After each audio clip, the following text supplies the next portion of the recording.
Chapter 959. G3's teasing made Xia Jinyuan raise his eyebrows slightly. He tapped his fingers lightly on the steering wheel and said calmly, G3, don't think that I don't know about you. Let's go back to China together. I'll go back to the provincial capital, and you'll go to Hongkou City. Why? Didn't you meet your teacher after walking on the mountain roads for a few days and nights? I did. I sneaked into her room to take a look and killed 2 rats before coming out. G3 admitted openly. When Xia Jinyuan asked him to go to Hongkou City, he vaguely guessed what he meant. Since his comrades had given him a chance, how could he let them down? Everyone in the team acted like monks.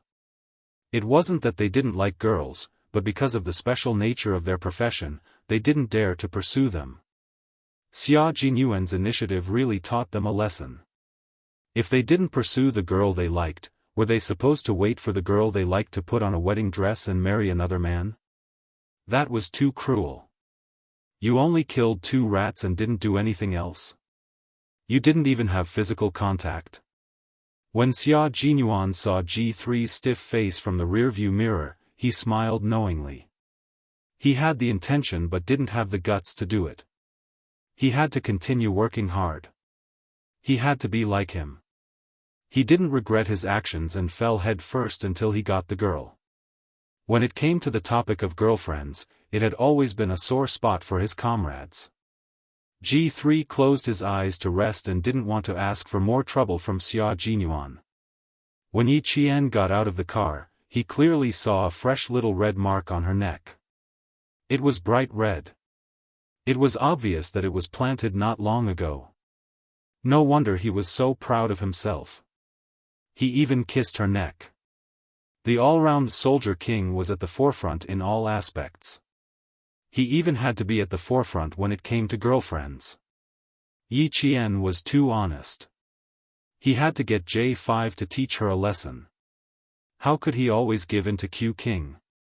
He had to at least consider his single comrades. After G3 thought about Q King with jealousy, he thought about the girl he liked.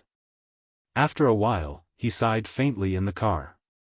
K7, I wonder if you regret not going to see a girl properly? Using such a topic to mention his comrade, he seemed to feel that his comrade was right beside him and had not been captured. Xia Jinyuan chuckled and said, No, but I'm sure he'll find a way to fall in love with a girl when he comes back. But I think it'll be difficult for K7 to find a girlfriend. He's a clean freak, and he's a soldier. I can't imagine how he'll kiss his girlfriend. K7's obsession with cleanliness was so serious that his comrades in the snowfield brigade protested. Once, J5's water bottle ran out, so he took K7's water bottle and poured it into his own. The mouth of the bottle wasn't even a finger's distance away. K7 poured all the water to J5. In the end, he said something that made J5 want to vomit blood, the water with your smell is dirty. J5 flew into a rage and yelled, Why the fuck would I drink water with your saliva on it? I don't even think it's dirty. That's your problem. What does it have to do with me? K7 replied casually like a fairy. J5 was so angry that he pounded the ground several times. Complaining about the smell of water? I don't have bad breath. K7's obsession with cleanliness was a headache.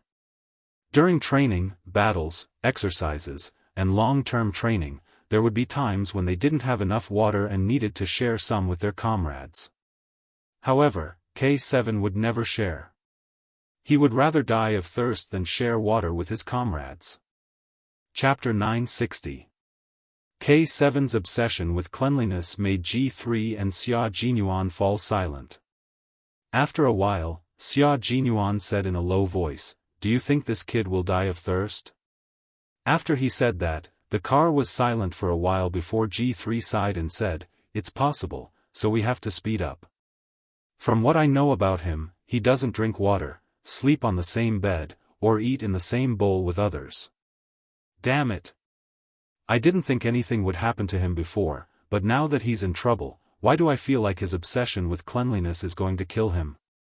Punches and kicks, underwater kicks, snakes, insects, rats, and ants, electric shocks, injections of all kinds of drugs, such as cardiac stimulants, capsaicin, and so on. They weren't worried that K7 couldn't handle it, but they were worried that K7 would die because of his obsession with cleanliness. Dying of thirst. It shouldn't be that bad, right? Both of them were thinking silently in their hearts until the G3's phone, which was used to maintain contact with the military, rang. The screen showed that there was no incoming call. Before G3 could say anything, Major General Lu's voice came from the phone. Have you met up with Q King yet? Why did he sound like he was questioning them? What did Q King do to make Major General Lu question him? As a Special Forces soldier, G3's senses were also very sharp. He could tell that something was wrong with one sentence. He looked at Xia Jinyuan and said in a low voice, "Sir, Q King is driving." "You drive, I have something to tell him." After drinking 3 bowls of cold water, he finally suppressed the anger in his heart. After thinking about it from another perspective, Major General Lu decided not to pursue Xia Jinyuan's disobedience. G3 covered the phone's microphone, leaned back, and asked softly, "Q King, what bad things did you do? You made Major General Lu call me to question me." "Nothing, I just hung up on Major General Lu." Xia Jinyuan, who had been driving on the left, gradually moved to the right lane. Now that Yi Qian wasn't with him, he had no choice but to answer Major General Lu's call. "We're on the highway and need to find a temporary parking spot. Please give us some time." Over.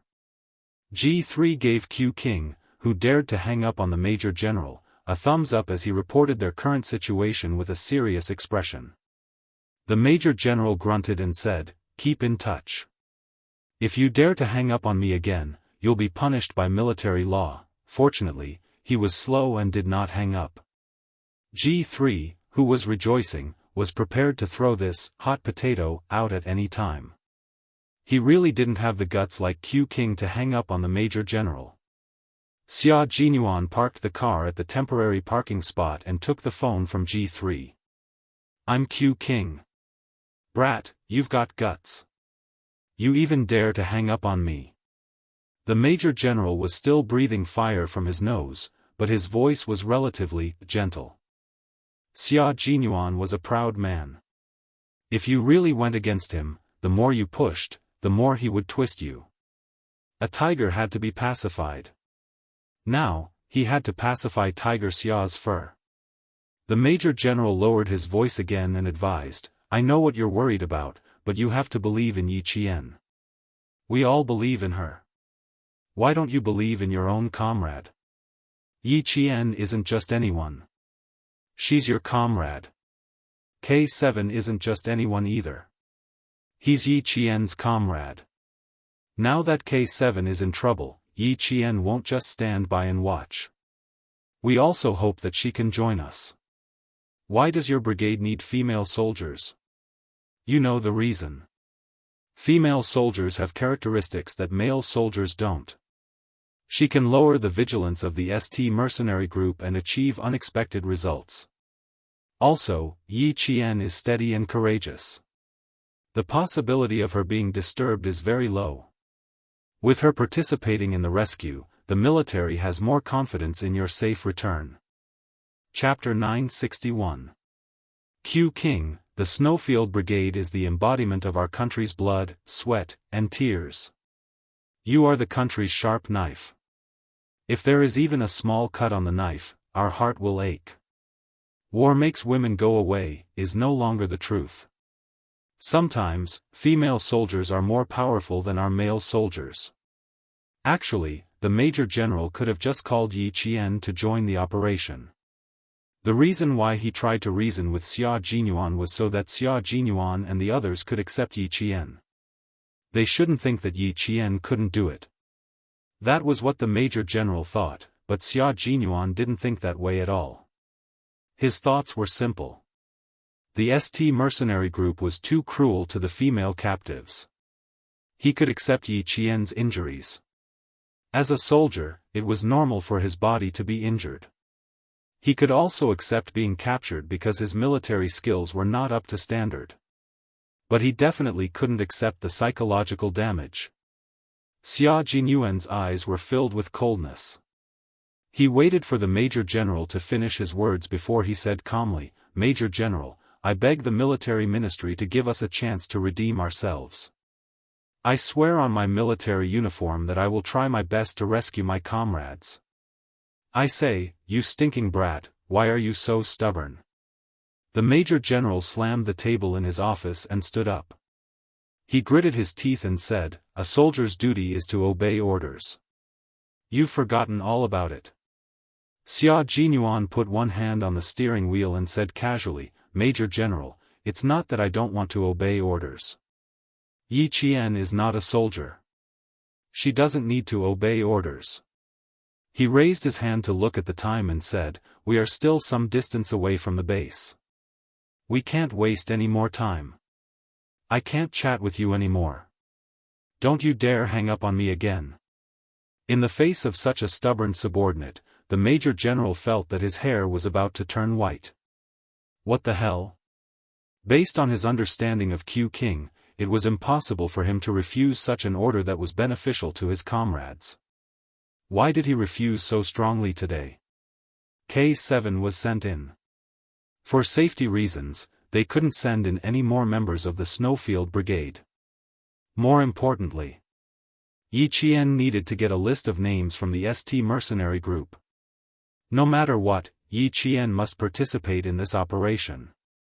Fine, since I can't do anything to him, I can only ask Commander-in-Chief Xia to step in. Commander-in-Chief Xia did not object to Yi Qian joining the operation. Let G3 drive, wait for our call. This time, Major General did not give Xia Jinyuan a chance to hang up and hung up the phone first. The G3 was already waiting by the driver's seat. As soon as Xia Jinyuan moved the phone away from his ear, he immediately opened the door and said, "I'll drive. You can rest in the back. How dare you hang up on a Major General? When I get back, I'll write the word 'convinced' on a piece of red paper and nominate it for you. I'm not interested in your 'convinced' word. If my little fox writes the word 'convinced', I'll put it in a waterproof bag and put it next to my chest to look at every day." Xia Jinyuan pushed open the car door and got out. He seemed to be smiling, but the expression between his brows made G3's heart sink. What did Major General say to make Q King so cold? Hearing this, he immediately mocked back, "You're so useless. Why don't you get a red string and hang the word 'convinced' around your neck? That's a good idea. I can even add a bullet case and wear my little fox's authentic calligraphy every day." G3 heaved a sigh of relief. The omnipotent king's skin was already as thick as a brick. No one could win against him in an argument.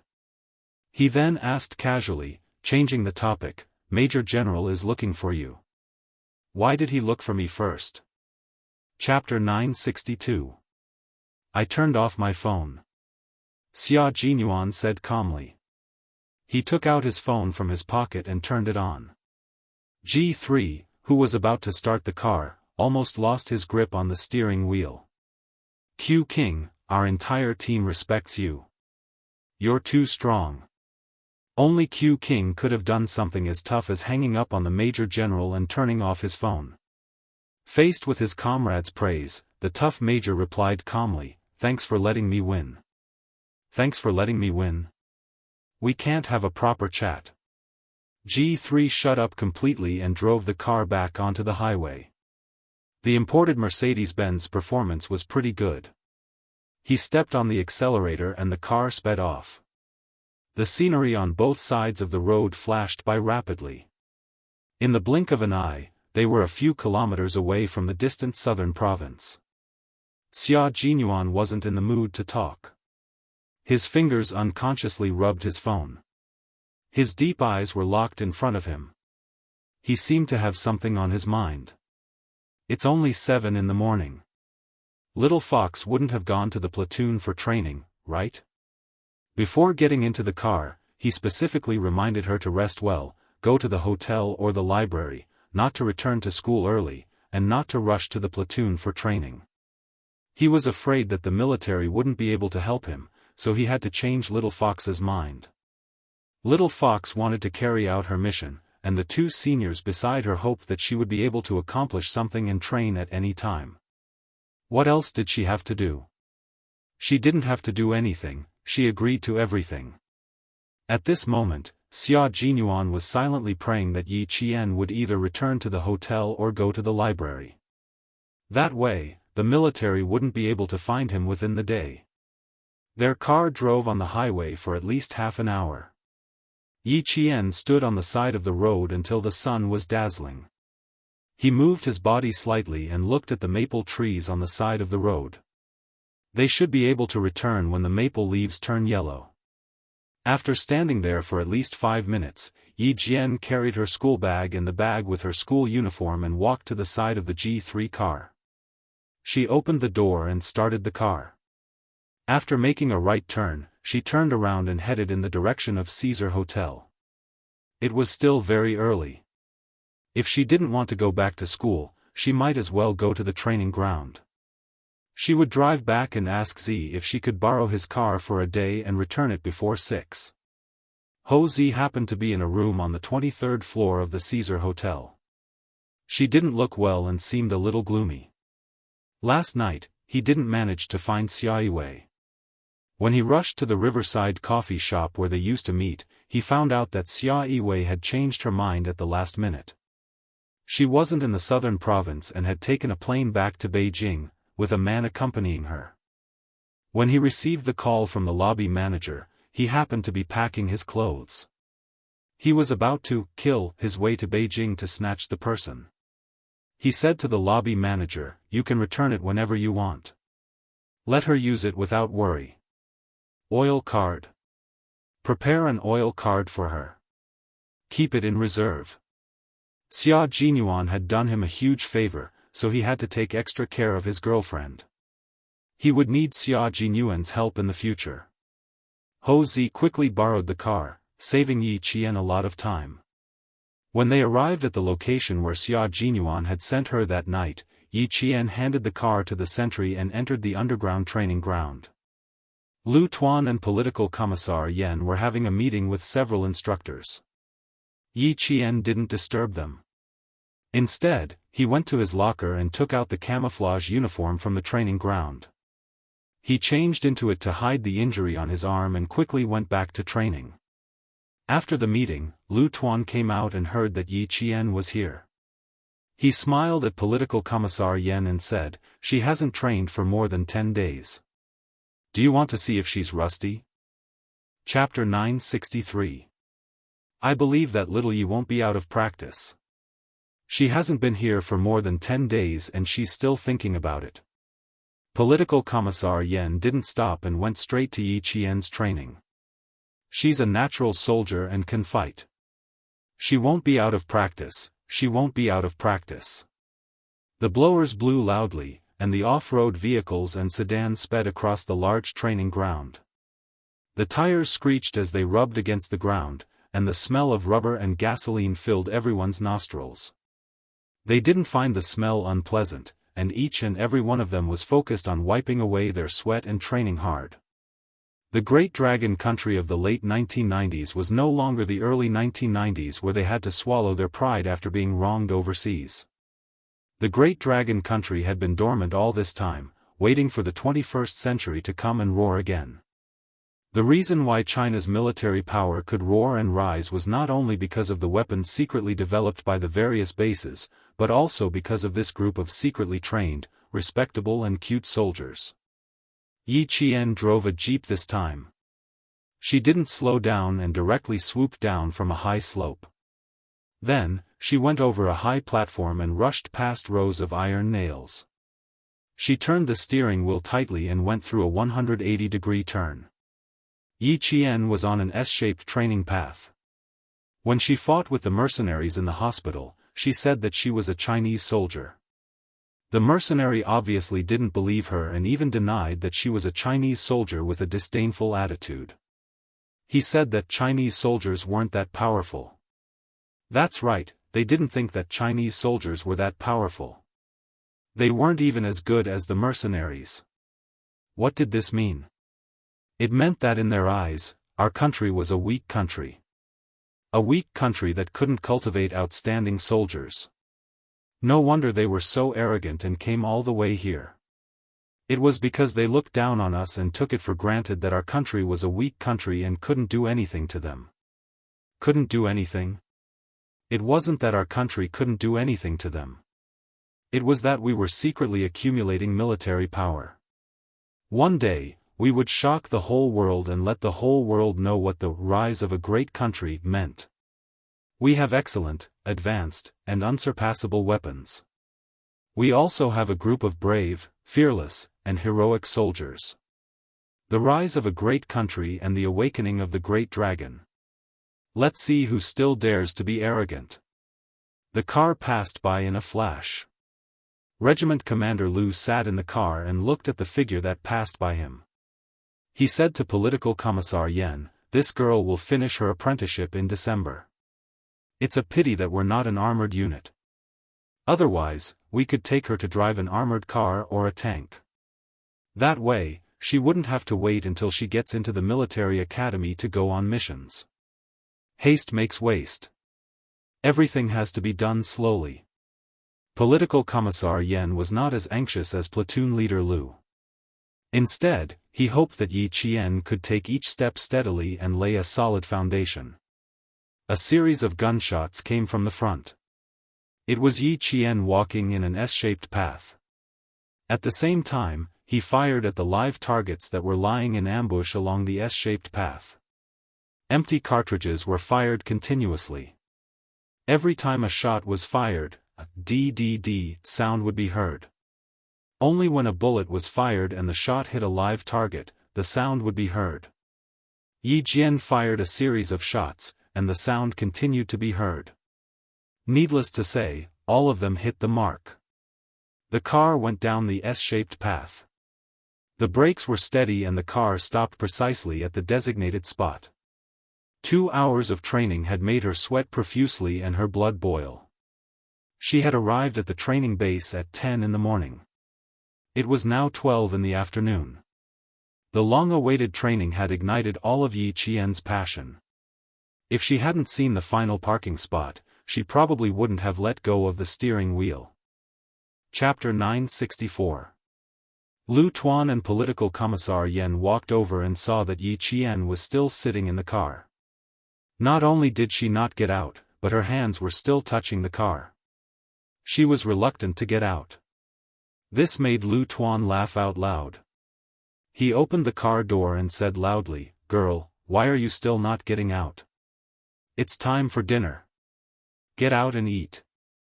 Rest for a while before you practice again." She was not unfamiliar with it at all. She was very familiar with it. Come, come, come. Eat some cabbage and potatoes with us. Don't be so reluctant to get out. You're giving my soldiers a hard time. At least let the male soldiers catch their breaths. She drove the jeep at high speed and took an S-shaped curve. She held the steering wheel with one hand and shot at live targets with the other. She fired a series of blank bullets that made everyone's blood boil. Yi Qian jumped out of the car and said embarrassedly, "I overdid it. I'm not in a hurry to eat. I'll go check on my results first." "Not bad. All your shots hit the forehead, throat, and heart." Political Commissar Yen smiled and looked at Yi Qian. He observed her for a while and asked, "Girl, you're so hard-working. What happened?" Political Commissar Yen was observant.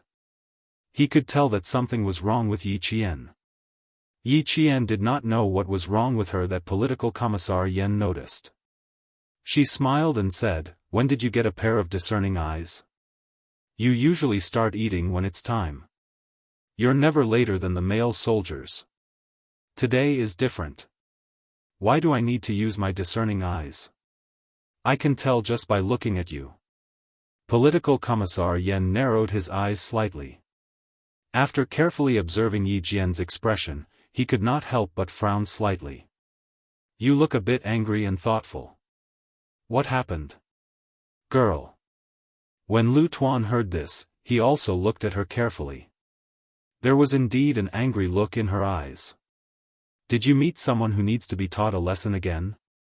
Tell me what's on your mind. Don't keep it to yourself. I didn't meet any difficulties. I'm just angry. It's fine as long as it goes smoothly.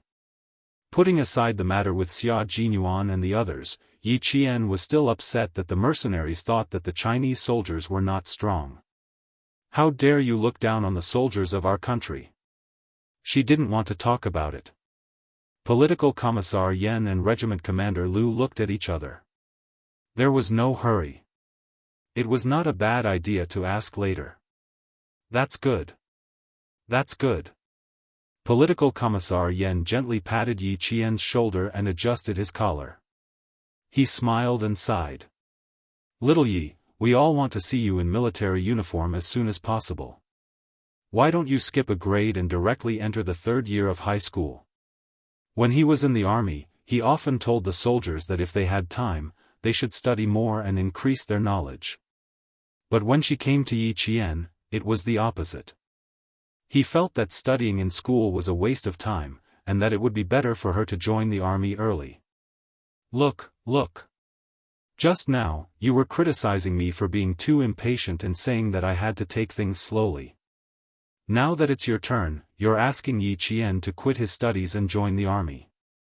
Regiment Commander Lu glanced at the political commissar who said, only the officials can do whatever they want, but not the common people.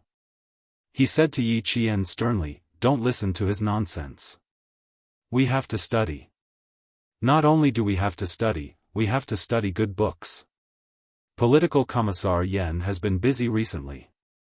His brain is probably a little rusty. He's lying through his teeth. Don't pay attention to him. He was usually lectured by the political commissar. Now that he finally had a chance to lecture the political commissar, how could Regiment Commander Lu let go of such a good opportunity? He seized the opportunity to say all the things that he usually couldn't say. People who do ideological work have a lot of tricks up their sleeves. You're not allowed to read minds. You're misleading people. Chapter 965. We need to study and we can't delay our training. But we need to take care of our bodies. Now, we can eat according to the time. How can we miss the time to eat? Yi Qian's eyes turned into crescents when he heard that. It was always Commissar Yen who told Regimental Commander Lu to pay attention to his words. Now that he finally had the chance to lecture Commissar Yen, how could Regimental Commander Lu let it go? I'll give you a chance to lecture me. Stop taking advantage of me. Commissar Yen smiled and shook his head. He said gently to Yi Qian, that's right. You need to study. Learn well before you join the national defense.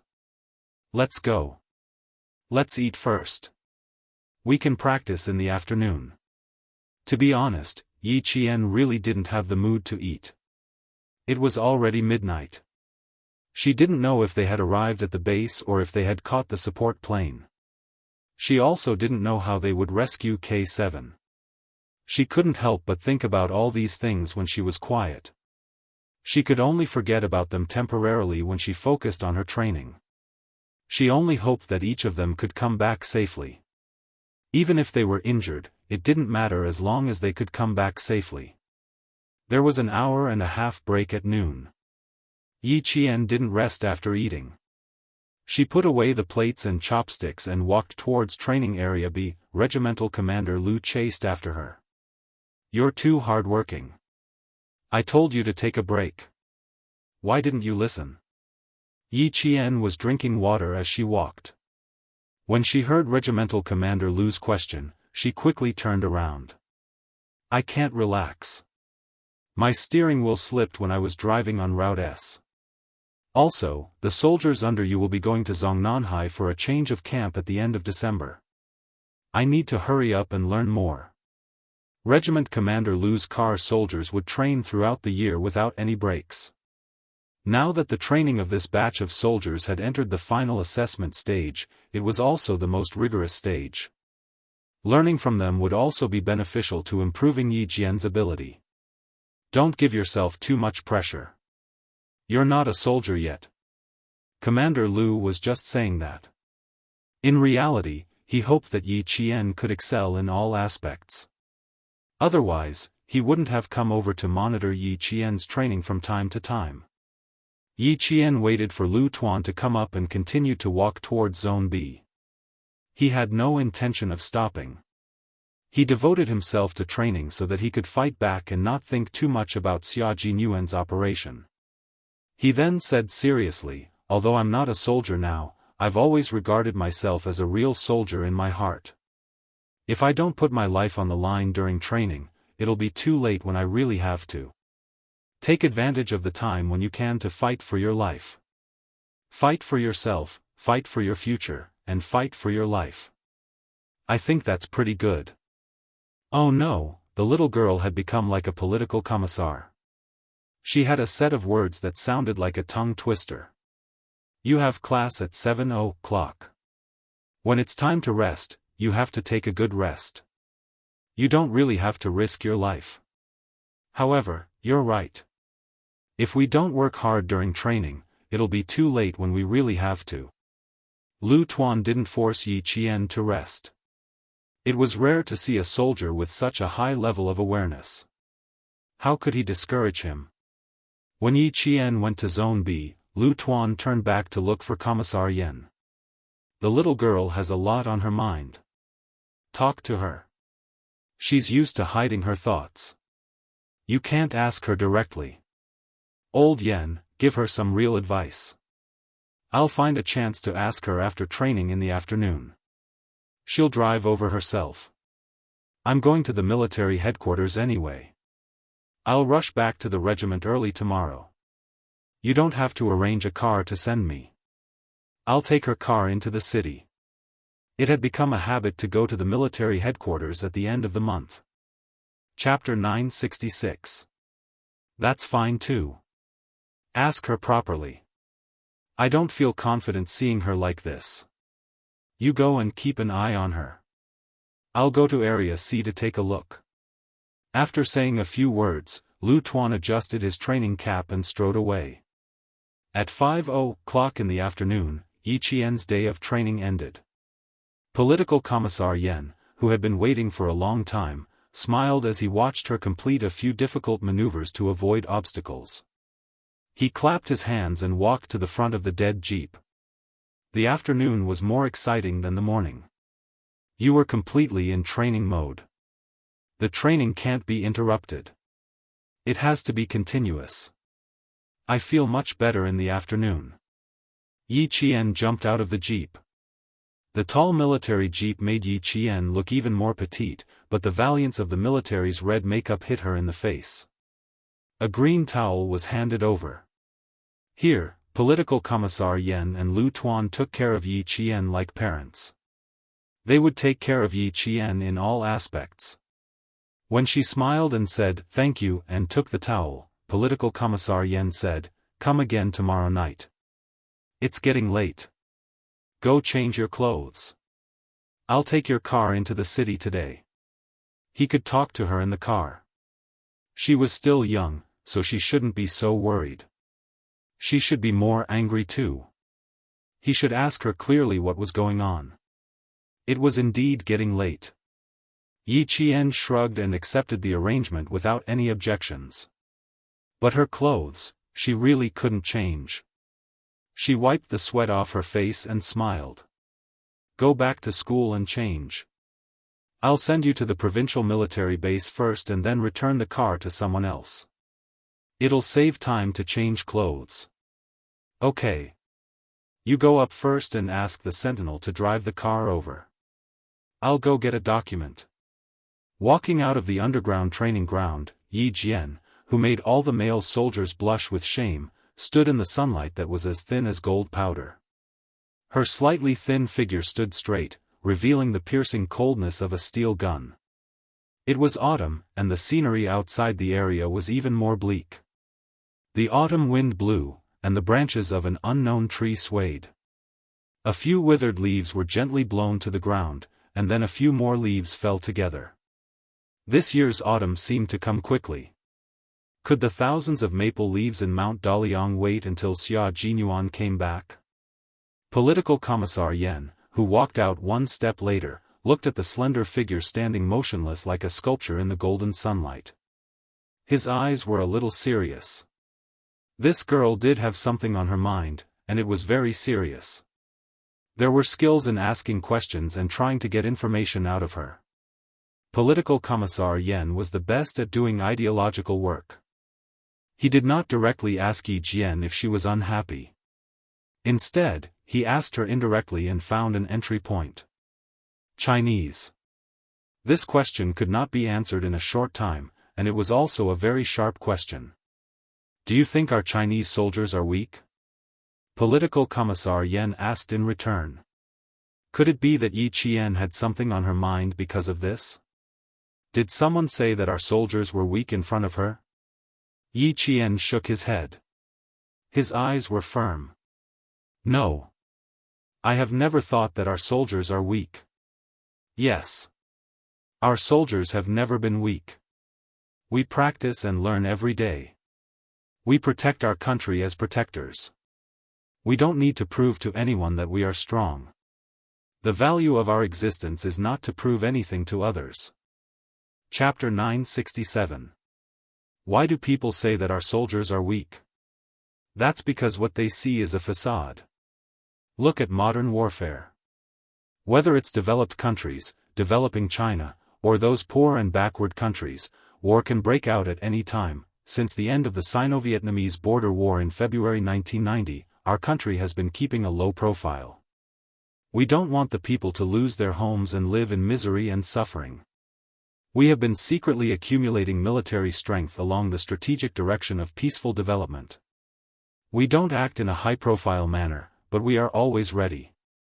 We don't take the initiative to fire a single shot, but if there is an attack, our army is ready to fight. If we fight, we will win. We don't need to prove the strength of our soldiers to anyone. We just need to remember that it's not us who are weak, but us who are waiting for an opportunity to strike. If someone says that our soldiers are weak, you can treat them as a mediocre person. If our country's strength is seen through by a mediocre person, then there will be a big problem. Weakness is a facade. How can the rise of a great country be judged by a few words from a mediocre person? As long as Yi Qian didn't come into contact with this, she wouldn't understand it even if she lived another life. Political Commissar Yan's last sentence woke Yi Qian up like a bolt of lightning. That's right. How can the rise of a great country be judged by a few words from a mediocre person? If our country's military strength was seen through by a mediocre person, then it would be a joke. I understand. Thank you, Political Commissar. Yi Qian saluted the Political Commissar who had enlightened her. She said calmly, "Your words made me understand that as a soldier, we don't need to deliberately tell them that we are not weak, and we don't need to care about what those mediocre people say. We just need to remember to hold the steel gun in our hands well. If we call, we will fight. If we fight, we will win. That's right. Our country needs to develop peacefully, and development requires stability.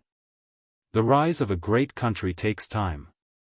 As soldiers, we work hard for the rise of our country. Weak? We are not weak. We have been training hard.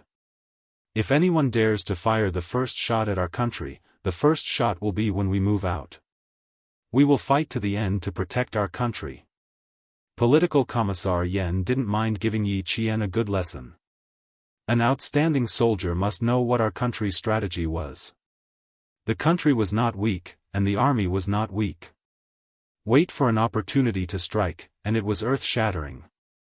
Seeing that Yi Qian's furrowed brows had loosened, Political Commissar Yen smiled and said, "In the future, if you encounter any soldiers from other countries who say that our soldiers are weak, I still hope to see you use your fists to tell them who is weak and who is strong."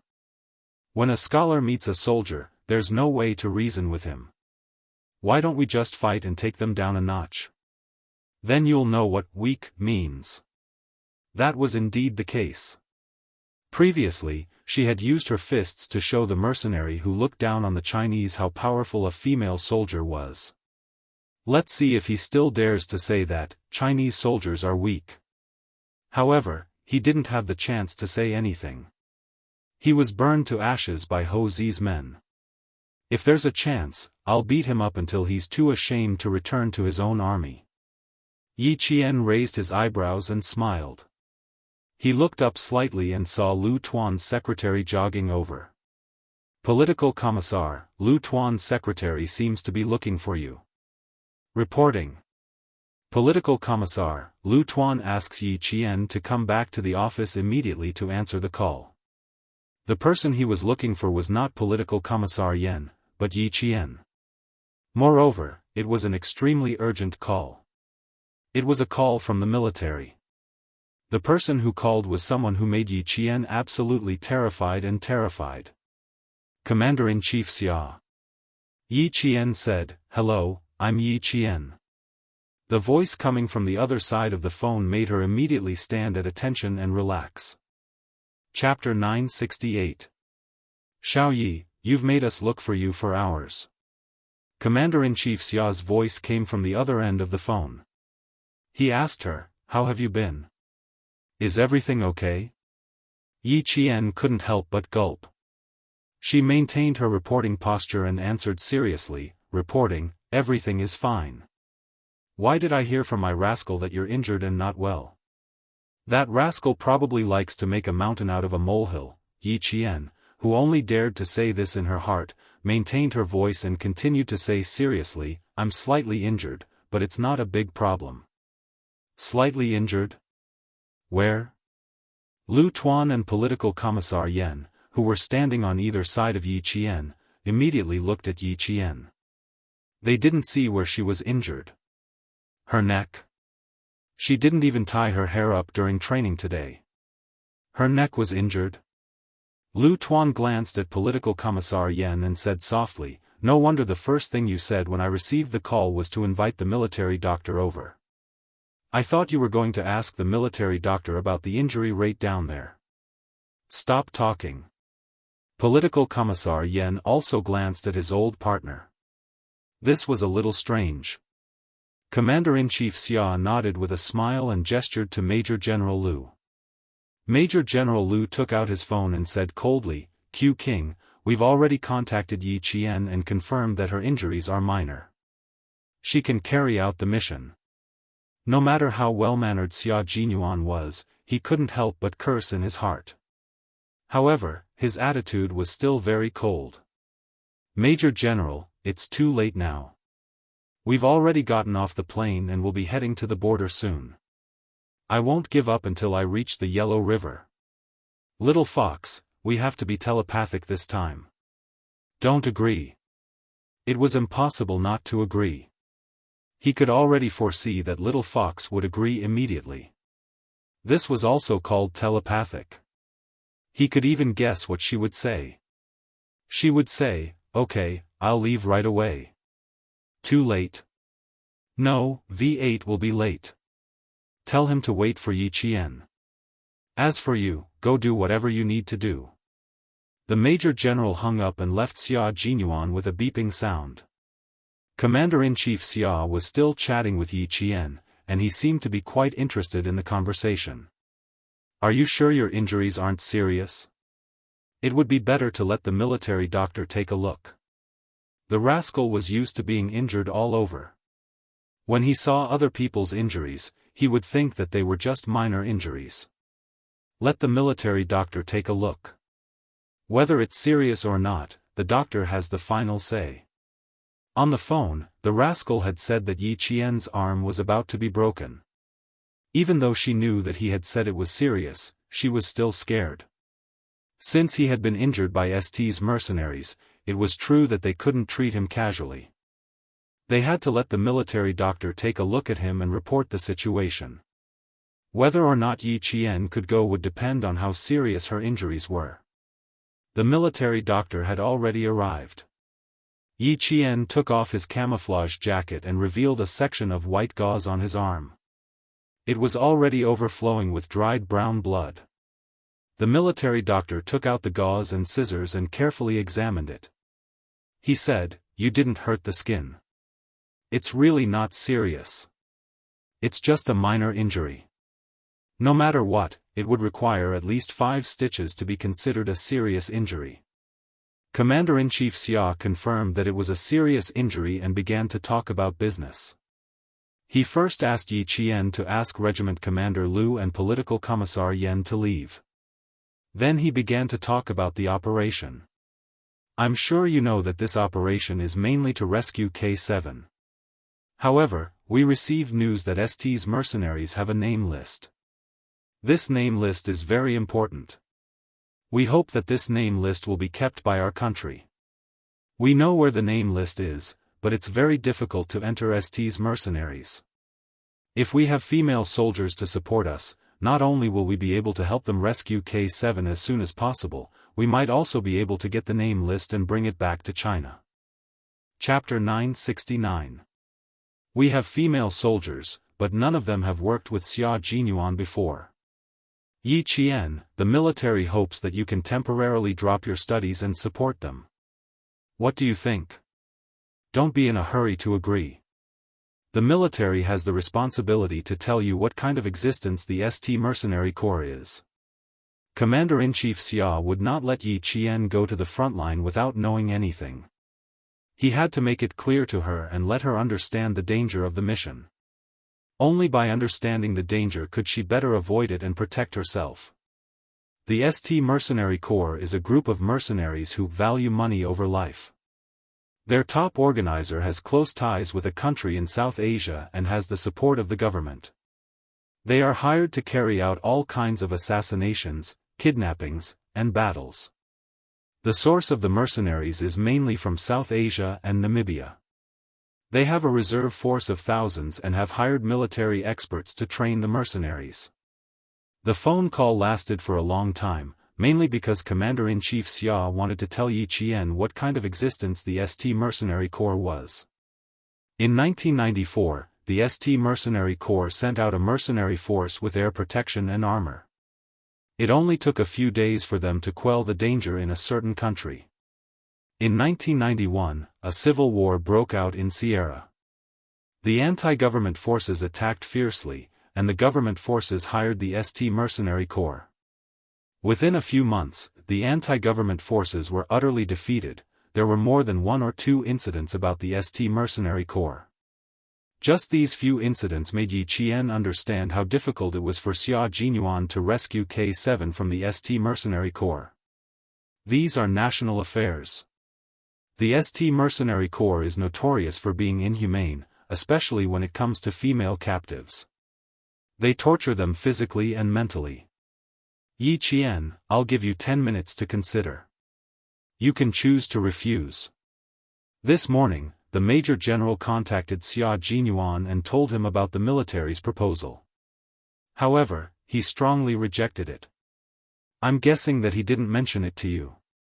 Commander-in-Chief Xia did not leave Yi Qian with no choice. Instead, he gave the choice to Yi Qian and let her make the decision herself. As for whether Yi Qian would choose, Commander-in-Chief Xia already knew the answer. At 5:00, the sun was setting in the west. The faint golden light shone on the entire Ta County, enveloping it in a golden world. Xia Jinyuan watched as the blood-red sun gradually disappeared into the clouds. His handsome face, which looked like it had been dyed with gold powder, was piercingly cold. If Commander-in-Chief Xia stepped forward, he would give Yi Qian a chance to choose. But in reality, he already had an answer in mind. Drink some water. Maybe there will be a turn for the better. G3 handed over the newly bought mineral water. His gravelly voice was a little heavy. Maybe she won't agree. If he were to agree to something like this, Yi Qian's guts would be so big that he could pierce through the heavens. But being a soldier required guts. Without guts, one would be a coward. If he really agreed, G3 would concede defeat. Xia Jinyuan took the bottle of water, twisted the cap open, and drank a few mouthfuls. The water flowed from the corner of his mouth, down his chin, and down to his neck. It had the rough and sexy taste of a man.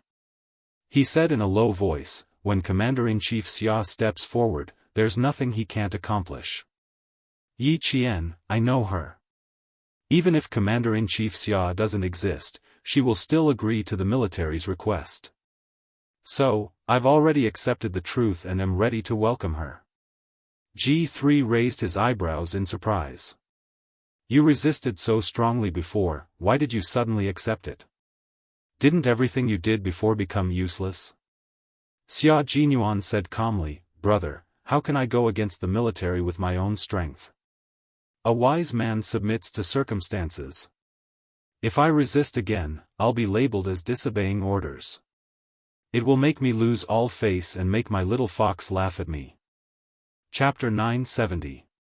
Xia Jinyuan adjusted his clothes elegantly. He went from strong opposition to acceptance and said in a very noble manner, "Since my strong opposition is ineffective, I'll just adapt." "Fuck. Your ability to adapt is too strong." G3 muttered in his heart, then slowly said, "You've adapted, but I haven't. Let me take a breather first. Thinking about asking Yi Qian to go on a mission with us, I feel a little pressured." Q King adapted and accepted. He, who just found out, hadn't. "Don't worry, there's still time for you to take a breather. We'll march at 5:40 in the morning. The two of us will find a place to take a nap and leave a mark for our brothers to find us." Xia Jinyuan, who had an extraordinary ability to adapt and accept, said cheerfully.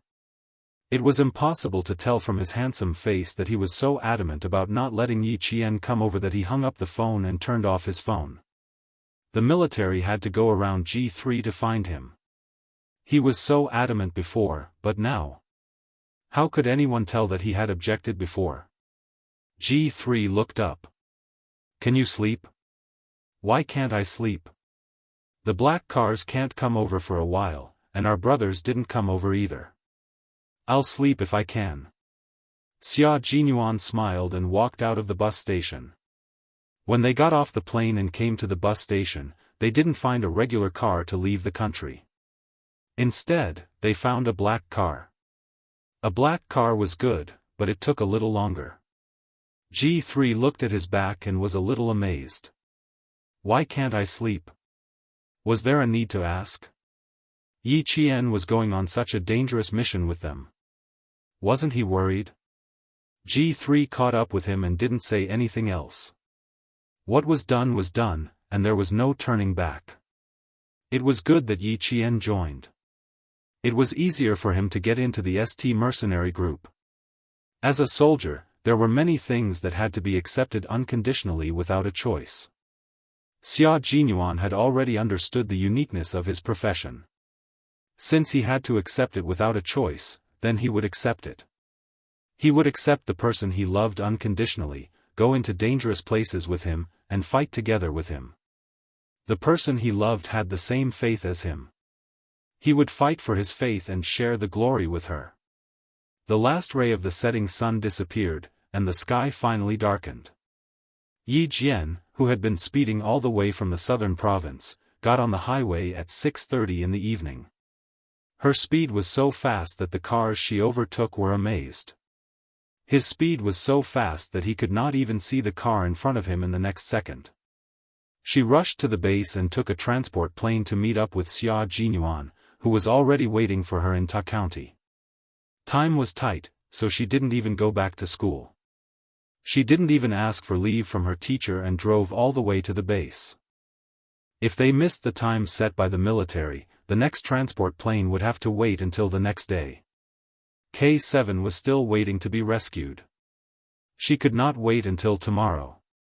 Principal Chen already knew that Yi Qian had gone to war again. After he finished the call, he sat quietly for about half an hour. Principal Chen chuckled softly and then sighed softly, "Girl, you have to work hard." The military only said that girl Yi had to leave school for a period of time, and the date of her return was uncertain. The date of her return was uncertain. Principal Chen picked up the calendar on the desk, picked up a red pen, and made a tick on the date of October 19th. From today onwards, he would wait for Girl Yi to come back. He also had to ask for leave from school for her. What excuse should he use? Chapter 971. He didn't know how dangerous this mission was. Although he and Uncle Jen were training Yi Qian to be a special forces soldier, it was inevitable that they would be worried if they encountered a mission with an uncertain return date. It was a good thing that the military valued Yi Qian, and it was also what he and Uncle Jen hoped for. However, if they really sent their own child to the front line, they would be reluctant and worried. After all, he was young and inexperienced. He couldn't be compared to a professionally trained special forces soldier. He only hoped that Yi Qian could successfully complete the mission and return to the country safely. The military didn't say what mission Yi Qian participated in, but Principal Chen used to be a world-class sniper and had carried out countless infiltration missions. He could see the danger of the mission just by looking at the uncertain return date. Principal Chen was responsible for the school, so Yi Qian didn't have to worry about it. At 8:14 p.m., Yi Qian parked her car outside the base. A sentry trotted over with a gun on his back. They had already been notified that they needed to quickly let in a car from the southern province. After the sentry saluted, he took Yi Qian's identification from the provincial military and her student ID. 3 minutes later, he confirmed that Yi Qian's identity was correct and waved his arm to open the valve. Yi Qian, who couldn't even say, "thank you," in a hurry, calculated the valve's opening speed in her mind. When her car sped past, the valve's opening width was just enough for the car to pass through. There was only a gap of 1 centimeter between the left and right sides. Looking at the car speeding into the base, the sentry carried 5 live bullets on his shoulder and muttered, "Amazing. It's like a fighter jet missile hitting the ground." It hit the target perfectly. From the southern province to the base, Yi Qian precisely timed the journey down to the second. She didn't take a sip of water or rest for even a second. At 8:25 p.m., she was ready to board the transport plane to meet up with Xia Jinyuan. Xia Jinyuan's boarding time was 8 in the morning. Yi Qian received the call at 5 in the afternoon, which was the time when Xia Jinyuan got off the plane and arrived at the bus station. Therefore, Yi Qian now boarded the plane at 8:30 a.m. After an 8-hour flight and an hour-long car ride, it would take another 9 hours to meet up with Xia Jinyuan. They would arrive at 5:30 a.m. She would arrive at 5:30 p.m., which was enough time for Xia Jinyuan and the others to get some sleep and rest up while waiting for her. It was difficult to fall asleep on the transport plane even if she wore earmuffs with good sealing. Yi Qian forced herself to fall asleep for 4 hours. When she opened her eyes, it was already 4:00 in the morning. There was still half an hour before the transport plane would arrive at the landing point. Yi Qian, who was awake, looked down through the window of the plane. It was pitch black, and there was not even a single light. They were flying over a mountain range, so it was normal that they couldn't see any lights. The landing location was a field airport. As the speed of the transport plane decreased and the angle changed, the pilot reminded the plane to prepare for landing. The power was slowly decreasing, and the whole process took less than 3 minutes. The transport plane won't be late. It should be here by now. 6 young men, who were dressed differently and looked a little frivolous, sat together in the dark.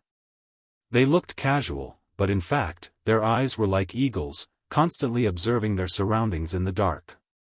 The man who spoke had a handsome baby face, mainly because of his big and bright eyes. He didn't look old, but he also looked harmless. T6, the elite soldiers selected from the military. They looked harmless on the surface, but when they were ruthless, they could kill until their eyes turned red. Chapter 972. From time to time, he would raise his head to look in the direction of the bus station to see if the shabby car from the field airport had arrived. In V8's words, was this guy thinking of Yi Qian? Xia Jinyuan glanced at the time. It was 5:20 in the morning, so he should be arriving soon. The sound of a car could be heard. The 6 of them raised their heads almost at the same time and looked in the direction of the car. He's here. Yi Qian had arrived.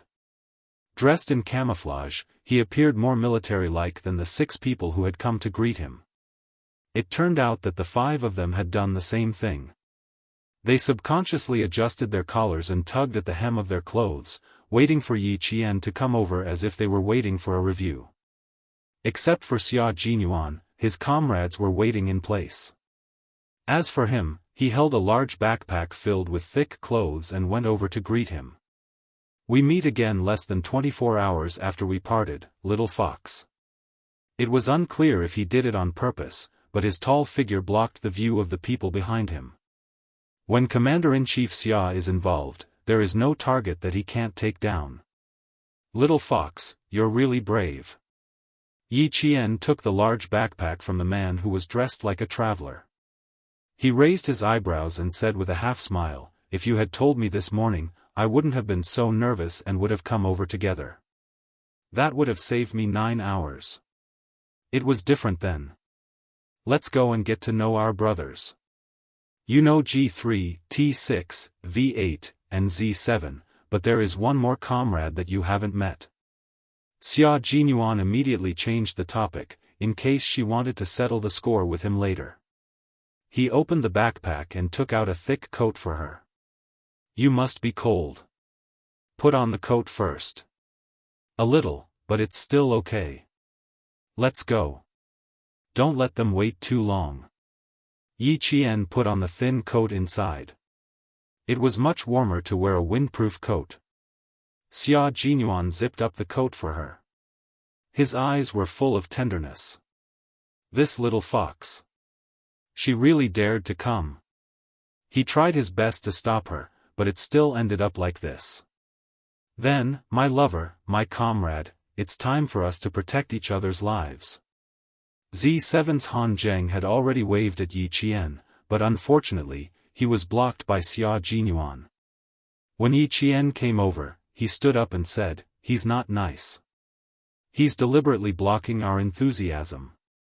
I'm giving you time to tidy up your clothes. Don't let Yi Qian see your ugliest side." Xia Jinyuan retorted with a good reason. He said to a man who was about 1.86 meters tall, "Pigeon, he was in charge of the leader's internal security last time." "Hello, Yi Qian. I'm Dove. I've met you before. You're a very outstanding female soldier. I'm looking forward to fighting alongside you." It was 5:30 in the morning and the sky was still dark. Yi Qian was stunned by Dove's voice when he opened his mouth. His voice was so pleasant to the ears. Just like the ancient musical instrument, sun, one sentence had an elegant softness and a touch of sadness. It would make people want him to say a few more words so that they could savor his voice. "Hello, I'm Yi Qian. It's my goal to be able to fight alongside you."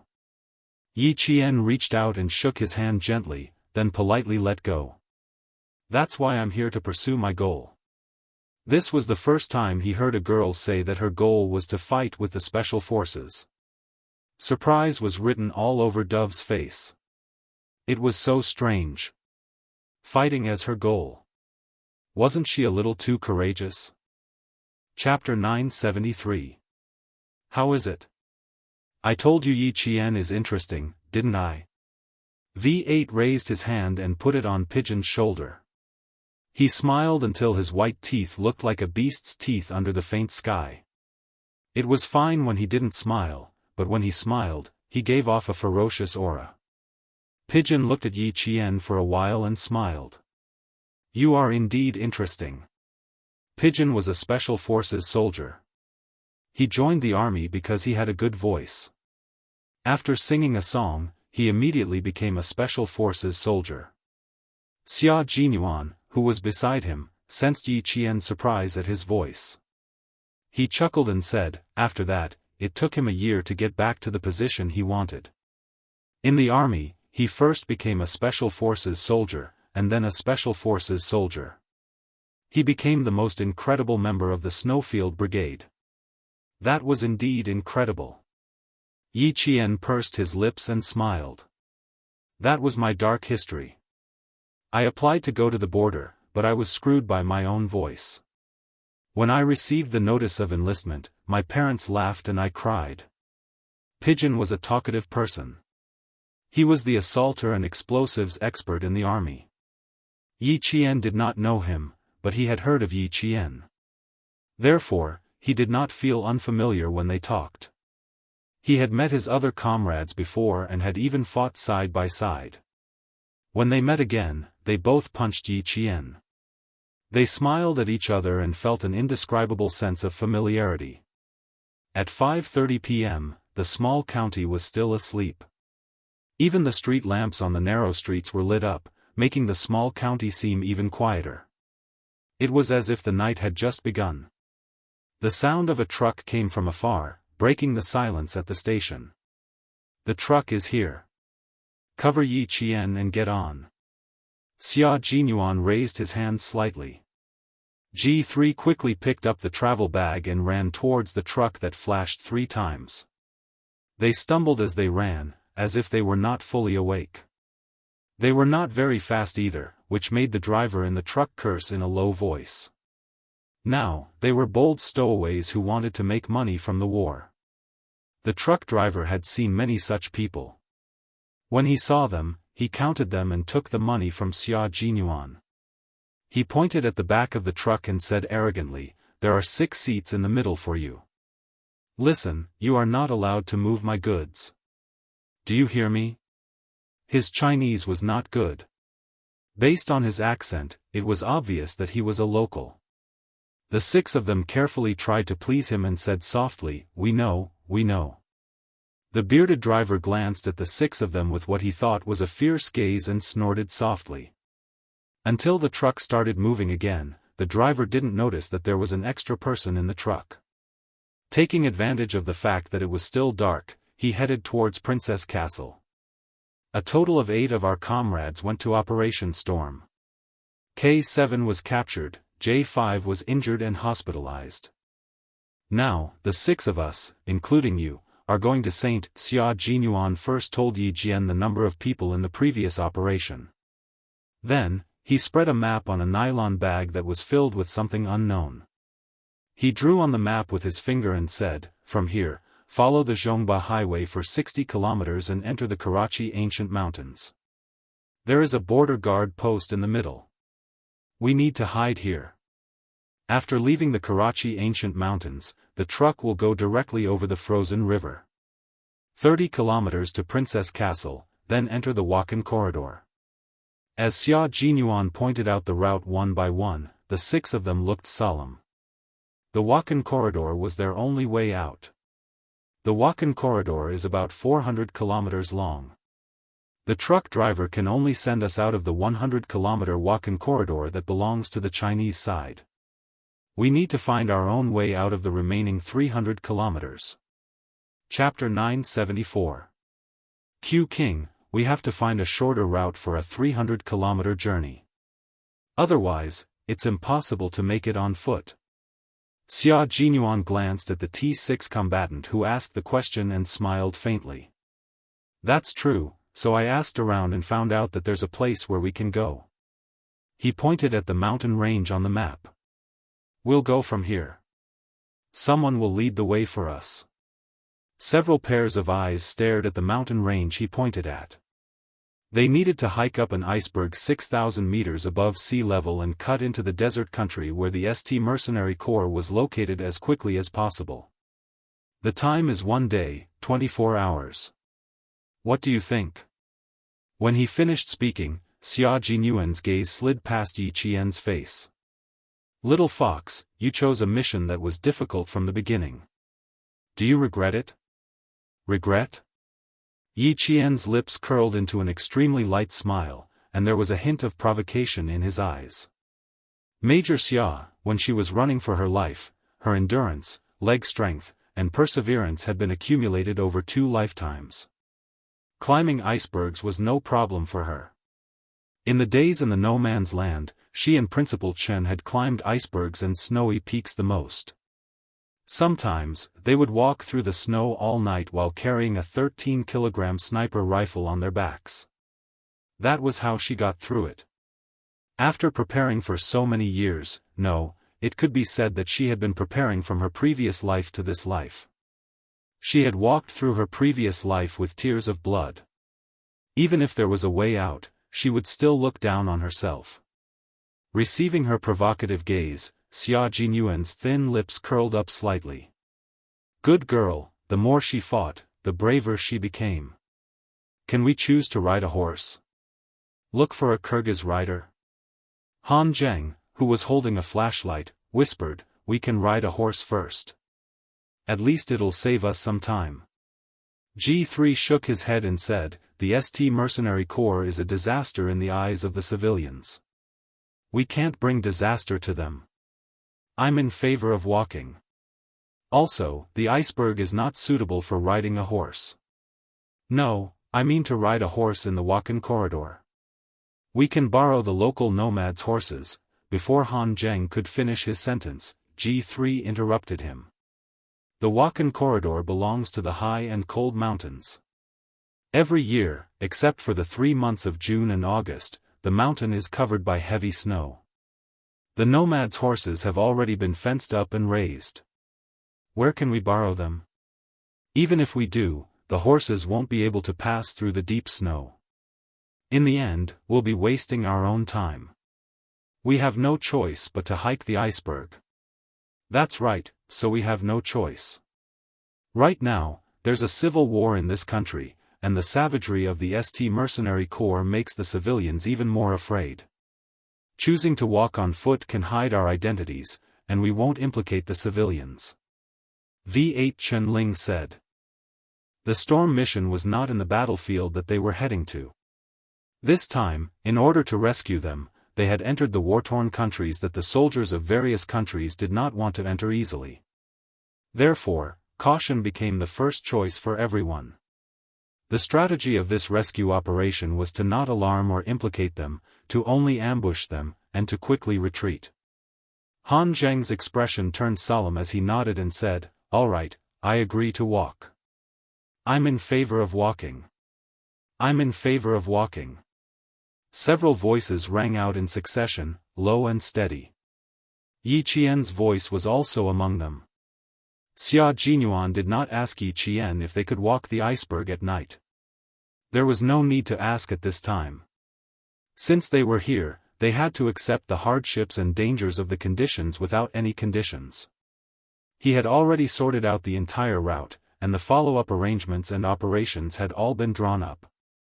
In the shaking truck, the low voice clearly reached everyone's ears.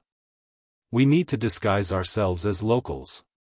After entering the war zone, we need to quickly count our equipment, enter the black market to buy weapons, and rent a car to go to Registan. Chapter 975. His voice was low, like a moving blade. It was frighteningly sharp.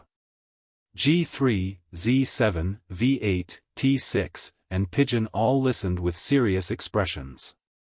They didn't miss a single word he said. We need at least 3 days on the road.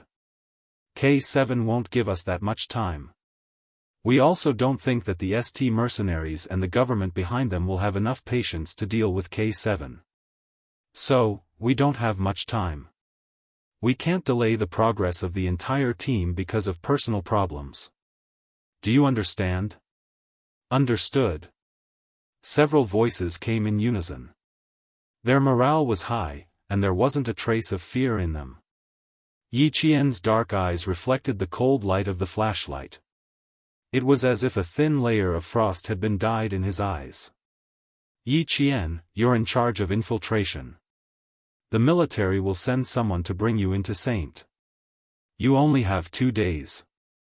1 day, find out the exact location of K7's imprisonment. 1 day, find out where the name list is. The remaining day, launch a sneak attack. Everyone will retreat the next morning. After Xia Jinyuan finished speaking, he looked up at Yi Qian. There was no longer any gentleness in his deep eyes. There was only impartiality and coldness. He didn't give Yi Qian any special treatment because of her identity. Is there a problem, Yi Qian? No, I'll listen to the command. Yi Qian's expression was cold and resolute. He didn't hesitate to answer. Since he chose to come, how could there be a problem? Uncle Chen said that the moment you picked up a sniper rifle, Yi Qian, you had no way out. You could only move forward. The firm and fearless voice fell into the ears of the male soldiers. It was like a touch of coolness on a hot summer day. It had a wonderful effect on everyone's spirits. G3 and the others were fine. They had worked with Yi Qian many times. They knew that the young but military-like Yi Qian was definitely a trustworthy comrade. No one was more surprised than Pigeon. She was already surprised when she said that she was chasing after the target. Now, she didn't feel any pressure at all. Instead, her calm tone shocked him even more. He had never worked directly with Yi Qian before, so he didn't feel unfamiliar with Yi Qian when they first met. It was all because Yi Qian had the same military aura as them. At this moment, they vaguely understood why their comrades who had fought side by side with Yi Qian were looking forward to her joining them. This kind of girl, this kind of female soldier, this kind of outstanding, this kind of courage, to be able to fight side by side with her was indeed something to look forward to. He was looking forward to seeing her brilliance, looking forward to seeing her outstanding performance, and even more so looking forward to seeing her return from the flames of war with them. This is Yi Qian, a true soldier and our comrade. The T6 combatant nudged the surprised G3 with his shoulder and said with a chuckle, a true comrade isn't a comrade who wears the same uniform. They were comrades who dared to go through life and death with them, who dared to risk their lives for them, and who had the courage to trade my life for yours. Pigeon's gaze made Yi Qian look over, and the two of them looked at each other. His cold gaze also allowed Yi Qian to clearly see the appearance and characteristics of Pigeon, whose code name was different from Q King and the others. He had a very good-looking and dashing eyebrow that made Yi Qian take a second look at him. At first glance, his facial features didn't look very outstanding, but after looking at him for a long time, he felt like he was a very outstanding man. He looked like a soldier from a painting who had gone to war and had a reserved temperament. The two of them smiled and looked away. Pigeon said, her gaze is very sharp, and she vaguely has the cold aura of Q King. Why do I feel that if she were to join our team, there would be a possibility of two kings standing side by side? Chapter 976. The members of the Shuiyu Brigade, who used letters and numbers as code names, were in charge of sudden attacks, while the members of the Shuiyu Brigade, who used Chinese as code names, were in charge of sneak attacks. The combination of the two groups was a double-edged sword for China. The Snowfield Brigade had yet to have a king so far. Seeing Yi Qian's attitude, Pigeon suddenly felt emotional. However, Xia Jinyuan suddenly looked up and glanced at her coldly. He narrowed his eyes slightly, as if reminding Pigeon not to say anything more. His gaze made Pigeon straighten her back and she immediately stopped talking. It was best not to talk about things that had yet to be revealed. The truck was loaded with supplies that needed to be transported to Princess Castle, so the space for the 7 of them was very limited. However, it was good that they didn't have to lie down. They had to memorize the entire map. If they accidentally fell off the ice mountain, they could still get up and find the rendezvous point. Xia Jinyuan and G3 were already familiar with each other, so he passed the military map to Han Zheng for him to memorize first. The rest of them could rest for the time being. Yi Qian was the last to receive the map. After receiving it, he passed the flashlight and map directly to Xia Jinyuan. He asked in a low voice, I will also hand over the firing point of the ST mercenaries as soon as possible. Q King, who will contact me when the time comes? Or, can I send it to someone else? Just now, Xia Jinyuan had spread out the map and Yi Qian had already memorized it. No, no one can contact you. You can only send it to the designated location. Yi Qian, your time is even more urgent than ours. It's very, very urgent. Xia Jinyuan pursed his thin lips. His eyes were as dark as the night sky. There was only endless darkness. I will also go in with you and be in charge of the rescue deployment of K7. Yi Qian, once we enter ST, if you are in danger, I may not be able to rescue you in time. But remember, we will not give up on any of our comrades. Yi Qian smiled and said, we are going to rescue K7. How can we let ourselves be discovered? We will come back together. Han Zheng, who was lying on his stomach, reached out a hand and placed it on top of the nylon bag. Then, several large hands were placed on top of each other. Finally, Xia Jinyuan took Yi Qian's hand and placed it on the back of his own hand. His deep voice was as cold as a steel gun. I won't give up on any of them. I won't give up on any of them. I won't give up on any of them. 7 low and shallow sounds came from the bumpy truck. We are comrades, we are fighting to save our comrades, we are not giving up on any of them. He would definitely not give up on any of them. Xia Jinyuan glanced sideways at Yi Qian and said with a smile, your challenge will begin tomorrow at noon. I look forward to every new challenge, especially with all of you. It's very rare. Yi Qian's expression did not have the slightest hint of gloominess. Instead, his eyes sparkled with a dazzling brilliance, as if they were filled with water. When he saw the other 5 people, he was slightly stunned. Then, he silently shifted his gaze away. A good girl will always belong to someone else. You. As the flashlight suddenly went off, Xia Jinyuan sighed. Then, his warm lips gently kissed Yi Qian's cheek. Are you stupid? Why did you chase after us? Because all of you are my targets. I'm chasing after my targets. Yi Qian's fearless laughter came from the darkness. It was faint and gentle, and it floated into Xia Jinyuan's ears. Then, it slowly fell into his heart and was engraved in his heart. The girl he liked was just that outstanding. She used her own fearlessness to write a magnificent legendary poem. Her name would not be forgotten with time, even if 100 years had passed. Chapter 977. Yi Qian didn't expect him to be so bold as to turn off the flashlight and kiss her in front of so many comrades. She glared at him in the dark and wanted to move away from him, but there was only so much space. He was on her right, and G3 was on her left. If she moved, she would have to move closer to G3.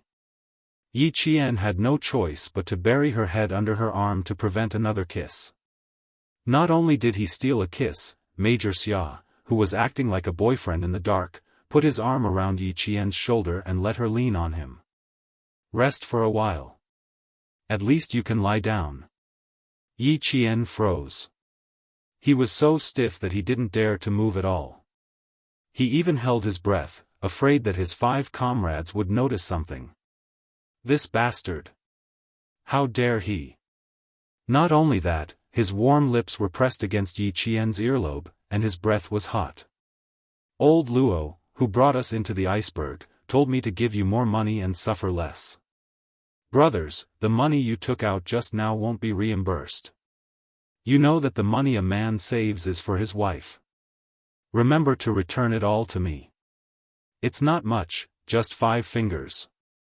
I'm sleeping. Wake me up when we reach. I don't think we've reached the plateau yet.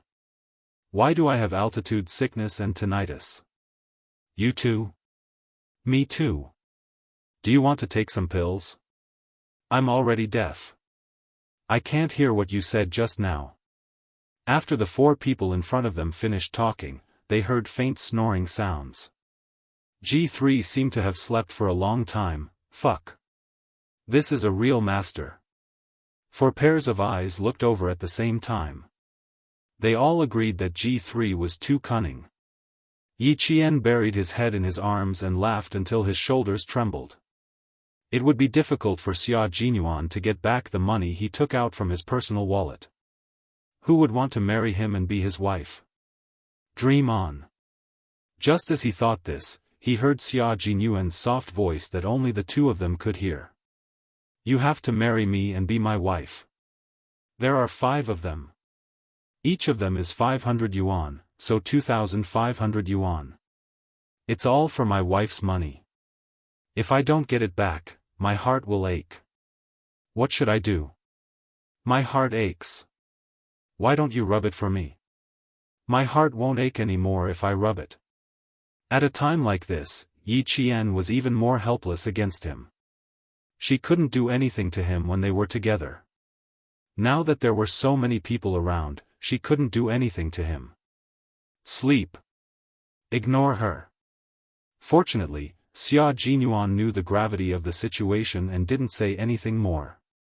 His fingers on her shoulder tightened slightly, and his deep eyes were dark and turbulent, as if the sky had changed color and the sea had surged with waves, vaguely containing a ferocious force that could destroy the world.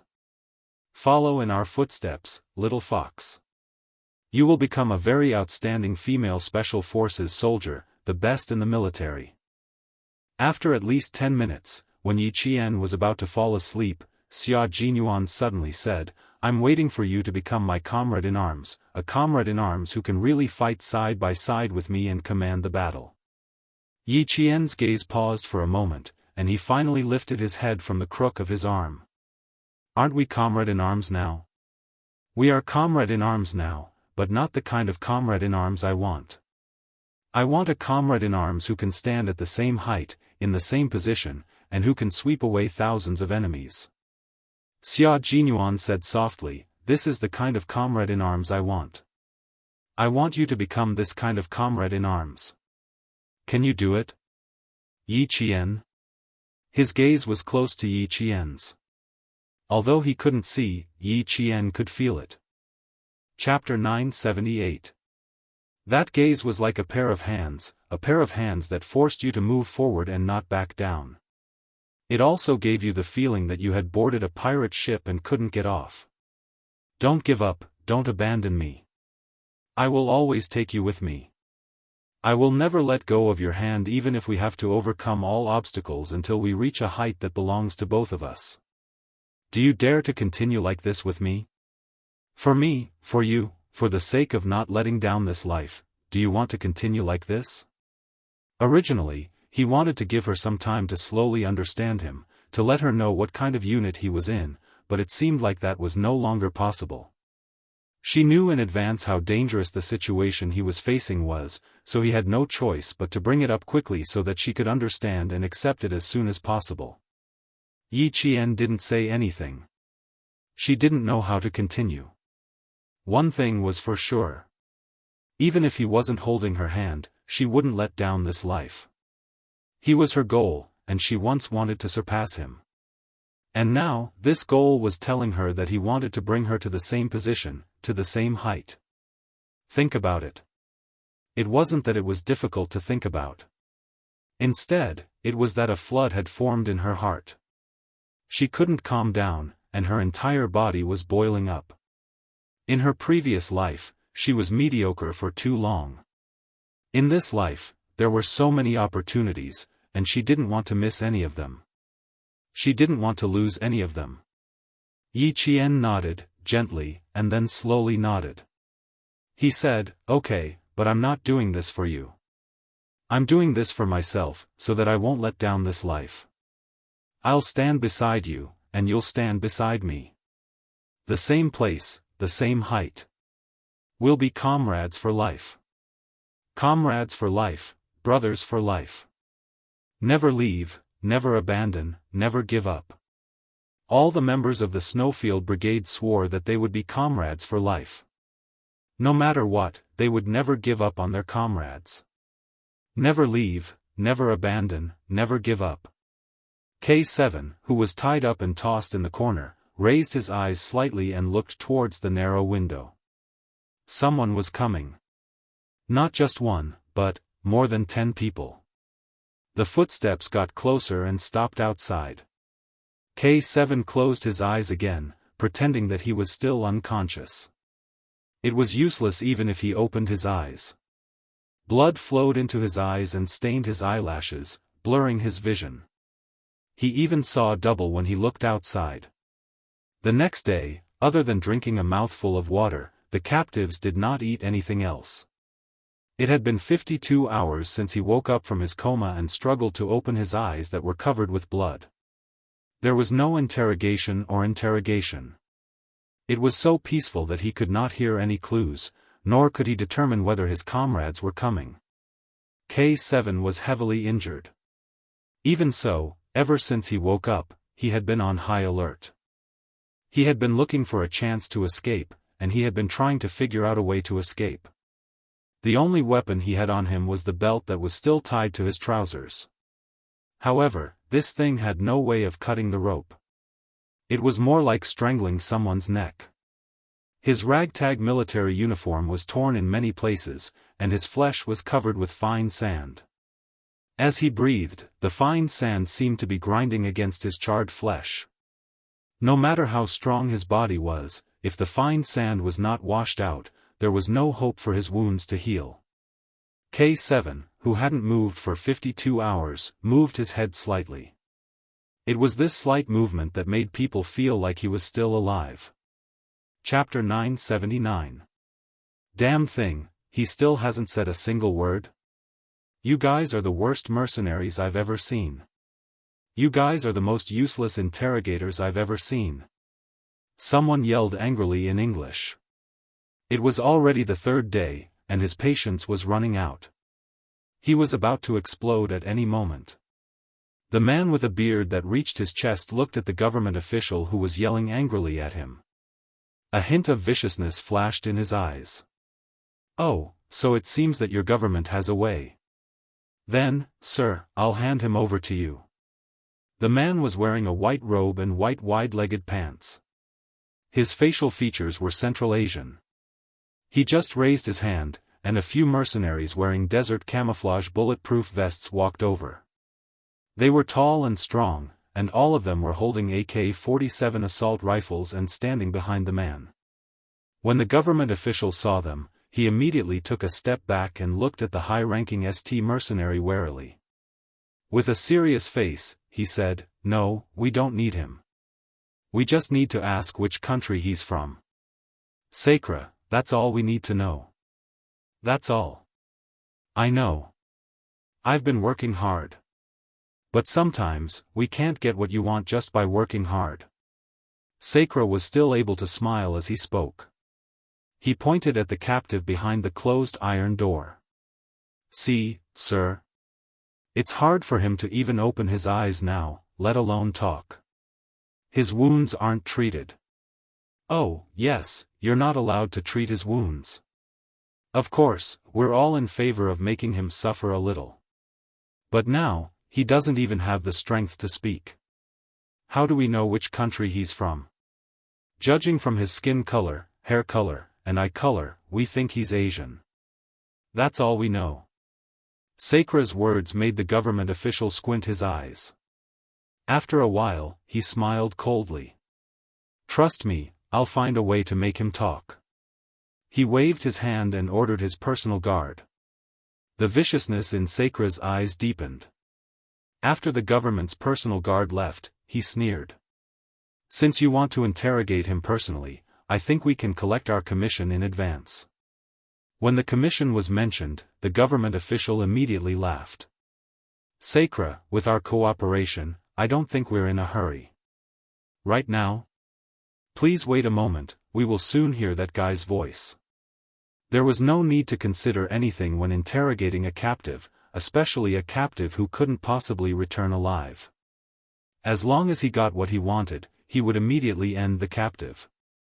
There was mistrust in their employment relationship, and their cooperative relationship was unstable. It seemed that it wasn't Sacra who had lost his patience, but the government who had lost their patience. 10 minutes later, footsteps were heard. Then, the locked iron door creaked open and 4 people came in. "Wake him up." When he saw the wound on K7's shoulder, a cruel smile appeared on his face. He lifted his leg and stepped on the wound with the heel of his leather shoe. Then, he twisted his ankle and let the heel of his shoe crush the wound. This wound had originally stopped bleeding, but after being crushed by the hard heel of the shoe, the bright red blood and the layer of scab were crushed into wisps of blood, revealing a bright red, ferocious wound. K7 did not move. It was as if he had lost consciousness, but his brows were furrowed. It was as if he was frowning in his sleep due to discomfort. Chapter 980. Did you see that, Sakura? I told you he would wake up soon. Wait, he will wake up soon. The dark-skinned, typical Middle Eastern man smiled viciously. With the cold-bloodedness of a soldier, he signaled his guard with his eyes, and K7 heard the sound of glass breaking. 2 minutes later, an unknown drug was injected into his arm. After the needle was pulled out for less than a minute, K7 opened his eyes like a wolf trapped in a bush. Pain, his whole body was in extreme pain. All of his wounds felt like they were being pricked by thousands of needles. It was so painful that the veins on K7's neck were bulging. It felt like his blood vessels were going to explode from his skin. They had injected an unknown drug into his body, causing the pain all over his body to increase by dozens of times, and the pain was amplified and amplified. That kind of pain wasn't enough to make K7 pass out. His wounds hurt, his bones hurt, and his organs hurt. Rapid breathing didn't lessen the pain. Instead, it increased the sensitivity of the pain. Some people said they were in so much pain that they didn't want to live anymore. Some people said they didn't want to live anymore. Some people said they didn't have a good day. What they said was just empty talk. The real pain wasn't to the point where you didn't want to live anymore. It was to the point where you couldn't fight back. You were in so much pain that your muscles were spasming. Sweat the size of beans kept dripping down into your wounds. Which country did you come from? Tell me, buddy. The officer used his leg to kick K7's bleeding shoulder. K7, who was lying on his side with his hands locked behind his back, was forced to lie on his back. That way, the officer could clearly see what happened to the man who was injected with the pain-increasing drug. Thanks to the pain, K7's tears washed away the blood in his eyes. Through the intense pain, K7 saw a ferocious East Asian face. K7 focused his gaze and quickly observed the other person's expression. His heart was in pain, but he had to stay awake to observe the other person's expression. If he wanted to live, he first needed to know what the other party wanted, how long he could endure, and whether he could kill him in a fit of rage, or if he could endure it for the time being. The man was in a hurry. It wasn't a hurry that came naturally. It was a hurry that was urged by someone. That was right. The man they beheaded was not a normal person.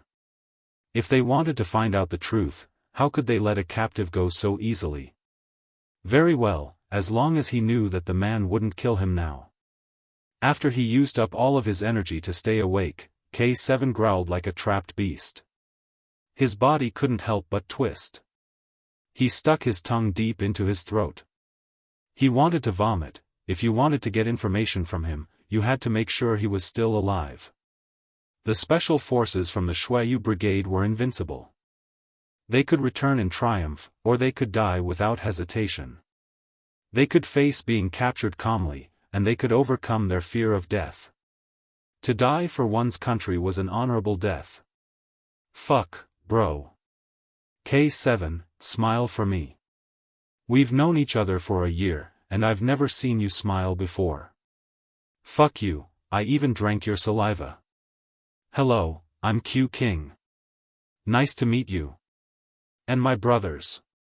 My brothers, was. Chapter 981. K7 forced himself to vomit until his tongue almost got cramps. Only then did he feel nauseous. He had developed a resistance to the drug, which could be seen from his vomiting. He was a forensic doctor, so he had to know what he needed to know. Since the other party couldn't do anything to him, then the real game had just begun. On the ground, K7, who was tied up in a bow shape, was convulsing violently. When he started to vomit from the pain, the military officer panicked. Quick, quick! Save him! He didn't despair anymore. As long as there was a chance of survival, he wouldn't despair. He wouldn't give up. As long as he could stand up, he wouldn't give up. But this thing was really fucking painful. The sandstorm was so strong that it was blinding. The sun outside was so bright that it made him dizzy. It took a total of 6 hours to travel from Ta County to the Wakan corridor. The Snowfield Brigade packed their luggage and took the supplies that the military asked the border guards to store in the Princess Castle, towards the iceberg. Since the military is providing the supplies, they should at least give me a gun. Z7 Han Zheng rummaged through his backpack.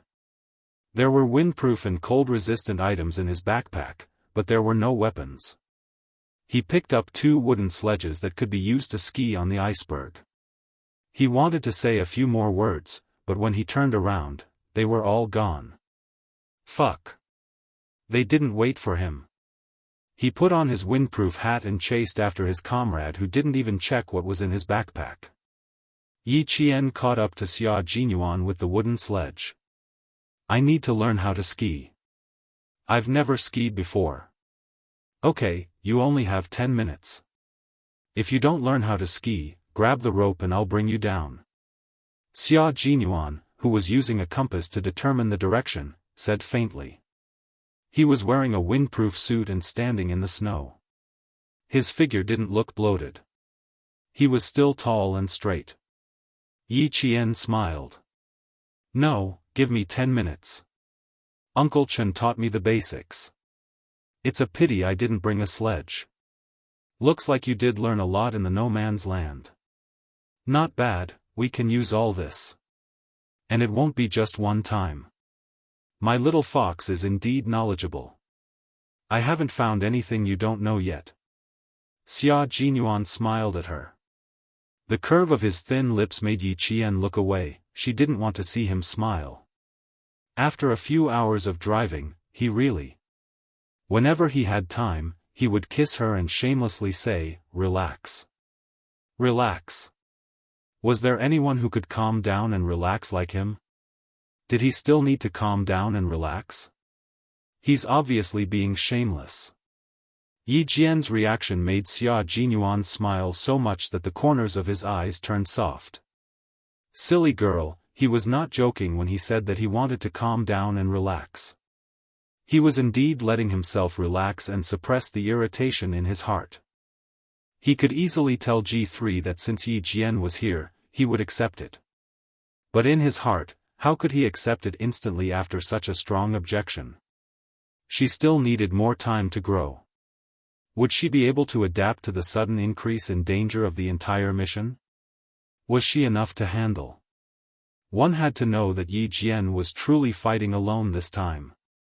After a few hours of settling down and seeing that she was calm and normal, he gradually suppressed the irritation in his heart and slowly relaxed.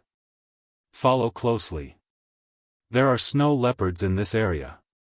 Xia Jinyuan seemed to be very familiar with this area. He walked along the snowy road without stopping. He walked quickly and calmly. Along the way, they didn't see any snow leopards. Instead, they saw a few Marco Polo sheep jump and disappear. Chapter 982. Normally, they might even go hunting sheep, but at this moment, they were all focused on marching forward. There are no birds above, no beasts below. Everywhere is vast and unpredictable.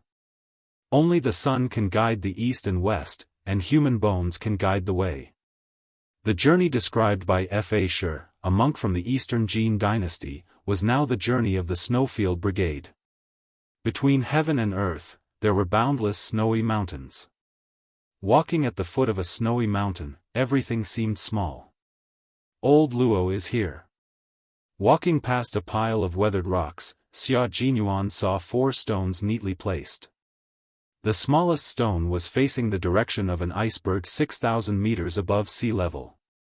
The person leading the way was very reliable.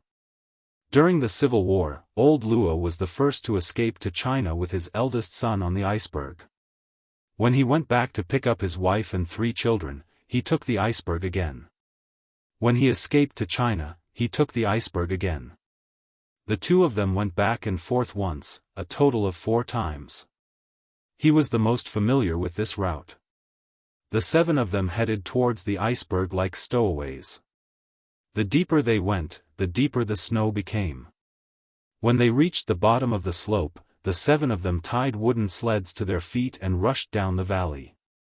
Yi Qian was very slow at first. His upper body was relaxed, his center of gravity was forward, his knees were bent, his eyes were looking forward, and his ski poles were pointing outwards. He didn't even need Xia Jinyuan's guidance. After he went up, he started to paddle. Yi Qian was not proficient in paddling from top to bottom. With Xia Jinyuan escorting him, he was a few minutes later than the other members. Before he reached the bottom, he suddenly saw a few horses raising their front legs from time to time in the snow. Horses? How can there be horses? Xia Jinyuan raised his eyebrows. He, who had been at the back, took the lead and whizzed past her. With a beautiful turn, he stopped beside a nomad. This was their guide, Old Luo. Old Luo was Tajik. When he saw Xia Jinyuan, he immediately opened his arms warmly. He didn't look like an elder, but more like a brother. Without too many warm words, Old Luo looked at Yi Qian and pointed at the 7 horses he brought. If you had told me earlier, I would have prepared another horse. No need, this is good enough. Xia Jinyuan was pleasantly surprised by the fact that he had brought a horse that could travel on the ice mountain with him. The pigeons had already mounted their horses, let's hurry up and set off before dawn. They had to travel at night tonight, but it was better to travel early in the morning than late at night. Past the snowy mountain at 6,000 meters above sea level was another country. At the end of October, the Wakhan corridor was still quite sunny, and the bad weather had yet to arrive. From day to night, they stepped on the snow and braved the knife-like wind that could cut their faces as they persisted in entering the war zone. The ability of the special forces to withstand harsh conditions was not something that ordinary soldiers could imagine. They could stay on the snowy mountain for a year and a half, just like the locals. At night, the horses could not walk as well as they could during the day. They walked on gray stones that were not covered by snow, and their legs were numb from the cold. When their blood reached their hearts, it was still cold. The people could not rest, and neither could the horses. With the horses riding during the day, the whole day and night journey was shortened to no more than 20 hours. Yi Qian walked in the middle from the very beginning. At 4:00 in the morning, she was still walking in the middle. Her thighs were wrapped in Old Luo's fur jacket and tied with straps. She pulled one foot out of the snow and then the other, and walked like this for less than half an hour. Chapter 983. Half an hour of rest was because the horse was disobedient. The path they took was not the most difficult one. Old Luo had climbed the iceberg at night 4 times. He took off his gloves and put some snow into his mouth. His tongue was frozen stiff, but it also stimulated his brain to wake up. We'll be there if we go from here. At 7:00 in the morning, when there was a glimmer of light in the sky, Old Luo, who was standing halfway up the iceberg, laughed and said, "It's still the same path I took 4 years ago. The weather is very cold, and it didn't snow at night. Once it snowed at night, the march would only be slower due to the strong wind and heavy snow." Looking at the endless winding road below, Xia Jinyuan's dark eyes narrowed slightly. "Rush down in one go, rush to the bottom of the mountain, and rest for an hour before we set off." They chose the most difficult path because they were all illegal mercenaries. Because they couldn't expose themselves and let the country they were protecting have a trace of stain. From 11:40 p.m. to 7:00 a.m., a full 20 hours passed through the iceberg 6,000 meters above sea level and arrived at their destination. Old Luo didn't go back immediately. He went to a Tajik house to rest. Except for Yi Qian, who just shook his hand and said, "Thank you," all the members of the Snowfield Brigade gave this 43-year-old brother a warm hug. 84 hours after K7 was captured, the members of the Snowfield Brigade changed into the local clothes of this war-torn country and drove a jeep to the desert. From the snow mountain to the desert, this was their journey of war. They arrived at Registan in the early morning of the 6th day after K7 was captured. The 7 of them couldn't be seen as human anymore. They were covered in yellow dust and a layer of dust could be seen in their hair. Registan, the arid plateau area in the southwest, was divided into deserts and sand ridges, and there was a desert plain in the middle. There was no vegetation and no rain. Yi Qian separated from the Snowfield Brigade at 4:00 in the morning on the 6th day. She jumped directly into a truck and entered the St. Mercenary Corps, leaving the Snowfield Brigade with a slender and fearless back. Yi Qian, she is a good soldier, Dove said softly. The dove spoke softly, as tears began to form at the corners of her eyes.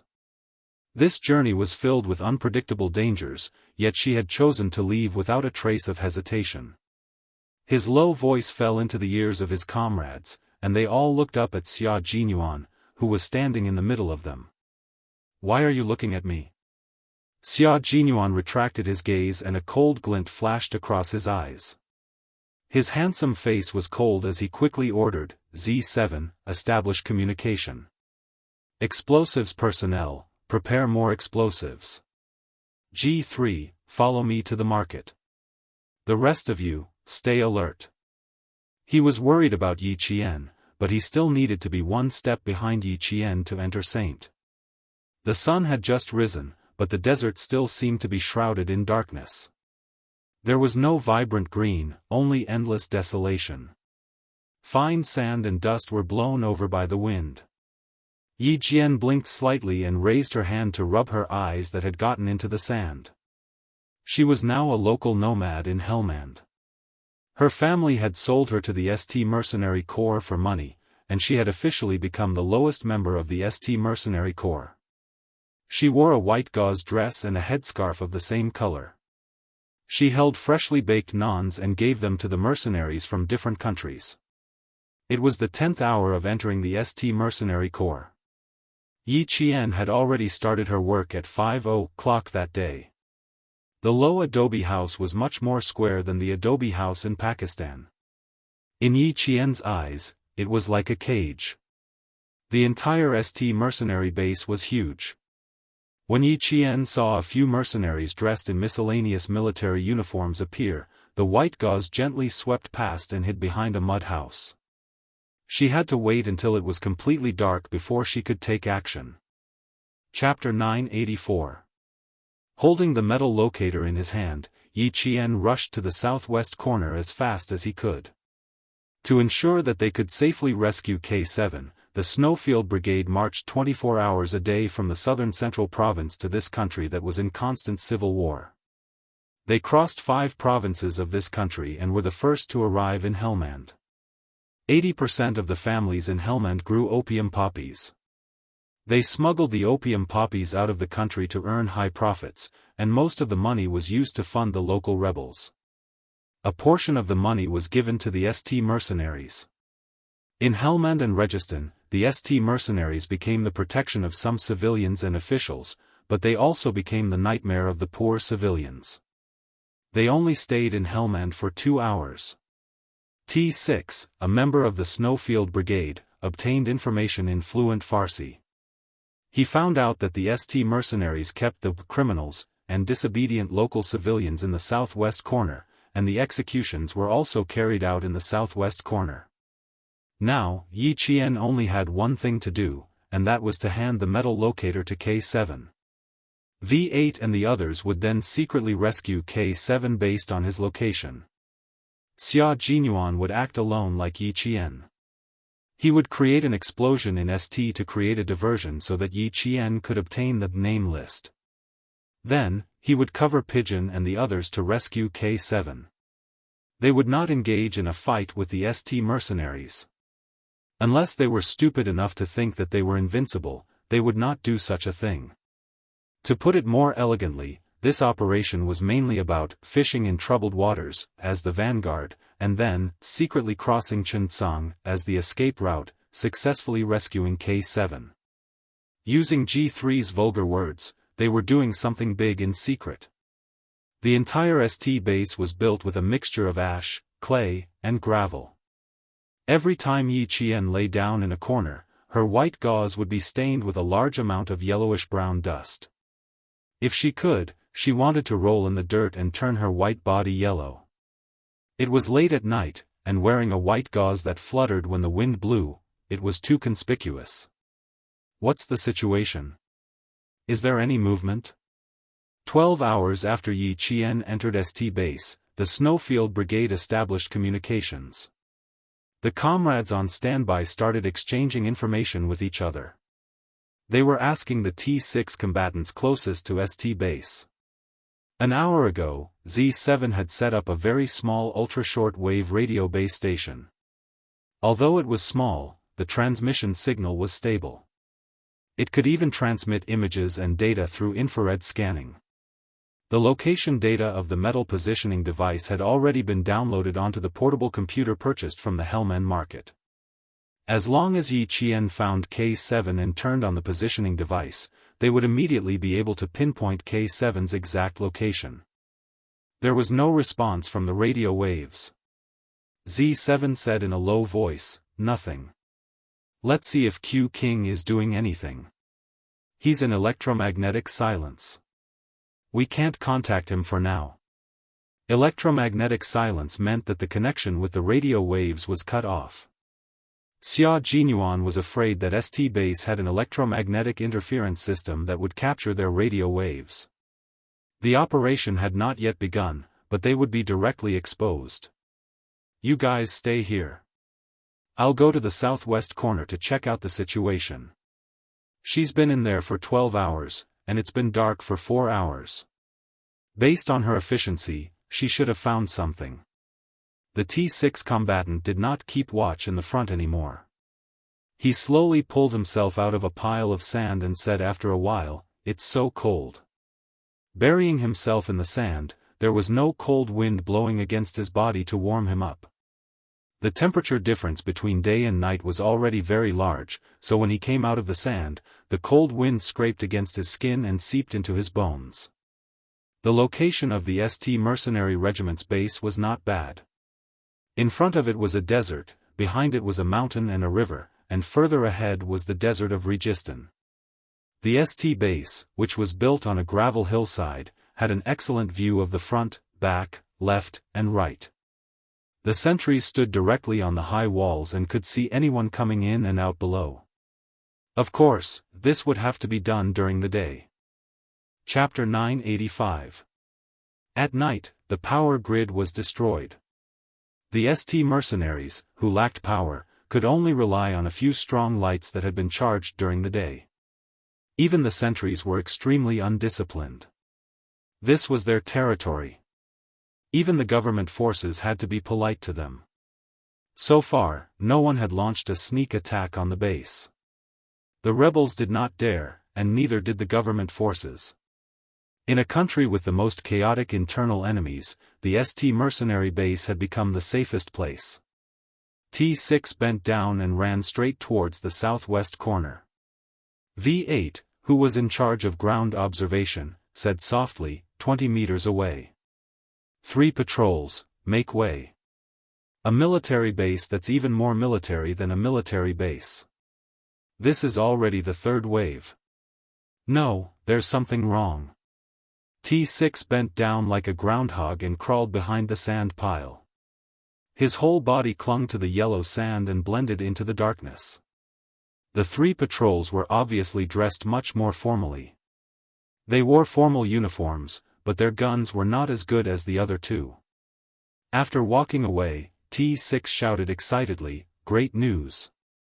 There are government forces guarding this place. Brothers, I'm afraid there's a big shot inside." It was indeed great news. If Q King encounters the government forces, he'll find a way to stir up trouble. Done, brothers. At present, we see a 10% chance of victory. Pigeon pressed his body tightly. He was also lying in the sand, motionless like a rattlesnake, waiting for its prey to pass by. The ST Mercenary Corps, the government forces, and the rebels were in a triangular relationship. The ST mercenaries would not interfere with the rebels for the sake of the government forces, nor would they interfere with the government forces for the sake of the rebels. It had become a delicate triangle in Registan. It seemed that the ST mercenaries had gained the trust of both sides, but in fact, no one could fully trust each other. If there was any movement, the government forces in the ST base, as well as the high-ranking official, would definitely suspect that the ST mercenaries were colluding with the rebels. This suspicion had always existed. And it was not just today. Xia Jinyuan knew about the news that was beneficial to the operation 10 minutes earlier than T6 and the others. He even saw the high-ranking official's face clearly. Now, he was at the place where the government soldiers were resting. The skilled and bold all-rounder was laying out the yellow stripe explosives. Yellow stripe explosive was a relatively safe type of explosive. It could withstand impact and friction, and the detonation point was a sudden explosion caused by heat. At the same time, the poisonous gas released would cause chronic poisoning. No matter what the situation was now, his brother had definitely suffered. Since he had suffered, he had to get some interest back. After everything was done, he turned on the communication device. His low voice suddenly reached everyone's ears. "I've finished the deployment. There are government soldiers inside. Place the yellow stripe explosives at the door where they sleep. What's the situation on your side? Have you received the location yet?" Z7 stared at the receiver and clenched his jaw. "No, T6 is scouting the southwest corner." Just as the low voice finished speaking, a small red dot suddenly flashed on the receiver that had been quiet all this time. "Holy shit, it's coming, it's coming. I'll locate him in 1 minute."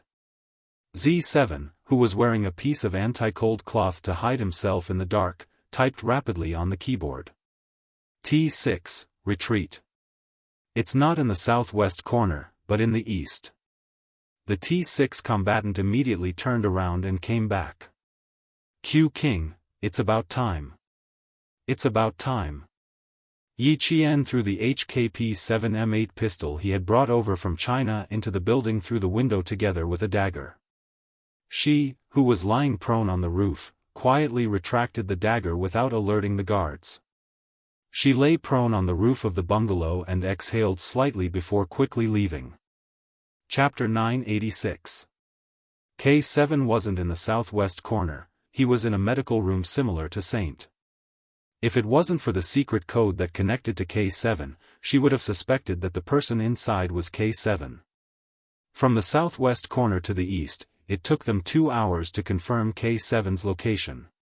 Now, it was up to Xia Jinyuan and the others. After Yi Qian gave K7 the necessities, she didn't stop for a second. Using her petite body, she nimbly rolled across the roof of the bungalow. The roof wasn't made of cement, it was made of pebbles and clay. As she rolled across the roof, the sharp pebbles made her skin hurt. After rolling to the edge of the roof, Yi Qian lightly patted the dust off the white gauze. She still needed to use the gauze as a disguise, so she couldn't take it off yet. She gripped the edge of the roof tightly and jumped down lightly. Like a cat, Yi Qian leaned against the wall as soon as she touched the ground. She only left after she confirmed that there were no patrols. There was no light in the room, so she couldn't confirm whether K7 was seriously injured or not. However, from the coughing that he transmitted to her, he was fine and could save himself. His cough was low and hoarse, like a broken tempered glass surface. It sounded fragmented and unstable. Just by listening to the sound, Yi Qian couldn't help but feel her heart tremble. Her breath was stuck in her throat, and she felt a dull pain in her chest. How could K7 be fine? The criminals, in the southwest corner, were all beaten to a pulp. They didn't even have a single piece of clothing to cover their bodies. Everyone's eyes were filled with despair. They had been tortured to the point that even death was a luxury. In such an environment, K7 was a captive who had just killed an important person. How could he be fine? How could he be fine? She sent in all the guns and daggers. Hopefully, K7 still had the ability to protect himself. After completing the first part of the rescue plan, Yi Qian avoided the 4 teams of patrolling mercenaries.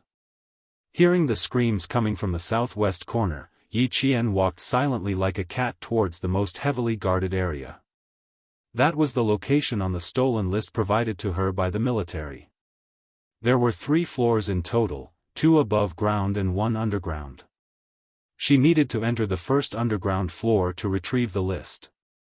However, whether the list was really in the first underground floor, the person who provided the information couldn't confirm it, and neither could the military. Regardless of whether it was true or not, she had to try. At night, the temperature in the desert dropped drastically. Yi Qian felt like she was back to the time when she trained in the desert with Principal Chen. The wind brought sand and dust, and her entire chest felt like it was covered in it. Yi Jian, who was leaning against the wall, was silently calculating the time in her heart. 20 minutes. Xia Jinyuan could only give her 20 minutes. 20 minutes to detonate the bomb, and she would take advantage of the chaos to enter the basement. 10, 9, 8, 7, 6. 3, 2, 1. Boom. Boom. Less than 200 meters away from the central area, there were continuous explosions. As the ground shook, the entire ST area was in chaos. In less than a minute, it was complete chaos. Damn it, who's there? Come out. Quick, there's something sneaking in. Alert, alert. Sharp whistles were heard. Countless mercenaries locked down the exits of the base. Rows of machine guns were set up. Whoever tried to rush out from the inside was shot to pieces. Not even a whole corpse was left. The smell of the explosives was terrible.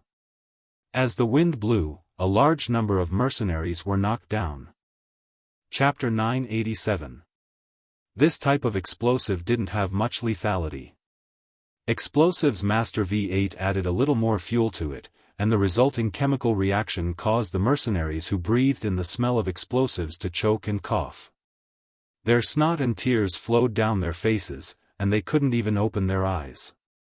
There wasn't a single person on the roof of the room that she needed to sneak into. When the explosion came, Yi Qian saw several mercenaries rushing into the room. They immediately found cover and set up their guns to lock down the surroundings. There were 4 soldiers on the roof and 4 below. She couldn't be sure how many soldiers were in the room. It wasn't easy to get the name list, and she only had half an hour at most. She rushed past several patrols and headed towards the central area where Yi Qian was. Xia Jinyuan couldn't let Yi Qian carry out another dangerous mission alone. With the support of the pigeons and the support of a mercenary in ST, he could free up his hands to help Yi Qian. Her military boots left footprints in the wind and sand, but the footprints were covered by the sand when she lifted her feet. She looked for a possible spot where Yi Qian could break in, but she didn't see him. Instead, she saw a mercenary on the roof flapping his hands as if trying to grab something. Yi Qian went up to the roof. What a bold fox. She actually wanted to break in from the roof. On the roof, she made a collar out of the silver wire and quickly and fiercely wrapped it around the neck of a mercenary. As she jumped down, a black-skinned mercenary didn't even have a chance to struggle. His hands flailed in the air, and his legs kicked a few times before his limbs drooped down and he stopped breathing. Letting go of silver wire, Yi Jian quickly caught his body before he fell to the ground. She held him firmly and slowly let him fall to the ground. She did it quietly and did not alert the other 3 mercenaries who were armed with guns. Xia Jinyuan stomped his feet, and his military boots stepped on the wall mixed with gravel. He quickly flipped onto the roof. Before he could touch her, he felt a sudden chill on his neck, scaring Xia Jinyuan into grabbing Yi Qian's wrist. The moment the silver thread tightened around his neck, Yi Qian was startled and quickly withdrew his strength. Xia Jinyuan. Yi Qian mouthed the words to express his fear. If she had pulled back just a little bit later, there would be 2 marks on his neck. The man who flipped himself over was so shocked that he broke out in a cold sweat. He almost lost his life just now. What a fast move. Her hand strength was also very strong, and it was very easy for an adult man to lose their life. He gestured with his hands to the left and right, then pointed to the mercenaries in the west and south corners. He made a horizontal cut across his neck to express, "You take the left, I'll take the right, we'll take the west and south. In the middle, close the rope." Yi Qian gestured an OK sign, and the 2 of them flanked the mercenary from about the same distance. This time, Yi Qian didn't use the silver wire in her hand. If she wanted to strangle someone's neck within a second and make them lose the ability to resist, she would have to rely on external forces. At a time like this, it would be better to use a dagger to solve the problem. It would be faster. On the right, Xia Jinyuan's hands were around the man's neck.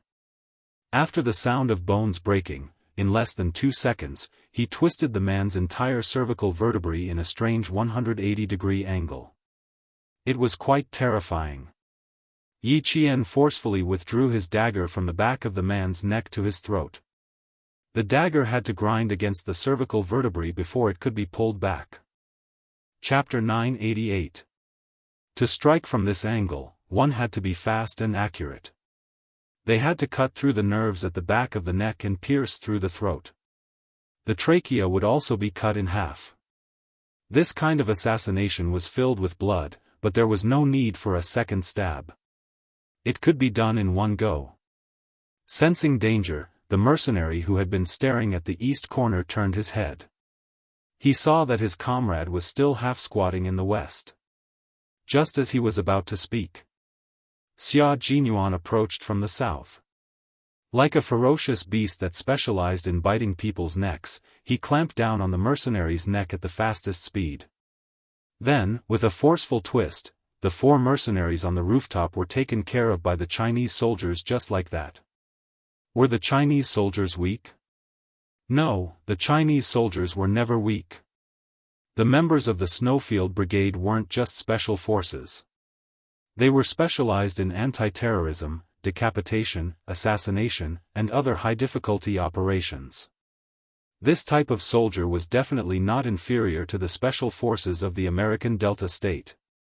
The generator below is generating electricity. I'll cut the wires. Bring this with you for communication.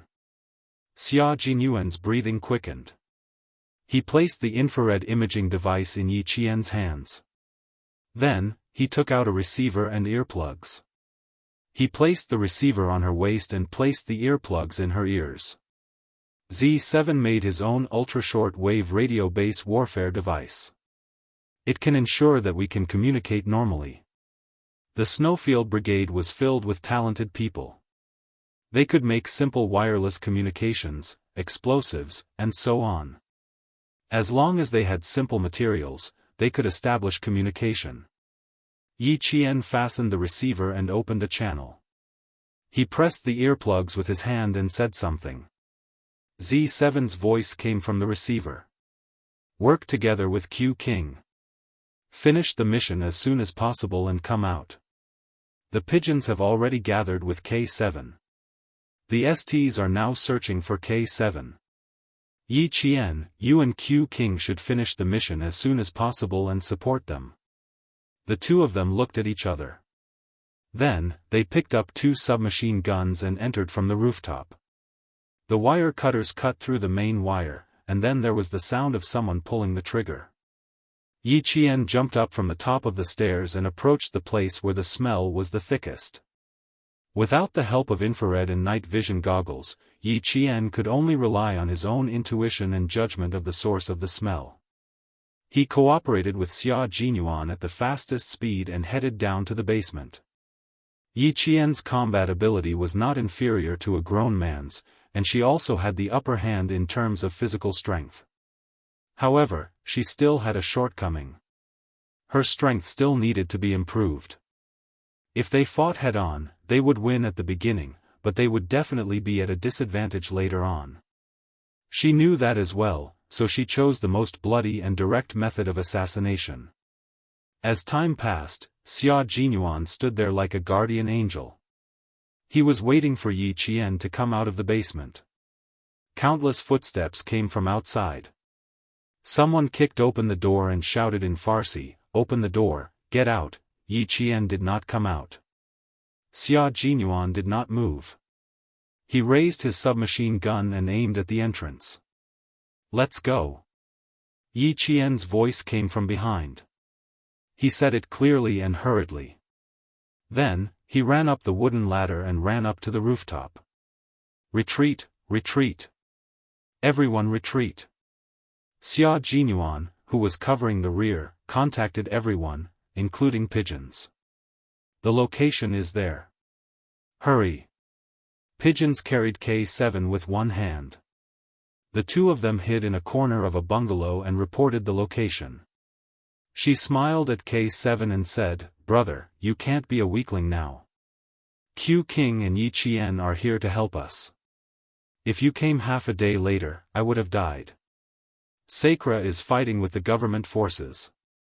Damn it, I got the advantage, but you got the advantage." K7, who was running a high fever, opened his cracked lips and said coldly, "I didn't want to die here. Since I'm here, I want to go out with you." Chapter 989. Pigeon listened to his brother gritting his teeth behind his back and couldn't help but chuckle. "Brother, you're really lucky to have encountered ST and the government. I let you rest for a few days in vain." But a few figures flashed past his eyes. Pigeon shut his mouth and signaled K7 to hide. The running ST soldiers were all wearing military boots. Pigeon squinted his eyes in the dim light and smirked, "The government is here. Looks like we are going to have to fight Saint Brother. Even if you want to sacrifice yourself, you won't have a chance." "When did I say I wanted to sacrifice myself?" K7 suppressed the itch in his throat and pressed his fist against his Adam's apple. He tried to suppress the itch that was about to come out of his throat. "Save my life, I still have a lot of things to do." Being willing to sacrifice yourself did not mean that you had to sacrifice yourself. The country did not raise you to be a soldier for you to think about sacrificing yourself all the time. Even if you were captured, as long as there was a slim chance of survival, you had to try your best to survive. K7 had never given up on him, but he had never thought about asking his comrades to come back either. Therefore, when he heard the familiar secret signal, his entire brain had a 3-second lapse in thought. It was all in ST. Why would he send a fake message? It was because he knew they had entered ST's base. He did not expect that after he sent the message, they would come back. That's what I call guts. If he really died, then our trip would have been for nothing. Pigeon signaled K7 to keep an eye on the window while he went to the door. Someone was coming their way, and they were flashing lights. The sound of footsteps passed by the door. Pigeon, who was hiding behind the door, let out a sigh of relief. That was close. The place they were hiding in was not a good place. There were a few dead bodies inside. The window was the best place to watch.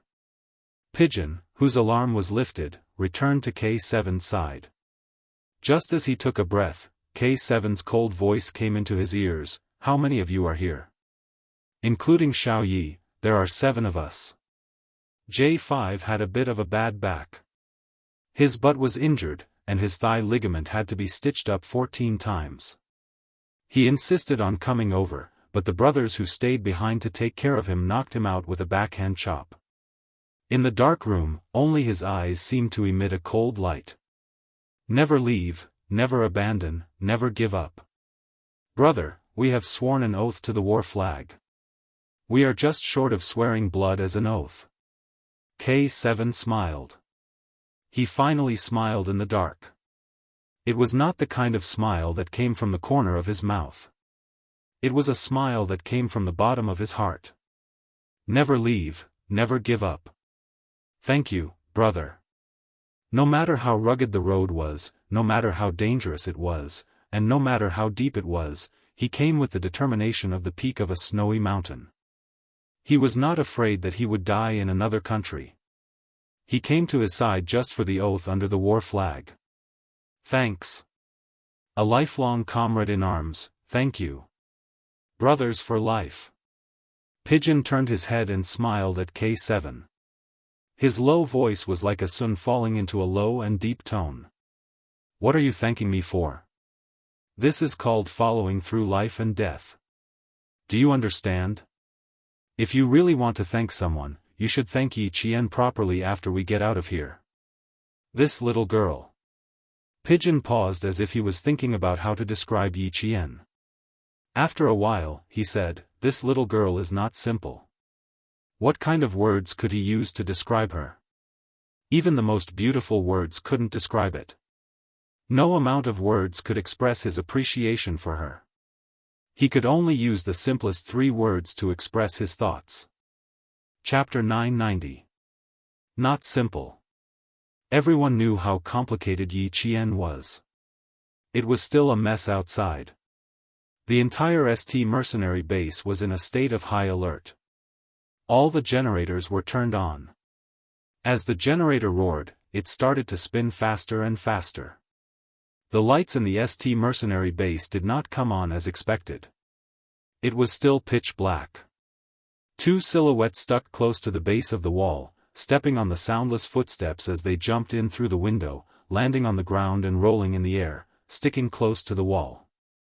Yi Qian, be on guard. Xia Jinyuan did not even catch his breath when he came in. He immediately asked Yi Qian to be on guard while he hugged K7 who was panting heavily. He then put his hands on K7's shoulders and said in a low voice, you gave us fake news. Go back and write the report for us. He was still alive. Even though he was injured, he was still alive. As long as he was alive, it didn't matter if he was injured. K7's mouth twitched. He was not used to it and wanted to force a smile. His chest heaved up and down as he said anxiously, I had no choice. Later, when I wanted to send a text message, I smashed my phone into pieces. Trying to be brave. Pigeon chuckled and said to Xia Jinyuan, how is it? Did you get in touch with them? I found them. Draw a map for me. Xia Jinyuan took out an extremely small flashlight. He turned on the red light and shone it on the ground. He then used a dagger to draw an escape route on the ground. G3, T6, and V8 will create chaos in the front. We will climb out from the back. There is a 90-degree slope at the back. It is 900 meters away from the exit. Yi Qian will cover the rear. I will attack. Pigeon will take care of K7's retreat. Xia Jinyuan turned off the flashlight and looked at K7's face. Can you walk on your own? I want to hear the truth. K7 opened his mouth and frowned. 900 meters is not a problem for now. Let Pigeon carry me. I will be a burden if I run on my own. I was injected with a strong nerve pain agent. There are some side effects, muscle weakness. Hearing this, the 3 people's faces darkened. Xia Jinyuan bit his cheek and said to Pigeon, I'll leave it to you. Okay, no problem. Pigeon nodded. In the darkness, her eyes were filled with murderous intent. You two, be careful. The ST and the government forces did not trust each other at first, but an explosion directly shattered the fragile layer of trust. In addition, a government soldier said that he saw a mercenary in a military uniform leaving before the explosion. The 2 sides directly confronted each other with guns, and no one believed it. When Sakura found out that the captive he was holding had gone missing, the firepower of the entire scene escalated again. The T6 combatant who was mixed in with the government troops cursed in official Persian and fired a few shots in other directions. And when the high-ranking government officials who were still sitting in the room heard the gunshots, their expressions changed drastically. They took out their guns and pointed them at Sakura.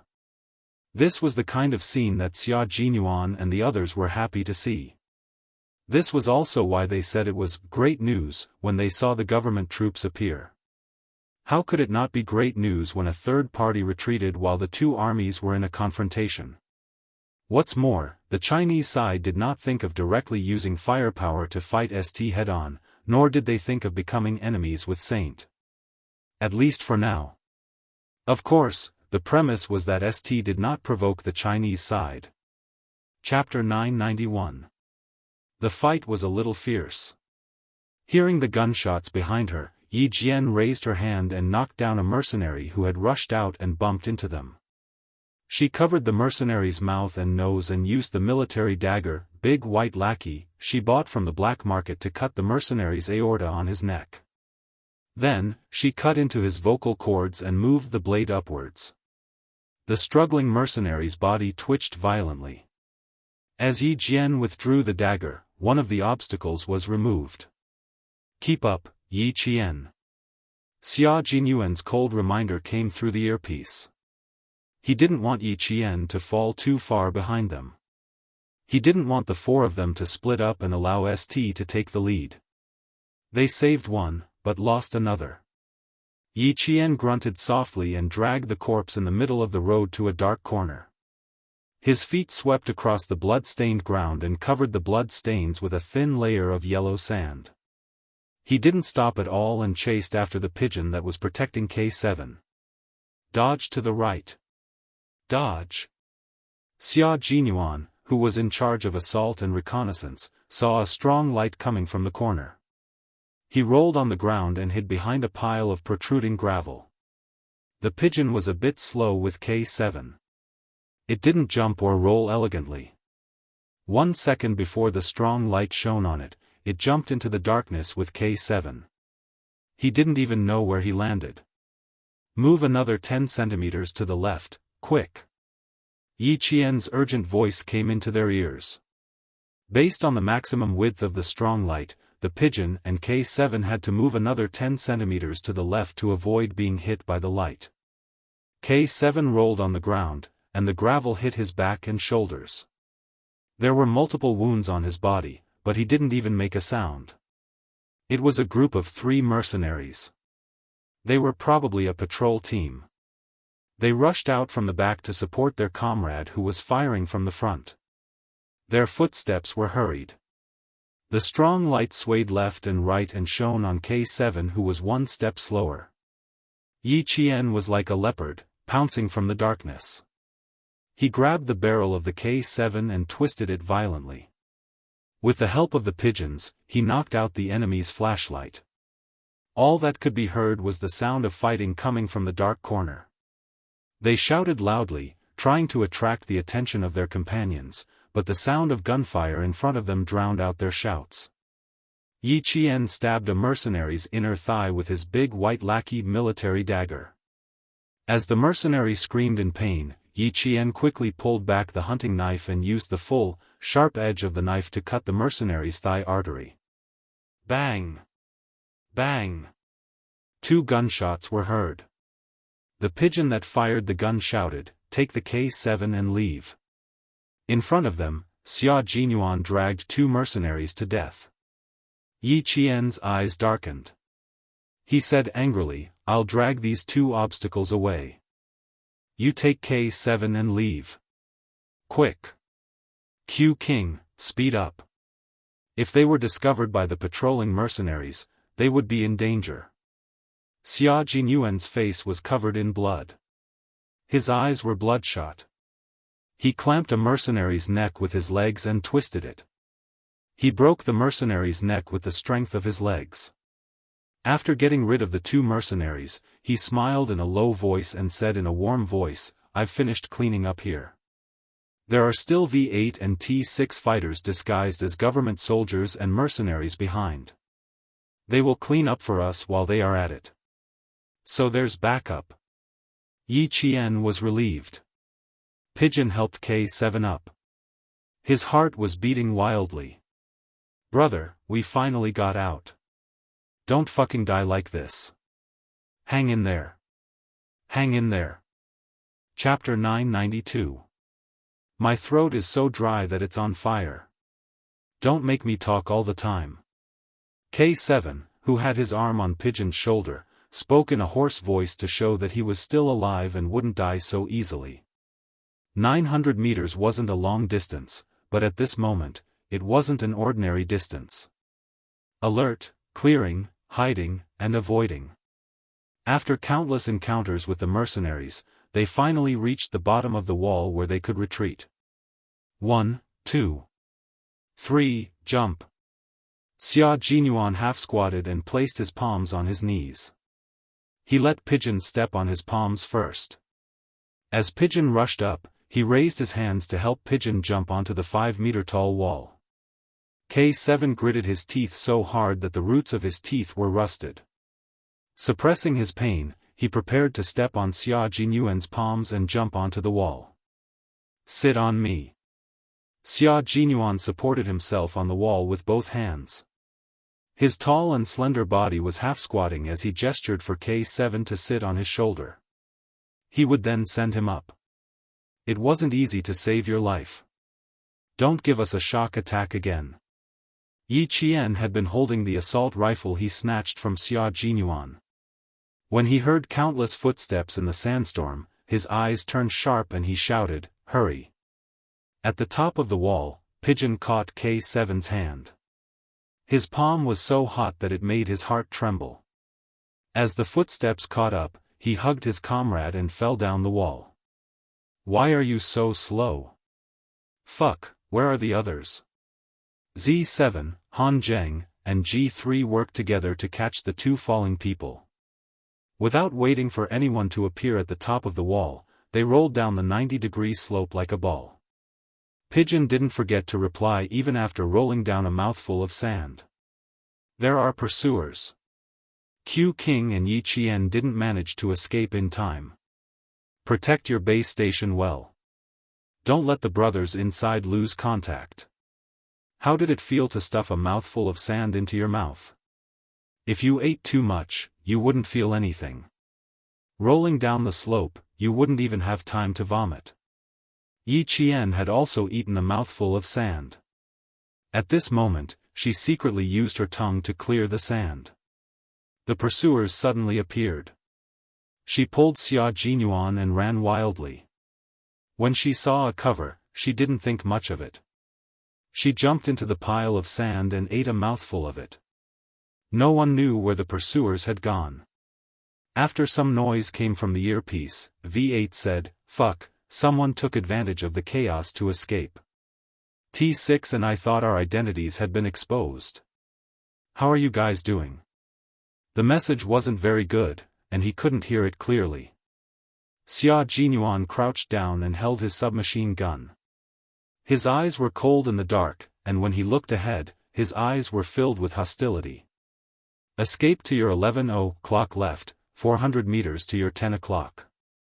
You guys retreat first and catch up with Pigeon and the others. Yi Qian and I will be there in 10 minutes. No, it's fine now. With a mouthful of sand stuck in her mouth, Yi Qian couldn't even speak properly. She felt pain in her mouth. The man beside her had been holding back his laughter. After the call ended, he turned to look at Yi Qian, who was still spitting out sand with her head lowered. He raised his eyebrows and leaned over to her, chuckling softly. Just drink some water. You don't have to work so hard. You brought water? Yi Qian looked up. It didn't feel good to have a mouthful of sand in her mouth. Without any light, Xia Jinyuan, who was surrounded by darkness, leaned closer. The tip of his handsome nose gently rubbed against her cheek. He lowered his voice and said steadily, "It's fine to drink some water." Yi Qian, whose lips were blocked, widened her eyes. This bastard. Drink some water. Drink the water in your mouth. Chapter 993. The kiss was very slow, and the soft tip of his tongue moved gently in her mouth. It was very delicate, and he did not let go of her upper and lower jaw. That's right, Major Xia's meaning was, drink, the water in your mouth can solve the problem. In order to be more flexible in battle, they didn't even bring a water bag, so how could they have water to drink? Be alert, little fox, this cleanup will take a long time, we have to take it slow. Xia Jinyuan raised his hand and wiped away the sand that came out of her mouth. The smile on his handsome face was somewhat sinister. After he finished speaking quickly, he didn't give Yi Qian any chance and lowered his head again. 5 minutes to clean up, 5 minutes to escape. You're in front, I'm at the back, be alert. At a time like this, Major Xia could still find an opportunity to take advantage of her. No wonder he was an all-round soldier. He could even take advantage of her as if it was natural. The first time, Yi Qian wasn't paying attention. The second time, she reacted and pushed his shoulder with her right hand that wasn't holding a gun. She widened her eyes and tried to push him back, but he caught her in his arms. One in front, one in the back. They kissed while being on alert. Even a special forces soldier in a relationship was so scary. 5 minutes later, there were only sporadic sounds of gunfire coming from the front. After they finished cleaning up, they calculated the time to end. A kiss in the blood. Xia Jinyuan, who was holding a gun with both hands, retracted his arms. His dark eyes that were looking straight behind him restrained the coldness in his vigilance. When he smiled at Yi Qian, the coldness dissipated slightly, revealing the gentleness that came after a tough battle. How is it? Did we clean up well? As soon as he let go, Yi Qian immediately squatted and held his gun to the back to be on alert. Hearing this, Yi Qian, who was blushing, pursed his lips and said, taking advantage of the situation. I think it's not bad. Xia Jinyuan wiped away the last bit of sand from the corner of his mouth, then bent over and stood up. The gentleness that he showed just now also disappeared when he stood up and bent over. On the battlefield, he adjusted his emotions in a second and said to Yi Qian behind him in a low voice, "Charge, you first, I'll follow." When he was with him, Yi Qian also felt that he could control his emotions freely. After 20 minutes of intense fighting, both sides refused to back down. Yi Qian stepped on Xia Jinyuan's knees and jumped onto the wall that was several meters high. The walls were high and the line of sight was far away. Lights began to come on in the pitch-black ST base. Yi Qian's pupils constricted as he said in a low voice, "Power is restored. Quick, Xia Jinyuan." The restoration of power meant that they had found the cut in the power line. Then, they would discover that there was a third party. Plus, K7 had rescued them. How could the leader of the ST mercenary group and the government officials not realize this? The only bright spot on the edge of the desert was the ST mercenary base. This base, which was claimed to be unbreakable, appeared to be in a mess tonight. The captives, whose identities were a mystery, had disappeared. After a cleanup, a total of 14 mercenaries were assassinated. Yi Qian rolled down the 90-degree vertical slope. She hugged the receiver tightly and rolled along with herself. She was afraid that the receiver would break and she would lose contact with Z7 and the others. Z7 and the others were waiting for the last two people to appear. When they heard voices in their earpieces, the few of them who had been tense all this time were overjoyed. They couldn't wait to ask, "Where are you?" She rolled down the slope until she couldn't tell north from south. Her head was still dizzy and she only knew that she was heading towards the river. At this time, it wasn't a river. It was just a dry riverbed. Chapter 994. Xia Jinyuan patted the dust off his face and supported Yi Qian, who was unsteady on his feet, with one hand. He glanced at the dry riverbed and said, "It's about 100 meters to the west. Don't move, we'll meet up with you soon." Before he could finish, Yi Qian bumped into Xia Jinyuan with his shoulder and shouted, "Get down! Get down!" The power on the high wall had been restored, and strong lights that could illuminate hundreds of meters shone down from above. The 90-degree vertical slope was not close to the sand surface, so the top was exposed. They had escaped with great difficulty, so how could they go back in again? The strong lights kept sweeping back and forth until the patrolling soldiers confirmed 3 times that they did not find anything. Only then did they retract the lights and shine them on the top of the base. Give him an antibiotic and a fever reducer. Let's get the fever down first. Don't burn his brain. K7, whose brain was in a daze from the fever, sneered, Q King, you didn't burn your brain when you had a high fever on the plateau. What's happening to me? Shut up. Xia Jinyuan broke the small glass bottle with his hand, took out a long and thin syringe, and took out the medicine. He handed it to Yi Qian and said, you do it. His skin is thick, so you need to be careful. K7 looked at Yi Qian, who took the syringe, and the corners of his mouth twitched. His face was so thin that his facial features could no longer be seen clearly. He smiled and said, put it in his left arm. His body had been very tense. The neuralgia medicine not only made his muscles sore, but also made his muscles tense. Yi Qian did not refuse. He took the syringe and skillfully injected K7 with 2 needles. Get in the car first. We can't stay here for long. When the higher-ups realize what's going on, this area will become a key search area. The syringe and medicine were prepared by the military. They were all powerful drugs, and the 2 needles would take effect in no time. After the 2 needles, Yi Qian felt K7's tense body slowly relax. He retracted his hand and clenched it gently. There was a sticky feeling in his palm. It was stained with K7's blood. He turned his head and whispered to Xia Jinyuan, K7 is still bleeding. We have to leave as soon as possible. Let him catch his breath before we leave. Xia Jinyuan was not calm when he heard that his comrade was injured. Even his voice was a little tense when he answered. They finally met again after being held captive for 6 days. No one wanted such a thing to happen.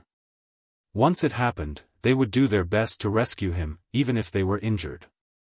Yi Jian tilted her head and looked at the man who had fallen silent.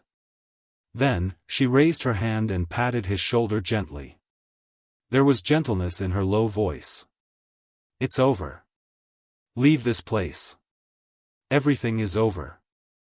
Before she could withdraw her hand from his shoulder, it was held by the man whose shoulders were tense. His rough fingers gently caressed her hand.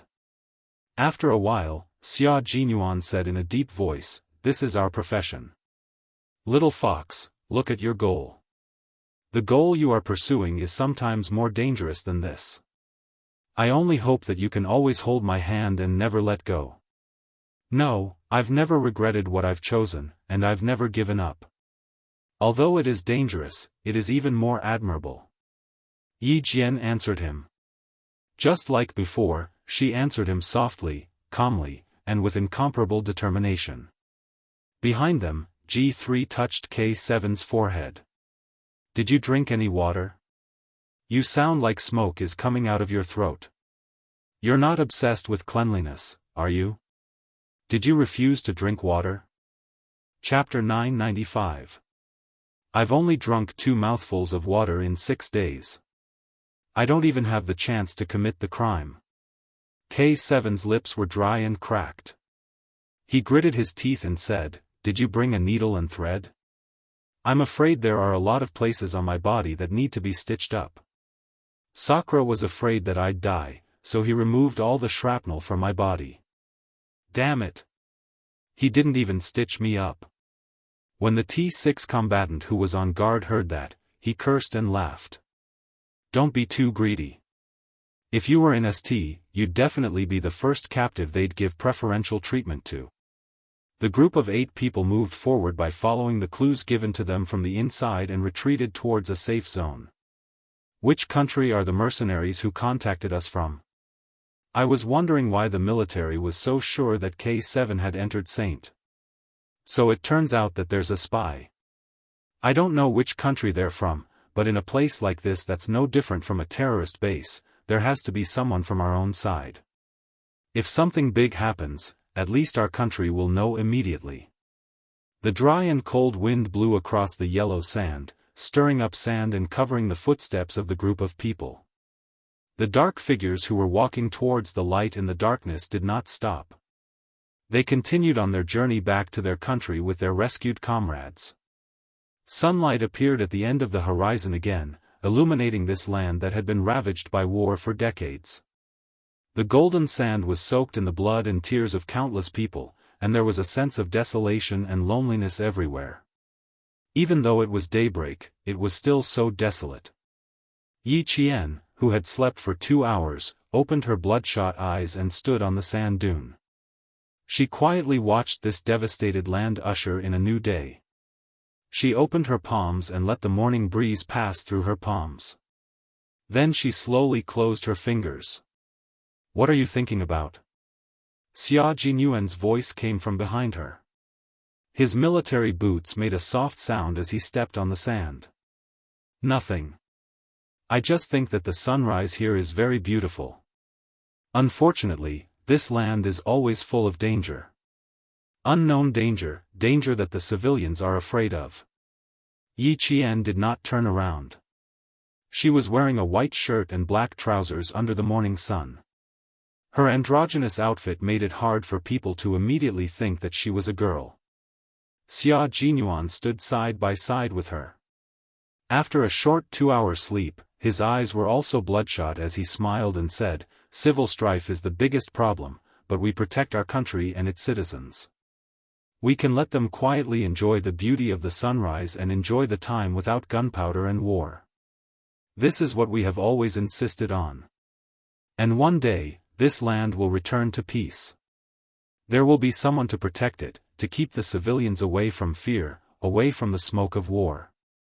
That day will come." Yi Qian raised his head to look at the man who had a rigid jaw. He smiled and said, "Captain Xia, is that why you joined the martial arts world?" "I'm the same as you. I'm here for a goal." Xia Jinyuan raised his eyebrows and looked at the girl who was bathed in the sunlight. The gentle morning light shone on her dark eyes, making them as bright as stars. It also reflected the fearless persistence in her pupils. His dark eyes darkened slightly. He opened his arms and smiled gently. "Come, let's hug. Hug yourself. I'll take a look at K7. Yi Qian did not have the guts to hug Xia Jinyuan when G3 and the others were around. Before he reached for her with a smile, she nimbly turned around and ran far away. K7's wounds were all treated. There were a total of 13 wounds on his body. Among them, there was a wound on his back that was about 20 centimeters deep from his shoulder blade. It was the most serious wound, and it was beginning to inflame and swell. At 4:00 in the morning, they entered Mirvis Hospital, a hospital built by the Chinese government in the 1970s. Chapter 996. Here, K7 received the best treatment. The doctors here were already used to treating people who were injured in the war. Furthermore, K7 was a tourist from China. The hospital hired the best doctors and used the best medicine. After 4 hours, all of K7's wounds were stitched up. The explosion-proof walls and barbed wire separated the hospital from the terrorists, allowing the 8 of them to temporarily escape from danger. This was also the place where the Taban terrorists had suddenly risen to power. It was the second largest city in the country. She would stay in the hospital for half a day. In the afternoon, she would take a flight back to China with K7. Xia Jinyuan watched her leave with a faint smile on his thin lips. He reached out his hand and mimicked Yi Qian's actions. He gently opened his hand as though he was grasping the sand from the Lazistan desert. Then, he slowly tightened his fingers. A trace of darkness flashed across his deep eyes. Just now, he was sure that Little Fox was thinking about something, but she didn't want to say it. What was she thinking? He thought about how she didn't notice that he had been standing behind her for at least 5 minutes. There was a trace of helplessness, sadness, and loneliness in her eyes. His heart couldn't help but tighten. It wasn't until he saw her straighten her back and exude a strong and indomitable aura that he smiled and spoke. What was Yi Qian thinking? She thought about it, but she didn't think about it. She just felt empty in her heart. It was as though she hadn't lived a fulfilling life in the past few years after her rebirth. She thought about the things she had done in the last few years of her previous life to counterattack Yixifan's family. Back then, the pace was much faster than it was now. Shuttling back and forth between the major cities of the southern province and the cities where Yixifan had worked before, collecting evidence bit by bit. In the last few years, her schedule was much tighter and more secretive than it was now. When she returned, she wanted to tell Principal Chen that she needed to arrange things more tightly. Compared to the civilians who had to find a way to survive in the war, she was too lucky and lived a comfortable life. He could do even more things and improve himself even faster. She didn't want to live up to the good times of her youth. She didn't want to live up to the good times. That was all Yi Qian had in mind. K7, who was lying on the bed, saw Yi Qian walk in. His pale face had a very faint smile. He raised his hand that was not connected to the drip. He could only wait for Yi Qian to come over and give him a high five. A crisp clap echoed in the room. K7, whose vocal cords were damaged, said with a raspy voice, "Thank you, my comrade. Thank you, my comrade in arms. You are my comrade in arms, a comrade in arms who will never leave or give up." "There's no need to thank me, my comrade," Yi Qian smiled warmly. "I don't think there's a need for thanks between comrades in arms. You were in the enemy camp, so it was normal for us to save you." V8 laughed. "Did you hear that? You're a man, yet you're not as broad-minded as a woman. I have to thank everyone who comes in. My teeth are aching." K7, who was being teased, looked up and swept his scalpel-like gaze across the room. V8, who was laughing with his head raised, suddenly stopped. K7, who was a forensic doctor and could dissect anything expressionlessly, had returned. Xia Jinyuan stood outside the room and laughed softly. This time, they could return to the country safely. The Chinese military had already received the news and told J5, who was lying in bed with a gloomy face every day. That day, when the nurse changed his bandages again, she finally saw the smile on J5's handsome face and felt a little flattered. Chapter 997. It took her 10 days to return to China, while Yi Qian took 11 days to return to southern province. After completing her mission, she signed the confidentiality agreement and returned to southern province. She didn't take a civilian plane back to southern province. Instead, she took a transport plane. Major Xia, who was sending her to the plane, pursed his lips. "Are you sure you want to rush back to school this afternoon? You'll drive back to school when you arrive at the Southern Province Air Force Base?" "Yes. I've been away from school for so long. If I don't report back to school soon, I'm worried that the school will expel me." Yi Qian looked at him suspiciously as she walked towards the transport plane. "I definitely have to go back to school." "Why? Is there a problem?" Xia Jinyuan looked at her and smiled helplessly. "Why is it Wednesday today? If it's Saturday or Sunday, you can take a day off and rush back to school." They could at least rest today, but his little fox still had to run around all day. It was too tiring. "Or you can have a good rest tonight and report back to school tomorrow. You don't have to rush back to school today. It's the same if you go tomorrow." Xia Jinyuan persuaded Yi Qian to skip class today and have a good rest. Yi Qian rubbed her forehead and sighed. "Captain Xia, you once said that my main task now is to study hard and not to think about other things.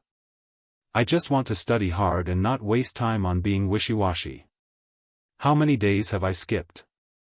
11 days. If I don't report back to school soon, I'm afraid I'll be expelled." Being expelled from school was indeed a serious matter. Xia Jinyuan went silent and sighed deeply. "Studying is still more important. Call me when you arrive in southern province." Before he could finish his sentence, he stopped talking. He couldn't use the phone for half a month and was still under observation by the military. The transport plane was already on the runway. The wind caused by the propellers blew at Yi Qian and made a whining sound when she spoke. Xia Jinyuan did not hear what she said clearly, so he asked. She waved and smiled, then ran to the cabin door without looking back. After the cabin door closed, Xia Jinyuan could only watch as Yi Qian slowly disappeared from his sight. Yi Qian said, "I'll wait for you to come back and put on your uniform." She still remembered this matter. She would wait for his return in the southern province and personally retrieve the military uniform that he had placed in her hands for safekeeping. After resting for a few hours on the transport plane, Yi Qian did not waste any time. She left the Air Force base and drove the car she borrowed from Hozi to the provincial capital. At 5:00 in the afternoon, the first class of the province ended for the day. As soon as the bell rang, the whole campus became lively. Wearing a thin Yi Qian shirt, he took out his student ID and walked toward his dormitory under the watchful eyes of the guard. It was November, but she was still wearing a short-sleeved shirt. Walking on campus, she attracted a lot of attention. In addition, there were many people in the school who knew her. When they saw her wearing only a short-sleeved shirt, the first thing they asked was, "Where did you go? Wearing short sleeves? Aren't you afraid of the cold?" She had no clothes to wear. She could only wear the sports suit she changed into before going into the mountains with Xia Jinyuan that night. Her jacket was stained with blood, so she could only wear a short-sleeved shirt. She also did not have a school uniform. She had to ask the logistics department for a new one. Yang Hun was carrying a basketball to the field to play a few rounds before eating when he was reminded by his classmate that Yi Qian was walking over in a short-sleeved shirt. He stuffed the basketball into his classmate's arms and said, "You guys go ahead. I'll be back later." Chapter 998. As he ran, he took off his uniform and ran towards Yi Qian. "Why are you wearing a short-sleeved shirt? How's your family? Is everything okay?" Yi Qian looked at Yang Hun rushing towards him. He raised his head and smiled. "I was in a hurry to get back to school and didn't have time to change. I came back because everything was fine. It's already been 11 days. You took a long leave this time. It's good that everything is fine. It's only 11 degrees Celsius today. Don't you know to bring a jacket?" Yang Hun picked up his uniform and put it over her shoulders. "Put it on and go back to the dorm. Don't catch a cold." Yi Qian wouldn't wear his jacket. He quickly raised his hand to stop him. "I'm not cold. I ran all the way here. My back is still warm." Under the camphor tree, someone's gaze fell on them. When she saw Yang Hun draping his jacket over Yi Qian, Yao Jing's calm eyes flashed with resentment. She secretly clenched her fists. Jing, why do you have to do this?" Wang Dandan looked away and used her body to block Yao Jing's view. She frowned and said, "Look at yourself. What have you been doing for the past 10 days? If Yang Hun and Yi Jian are close, then so be it. Why are you thinking the worst?" Lu Mei on the other side also whispered, "Yeah, Jing. Don't think too much. Yang Hun has known you for more than 10 years. Yi Qian has only known you for a few days.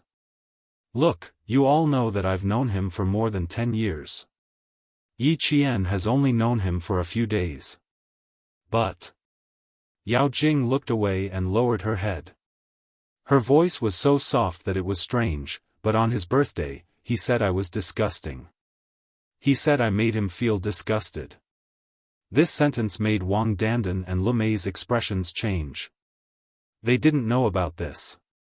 After Yao Jing finished speaking, she raised her head and said to her friends, "Do you think I'm inferior to Yi Qian? Am I that disgusting?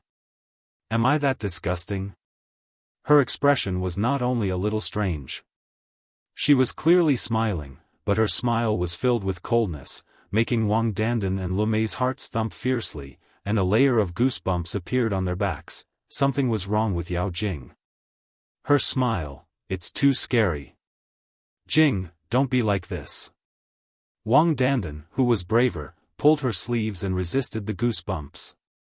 She calmly said, "Let's go eat." "What's there to look at?" Wang Dandan quickly turned her head and saw that Yi Jian was still wearing a short-sleeved shirt, while Yang Heng was chatting with the boys he usually played basketball with as he walked towards Chaoyang. Wang Dandan immediately said, "Look, nothing happened at all. Yi Jian didn't take his shirt to wear." Yao Jing stared at Yi Jian's back and then stared at Yang Heng. He said, "I'm disgusting. I want to ask him if I'm really that disgusting in his heart." "Why do you have to ask?" He might have said it in a fit of anger. Wang Dandan was a little anxious. Should I call Auntie Yao? Something was wrong with Yao Jing. But she couldn't tell what was wrong. After standing for a while, Yao Jing took the initiative to go to the cafeteria to eat. "Let's go eat first. I'm a little hungry." She wanted to do something big. In front of Yang Heng, in front of Yi Qian, she wanted to ask him if she was really disgusting. If she didn't ask, she wouldn't be satisfied. She wouldn't be satisfied. She wouldn't be satisfied that the person she liked said she was disgusting in front of the person she hated. "Yang Heng, I'll give you one more chance. You must seize it. Otherwise, you'll never have peace in this lifetime." Chapter 999. Yao Jing's reaction made Wang Dandan feel that something was amiss. She looked at Yao Jing's cold smile and knew that Yao Jing liked to twist her fingers every time she wanted to do something. Wang Dandan felt her heartbeat quicken. She had to call Uncle Yao and remind Yang Heng. As for Yi Qian, Wang Dandan hesitated. If she told Yi Qian, wouldn't she be letting Yao Jing down? But if she didn't say anything, her intuition told her that Yao Jing was up to something big, and it wasn't something ordinary. Yang Heng's words had provoked Yao Jing into acting so abnormally. However, seeing how Yi Jian's face had darkened after talking to Yang Heng. With Yao Jing's temperament, it was not impossible for her to make trouble for everyone. Lu Mei saw that her friend didn't catch up, so she turned around and smiled. "Dandan, what are you looking at? Let's go." The wind blew. Wang Dandan put both of them in the pockets of her uniform and ran to catch up. Forget it, it shouldn't be a problem. The midterm exams were coming up. Jing Jing said that she would do better this time, so she wouldn't cause trouble. At the end of October, the weather changed and the temperature dropped sharply. During military training, it was so hot that they had to wear short sleeves, but at the end of the month, they could wear jackets. Those with weaker physiques even had to wear a thin singlet. Yi Qian came back just as the weather changed. The temperature dropped especially fast. The boys all wore jackets to resist the cold, but she came back in short sleeves. She didn't know how many stares she received from the school gate before she returned to the dormitory. And Jiasen, who was about to go to the canteen to get food, saw Yi Qian and widened her eyes. She rubbed her eyes and shouted, "Ah!" She threw herself at Yi Qian. "I thought my eyes were playing tricks on me, but it turns out they weren't. 11 days, you took 11 days off. Jane Eyre, you're so brave. You took 11 days off. I'm so envious. I want to take leave and go back to Fujian town too." Not only was Jiasen envious, but everyone who was a little nervous about the exams was also envious. Especially when Teacher Tong said that she might take part in the midterm exams. All the students in Grade 2 Class 1, including those with good grades, were envious. When they were students, there was only one thing that most students wanted to avoid: exams. Yi Qian smiled as he steadied her. He raised his eyebrows and said, "You're considering it on the 3rd, 4th, and 5th. It seems like you're not fully prepared. Oh my God, you're still thinking about the exam when you're home?" No, it's not that I didn't prepare enough, it's that the few golden flowers in our dormitory didn't prepare enough." And Jiasen smiled and turned sideways. She saw Yang Yi, Li Qian, Lu Lizhen, and Zhang Yuan on the upper bunk of Yi Qian. The four beautiful girls were all looking at her eagerly, like puppies that were about to be fed. Their gazes were so pitiful. Yang Yi wiped the corners of his eyes and said with a miserable expression, "Jane Eyre, we heard that your house collapsed and you had to go home for half a month. Everyone wanted to go home with you. Is everything okay at home? Has the house been repaired?" The students in the class all knew that Yi Qian came from the countryside. They didn't think much of it until teacher Tong mentioned that Yi Qian's house collapsed due to the storm. Only then did they remember that Yi Qian, the absolute number one genius, was from the countryside and not the city. In 1997, there was still a certain difference between the urban and rural households. Some people in the city even looked down on the villagers. This phenomenon existed everywhere, even in the 20th century. Chapter 1000. Meng Wen, who had always been secretly competing with Yi Qian, sneered, "Yi Qian's house collapsed because of a rainstorm. How poor is his family? No wonder he studies so hard. If he doesn't study hard, he'll be cooped up in the countryside for the rest of his life." Meng Wen's cold words carried the arrogance of a city resident. In the end, she added, "Luckily, I live on the 5th floor, so I'm not afraid of a rainstorm." Meng Wen only sneered to herself. If she really said it out loud, her classmates wouldn't do it. Yi Qian opened the closet and put the bag containing Xia Jinyuan's military uniform in the innermost part. Then he put his few clothes outside. When he closed the closet door, his gaze paused for a moment before he closed it again. "Xia Jinyuan, your military uniform is here. I'll wait for the day you come back." Yi Qian, who was wearing a jacket, smiled and answered Yang Yi, "Everything's fine." As he put on his clothes, he looked at the pitiful golden flowers and said, "You want to study at night, right?" "Sure. I haven't been in class for 11 days, so I have to study at night. But I can't study from Friday afternoon to Sunday. You have to study on your own. You don't have to go to the training base for the next few days. You took 11 days off, and you don't have to study at night when you return to school. It's really not appropriate. At least wait until the midterm exam results are out. You should hurry back to school and rest in the dorm. I'll bring you food." Jiasen, who was also from Fujian town, knew that it would take more than 10 hours to travel from town to the provincial capital. As a good friend, she was more considerate than Yang Yi. Yi Qian didn't refuse. He was indeed a little tired. He hadn't rested much since returning to China. She stayed by K7's side the whole time. Xia Jinyuan, Pigeon, and the others were vigilant all the way back to China. They didn't even close their eyes. When Jiasen brought the food down, she saw that Yi Qian was already asleep. Upon closer inspection, she could see that there was a layer of dark circles under her white eyes. "Shoo, lower your voice, lower your voice. She's asleep." She hurriedly gestured for Yang Yi and the others to lower their voices and said, "Let's go to the dormitory next door to eat. You guys go first, I'll warm up her food with hot water." Now that it was winter, the girls liked to go back to the dormitory to eat. Jiasen and the others were about to go to the dormitory next door to eat when 3 girls from the dormitory next door walked towards them with lunch boxes. They bumped into each other at the door. Before the girl in front could say anything, Jiasen said softly, "Yi Qian is asleep. Let's go to your dormitory for dinner." "Asleep? All right then. Even if you're going to sleep, you still have to eat. Are you going to sleep on an empty stomach? I'll heat it up with boiling water. When she wakes up, she'll still be able to eat hot food." Even outside, Jiasen was still suppressing her voice.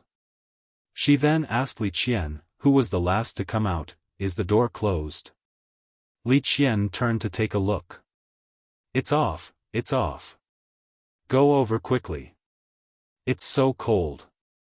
The temperature seems to have dropped again." The group of girls chuckled and went to the dormitory next door. Sophomore class 1 was an important class. The girls stayed in 3 dormitories, and each dormitory only had 6 people. It was unlike the humanities class, where each dormitory had 10 students and more than 4 dormitories. Meng Wen returned to the dormitory with the other 3 students. When he saw that Jiasun and the rest were all there, he couldn't help but smile. "Isn't Yi Qian back? Why aren't you guys accompanying her?" The girls all knew that Meng Wen secretly liked to compete with Yi Qian, but it was all for the sake of his studies. Usually, there was nothing much between them, and he wasn't like Yi Ying, who was always picky. Hence, they didn't think much of it. Chapter 1001. Jiasun said disapprovingly, "She's resting because she's tired from the ride, so we came over to eat. Didn't you come over to ask me when Yi Qian would be back and ask her to help you solve the questions? TSK, you can ask her tonight."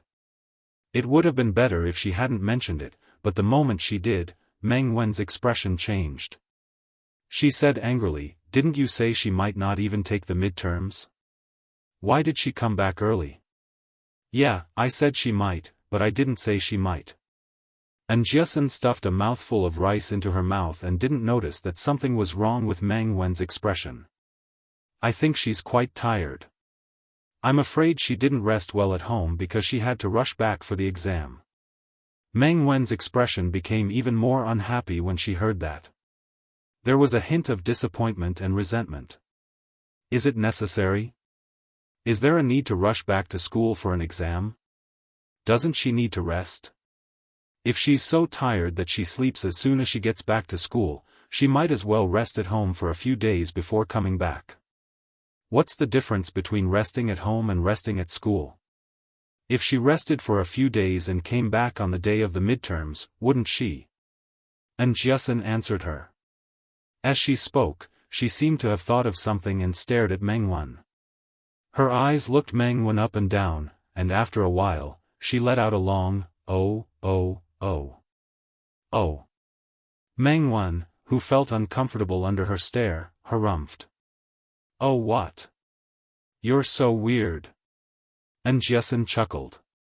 "Oh you, oh me, Meng Wen, oh Meng Wen, you're really so cute that I don't know whether to laugh or cry.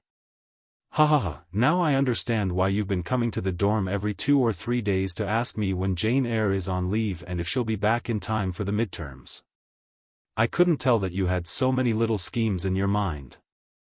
Ha ha ha, Meng Wen, your thoughts aren't right. You've wasted a week of military training." Yang Yi and the others were confused when they heard Jiasun's words. They didn't understand what was going on, but Meng Wen, who knew, blushed and glared. "Don't talk nonsense. I didn't think that." "What do you mean you didn't think that? What are you two talking about? We don't understand. Isn't it normal to ask when Yi Qian will be back for the midterm exams?" "Jiasun, what do you want to say?" "I don't have anything to say. You can ask Meng Wen and her." Jiasun didn't expose Meng Wen's thoughts. She knew her limits now. She knew that some things were best kept to herself. There was no need to let everyone know to avoid embarrassing others. This was a kind of growth unknowingly. He knew that he had to make things easier for others at certain times. He understood that he should not be calculative, and he learned to be tolerant and magnanimous. When Meng Wen saw that Jiasun didn't say anything, she naturally heaved a sigh of relief in her heart. When she saw the other students continue to ask, she wanted to take the lunch box to the dormitory next door to eat. However, she was afraid that Jiasun would say something after she left, so she sat alone in a corner and sulked. This midterm exam was very important. It was very likely that it would be used as a reference for the direct enrollment of key universities. If Yi Qian was so good, why would he need to compete with his classmates for a spot in the direct enrollment? Even if her midterm results were at 0, it would not affect her admission to a key university. Meng Wen, who was scheming in her heart, pursed her lips tightly. Even eating was a little robotic. Seeing her like this, Jiasun laughed in her heart. She didn't want Yi Qian to return to school for the midterm exams. Chapter 1002. Mengwen was normally normal, but when it came to exams, he would start acting weird. He kept trying to compete with Yi Qian, but it had been almost 2 months since school started, and he always lagged behind Yi Qian in mock exams. His grades were good enough, but he insisted on competing with Yi Qian. Why bother? And Jiasen didn't tell the other girls about Mengwen's thoughts, but she would definitely tell Yi Qian everything she knew. When it was almost time for the evening self-study session, she couldn't help but laugh. I laughed so hard that I almost choked on my rice. Does it mean that her grades are better than yours just because you didn't come back for exams? Ayaya, I want to laugh again. Why is she so awkward? If you have the time to make fun of others, why don't you spend more time on your own revision? The midterm exams on the 3rd and 4th, do you think you can do it? Yi Jian flicked her forehead with her finger and entered the classroom with a pile of books. There was another round of cheers when they arrived at the classroom. Jiao Hai and a few other students with good grades waited for Yi Qian to sit down and surrounded him. They were all very concerned about Yi Qian's family. After talking about their families, they started to talk about their studies. When the midterm exam was mentioned, everyone looked a little nervous. Jiao Hai said, I heard that a few universities have come to our provincial number 1 high school to scout us out. The results of the second-year midterm and midterm exams will be used as a reference for direct enrollment. The school is taking it very seriously this time. Teacher Tong even said that our class will be the key class of several key universities. You suddenly took 11 days off and learned a lot of new knowledge. Yi Qian, you have to hurry up and revise. Another boy said, take out your math, physics, and chemistry textbooks. I'll draw them for you. There are still a few days left, so hurry up and revise. Don't miss out on important matters. Direct enrollment from several key universities? Which ones? Yi Qian handed the textbooks to the boy and frowned slightly. Is the news reliable? How will the third year's class react? They should be the focus of attention now. Jiao Hai smiled and proudly said, the first high school is the number 1 school in the province. Every year, a few important schools will come to the school at this time to inspect the third-year students and second-year students. Class 1 of liberal arts and Class 1 of science are always the focus of attention. Every year, there are students who are directly admitted to the provincial first high school for the college entrance examination, and there are also students who pass with high scores. In short, we have more opportunities than other schools. Why would parents choose a famous school for their children? It was not only because the school had a strong teaching staff, but also because there were many more choices. Yi Qian paused for a moment before asking, do you know which schools are coming? Which schools are you guys interested in? In his previous life, Yi Qian did not attend high school. In this life, he had only been in high school for less than 2 months. Therefore, he did not know much about the college entrance examination and enrollment. It was not too late to do so now. I don't know yet.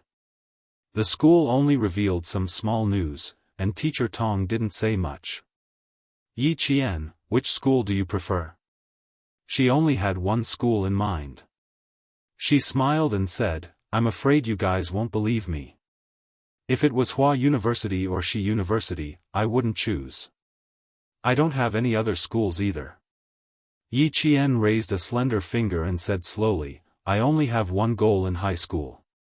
One school. I really haven't considered other schools. Mengwen hoped that she would not take the midterm exams. It was probably related to the direct enrollment for the college entrance examination. Chapter 1003. When Teacher Tong came in, Jiao Hai and the other students with good grades were still in shock. Yi Qian actually said that Tsinghua University and Shi University were not her choices. Then what school would she choose? Study abroad? No, no. Yi Qian said that she would not study abroad. This could be denied. Then what other school could there be? On the day she returned to China, Yi Qian called Teacher Tong and told her that she would come to school today. When Teacher Tong walked into the classroom, she saw Yi Qian sitting upright in the classroom. She glanced at her briefly and talked about the midterm exam. Just as Jiao Hai and the others had said, this exam would be used as a reference for the direct enrollment. Every student had to take it seriously and strive for good grades. Yi Qian did not feel much pressure. After Teacher Tong finished speaking, she buried her head in her revision. Although she did not want to apply to Tsinghua University or Shi University, the college entrance exam was still unavoidable. Time passed too quickly. She had to seize the opportunity. At night, after she explained the topic to Njiesin and the others, Yi Qian quietly left the dormitory after the lights were turned off. She wanted to see Principal Chen and plan her training for the next 2 years. In the face of war and seeing the civilians living in it, Yi Qian reflected on herself and put it into practice when she returned home. Since she said that she wanted to strengthen her training, she must strengthen her training. Principal Chen did not sleep. He quietly waited for Yi Qian to come over. "You've lost weight." The first thing Principal Chen said when he saw Yi Qian was that she had lost weight. If she did not eat and sleep well for 11 days, she would lose weight. After looking at her for a while, Principal Chen smiled and said, "You look more like a soldier. As for your eyes, they're sharper. Not bad. You look more like a soldier now." In order to nurture Yi Qian, Principal Chen had been living in the teacher's dormitory. It was a single room that was less than 30 square meters. But to him, he could live anywhere as long as he had a place to sleep. He was not picky. Yi Qian took out 2 cups and poured tea for Chen Shao and a cup of water for himself. He smiled and said, "Principal Chen, I've learned a lot this time, so I want to discuss something with you." The moment he came back, he was already discussing something, and he seemed to be in a hurry. This made the world-class sniper laugh out loud. Come. What do you want to discuss? Why are you so anxious when you just came back? I'm afraid it's not an ordinary matter. It just so happened that he also had something to ask Yi Wanwan about her relationship with Captain Xia. You know me best. I want to discuss the training with you. Yi Jian took a small sip of the steaming hot water and told him her plan. Her expression was cold and determined as she said, "I want to enter the purgatory training, in advance." What do you think? Just from the name of the purgatory training, one could tell what kind of training it was. It was a training where no one gave you any encouragement. You could only rely on yourself and silently encourage yourself to move forward. During the training, you had to endure a huge amount of physical and mental pressure to improve your physical and mental fitness. 4 years of training. This training should only be carried out next year. Principal Chen looked sharply at Yi Qian and said in a deep voice, "Girl, you have to know that once my training mode starts, it will not stop. Are you sure you want to undergo 2 years of purgatory training?" "I'm very sure, Uncle Chen." Yi Qian nodded firmly. Not only did he not back down, but his eyes even had a hint of excitement for the upcoming training. "Uncle Chen, I'm completely sure that I can enter the next round of training." Chapter 1004. There was some silence in the room. Principal Chen narrowed his eyes slightly as he sat in the chair in front of the desk. After some time, he nodded. "All right, I see that you're ready. You can start training in advance. Rest well for the next few days and prepare for the midterm exams. We'll start right after the exams. Train until 11:30 every night. You're still young, so you have to make sure you get enough sleep." Yi Qian smiled. "I'll be careful. I'll have to trouble you again from now on, Uncle Chen." "Ha ha ha, silly girl. My trouble will be much easier than your purgatory training. Enjoy your last few nights of leisure. You'll have to suffer from the night of the 5th. The purgatory training was divided into 3 parts. From 7 p.m. to 11 p.m., the focus was on physical training and skill training. Friday night to Sunday was survival training. This time, Yi Qian was obviously weaker than the members of the Snowfield Brigade in terms of physical fitness. They could march for dozens of hours at night without stopping. They could also maintain a high level of vigilance and detect abnormal situations. They could quickly formulate a battle plan within a few seconds. This kind of reaction and physical fitness was based on physical training and skill training. It could only be achieved through professional and systematic training. Yi Qian also had physical and skill training in the early stages, but it was all within the normal range and not training to challenge one's limits. The purgatory training was all about challenging one's limits. In the past, one could reach the standard with 8 or 10 points. But now, the purgatory training required 12 or 15 points. In the past, Yi Jian used to be able to complete the sniping in 5 minutes with his bare hands. Now, Yi Jian had to be able to complete the sniping in 20 minutes with his bare hands. This was the purgatory training. Since Yi Qian's goal was to join the Snowfield Brigade, he had to build a good foundation before he could get closer to his goal.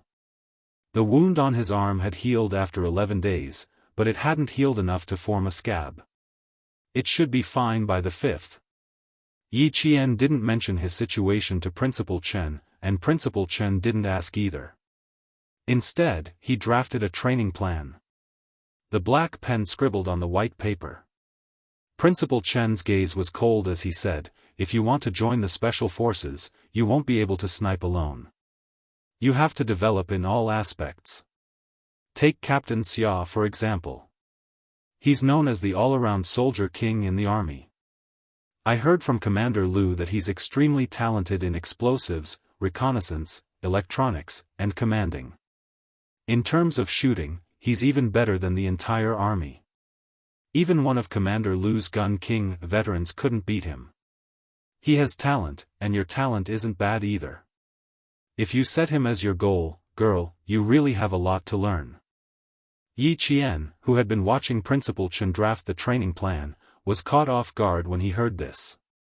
He choked on the water in his mouth and coughed. This caused Principal Chen to stop writing. He laughed out loud and said, "Girl, why are you so nervous? What, you think I don't know? Ha ha ha, that would be troublesome. I know everything that's going on between you and Captain Xia.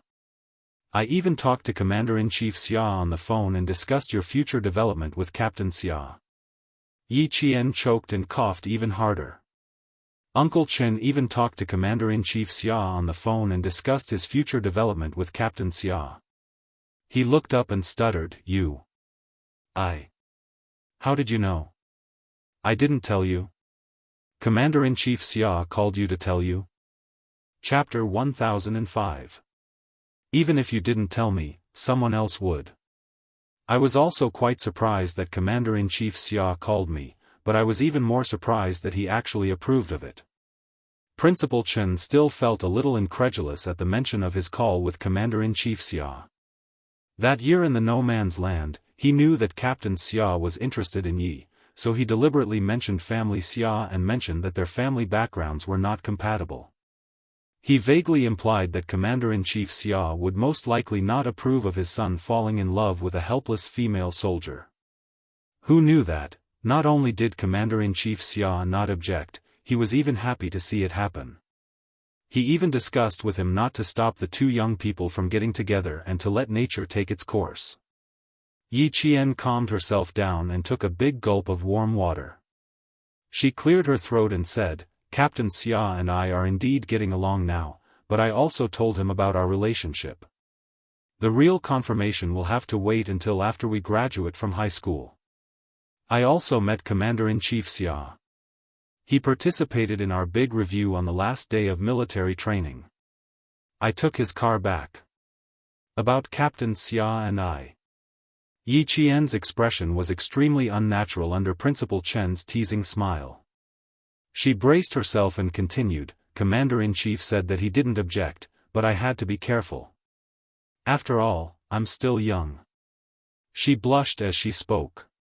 It was as if she was caught in the act by an adult when she was secretly dating. She was at a loss of what to do. Principal Chen laughed, but he still had to talk about business. Ever since he received the call from Commander-in-Chief Xia, he had been thinking about finding an opportunity to ask. Now that Yi Qian came up to him and brought up the topic herself, it saved him a lot of trouble. Captain Xia is interested in you. I knew about it during the last training in the No Man's Land. He didn't hide it from me at that time. He even said that he is definitely a man worthy of you. Moreover, he is a soldier who has fought for the glory of the country all his life. I didn't agree at first, but when I heard this, I chose to wait and see for now. Now, it seemed that Captain Xia was indeed a responsible man and an excellent soldier. Uncle Jen and I can rest assured that you will be with him. Yi Qian was dumbfounded. Xia Jinyuan had revealed his thoughts to Uncle Chen in the No Man's Land. No wonder he said that Uncle Chen would definitely not object. He had mentioned it long ago. He's indeed an excellent soldier. I've learned a lot from him, and I've learned a lot. Yi Qian also had a very high opinion of Captain Xia. He was a soldier who had fought for the glory of his country all his life. This was the kind of soldier he was. It's precisely because he's so outstanding, little girl Yi. Principal Chen raised his head, the smile on his face receding slightly. His expression was solemn as he said, "It's precisely because of this that you should work even harder. Don't work hard for him, work hard for yourself. He is a man who is compatible with you, and you are a woman who is compatible with him. You don't need to depend on him to survive, and you don't need to depend on his light to survive. You have your own limelight, and you rely on your own abilities to stand out in the world. You don't need to rely on anyone else. This is what I hope for, little girl Yi." Xia Jinyuan's light was too bright. If little girl Yi didn't want to be overshadowed by his light, she had to work even harder. The two of them were like two stars in the sky. There was no need for one to rely on the other. They both had their own starlight. Don't worry. Whether I'm with Captain Xia or not, I'm still Yi Qian. I don't need to rely on someone else's Yi Qian. She was still herself. She wouldn't change just because she had a prominent boyfriend, and she definitely wouldn't stop moving forward. Chapter 1006. Principal Chen saw that her eyes were clear and bright, and that she did not have any intention of neglecting anything, so he was relieved. He patted her shoulder and said seriously, "Good girl, people must remember their original intentions, and they must not lose sight of their goals. Make sure that you have a pure heart, and bravely pursue your dreams and achieve your goals. That kind of life is a real life, and your life will be even more magnificent. I know what you're doing, so I won't say much. Let's talk about the training. I watched a drill a few days ago, and it gave me a huge shock. The current army is not the same as the army I was in back then, and the deployment and use of snipers is also very different. From private matters to training, the old man and the young girl's expressions changed at the same time. Their eyes were cold, and their expressions were slightly cold. They began to discuss the content of the training. For example, in the mechanized infantry unit, a mechanized infantry battalion is assigned a sniper squad, and the deployment is decided by the battalion commander according to the specific situation such as the mission, the enemy, the terrain, and the time. The sniper squad in the battalion is a combat unit that is quite opposite to each other. It is made up of 2 or 3 sniper squads and a squad leader. This is different from before. We used to have a sniper and an observer, and sometimes we didn't even have an observer. Just from this point alone, you can see that the reform of our army is quite big. I used to train you to fight alone, but it seems like I have to teach you about team combat in the future. In the army, you are not an individual, but a team. Soldiers in a team can fight together, and when necessary, you can fight alone. Principal Chen told Yi Qian everything he saw in the drill over the past few days so that Yi Qian could better understand the sniper combat of the entire army. I also saw that the snipers will have military all-terrain vehicles. The front and back of this vehicle can carry weapon systems, fuel, water, food, communication equipment, and personal combat equipment. It can be seen that the snipers the army needs now are not just soldiers responsible for sniping, but also to provide more useful information for the rear troops. Yi Qian did not know any of this. It was only through Principal Chen's analysis that she came up with a concept. From today onwards, Yi Qian would no longer limit herself to a sniper who only held a sniper rifle and went into battle alone. Instead, she began to develop the concept of an information-based sniper. Just from one exercise, Principal Chen had analyzed that all the troops of their country had already begun to use the information-based combat method. It was completely different from those countries that did not even have their own fighter jets and were militarily backward. A great country had risen. From returning to school to preparing for the midterm exams, Yi Qian attended classes during the day and studied at night. In less than one night, he had reviewed all the new lessons from the past 11 days. She had already finished her self-study, and revising again was just to consolidate her knowledge. The learning atmosphere in the class was quite tense. In order to obtain the direct enrollment quota, everyone was fully immersed in the midterm exam. The grade 12 students were even more nervous. They were going to take the college entrance exam next year. If they could be directly enrolled, it would not be as stressful for the grade 12 students. The intense revision of the grade 12 and grade 12 classes actually made the school much quieter for the first 3 days of the midterm exam. The exam started on the third of the day. And Jessen's eyelid kept twitching. Before the exam started, she said to Yi Qian, "I think I'm going to do badly this time. My left eye keeps twitching." Chapter 1007. Yi Qian held her face and teased her seriously, "It's too late to think that you'll do badly. If you really don't do well, uncle and auntie will think it's normal. If you do well, I think they'll think it's abnormal." "That's true. Ha ha ha, I didn't sleep well last night. I had a dream that I was looking for a pen during the exam. I was so scared that I woke up." And Jessen was relieved by Yi Qian's comforting words. She quickly said, "Don't tell me you really didn't bring a pen." "Let me see," opening the stationery bag, and Jessen's mouth twitched as she said, "I really didn't bring a pen." "Not bad. You'll have no problem taking the exam. There's only 15 minutes left. You can go back and find a pen." Yi Qian looked at the time and reminded her slowly, "I'll give you 7 minutes and 30 seconds. That's enough time." And Jessen ran away. She didn't dare to stay. Not bringing a pen during the exam. She was really generous. There were still 5 minutes left before the exam. And Jessen ran back to the classroom, panting. She didn't go back to her seat. Instead, she ran to Yi Qian's side. Panting, she said, "I thought I was the only one who didn't bring a pen. Yao Jing was the same. I bumped into her when I went upstairs. She even dragged me to talk to her." Yao Jing, a name that he hadn't heard for a long time. Yi Qian also realized that he hadn't heard her announcements in school for the past few days. "Don't think that other people are like you, forgetting to bring a pen. Maybe they walk slower. Go back to your seat. The exam is about to start." Yi Qian didn't have much interest in Yao Jing. He gestured for Jessen to return to her seat and prepare for the exam. The first exam in the morning was from 8 to 10 in the morning. Students from Year 1 to Year 3 would be taking the mathematics exam. The exam papers would be given out 3 minutes in advance. As the bell rang, the entire campus fell silent. One could even hear the rustling of the leaves in the wind. Yi Qian was famous for his quick answers. The teachers in the school had also heard of him. At this time, the teachers in each class were swapping invigilators. 2 invigilators took turns standing in front of Yi Qian.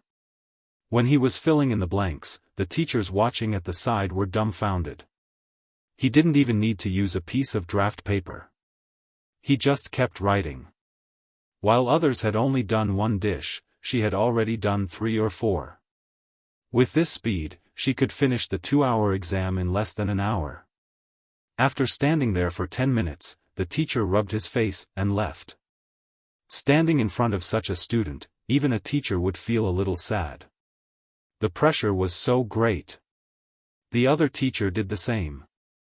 After standing there for about 10 minutes, he walked away silently. The pressure was extraordinarily great.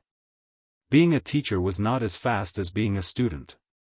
When he saw the questions, he had to draw and write in his palm. As a student, he would just take a pen and calculate from the beginning to the end. The entire process was mental calculation. There was no paper. Yi Qian had always been good at mental arithmetic. Otherwise, how could he have won the individual gold medal in the mathematical Olympiad? At around 9:10 a.m., Yi Qian had already closed her test paper and was about to leave. Outside, the two unfamiliar teachers who had been keeping an eye on Yi Qian could not help but secretly nod their heads when they saw this. They said to Principal Chow, "Principal Chow, when her midterm exam results are out, we'll have to trouble you to keep an eye on her. No rush, no rush. There are still 3 days before the exam. The two of you can keep an eye on other students." Principal Chow, who was accompanying the two Western University admissions teachers, was playing Tai Chi. Yi Qian did not even need the admissions teachers to keep an eye on her. When the results were out, many schools would fight to get her. However, Old Chen had already reminded him that Tsinghua University and Western University would not be Yi Qian's choice. Chapter 1008. When the teacher from the admissions office of Western University heard this, he smiled and said, "Nannan No. 1 Middle School has always been full of talents. 2 of the exchange students that our school selected to go to the United States graduated from Nannan No. 1 Middle School. The relationship between Western University and Nannan No. 1 Middle School is not ordinary. If there are good top students, President Chow, you have to tell us in advance." The relationship between West University and Southern Province First High School was indeed close. Almost all the top scorers in science had chosen West University. At 9:12, Yi Qian handed in her paper and came out. Principal Chow, who was waiting outside, waved at her. "Yi Qian, come here for a moment." Upstairs, there was the sound of running footsteps, followed by a girl's shrill and frightened voice, "Jingjing, where are you going?" Such a loud voice suddenly rang out in the quiet exam time.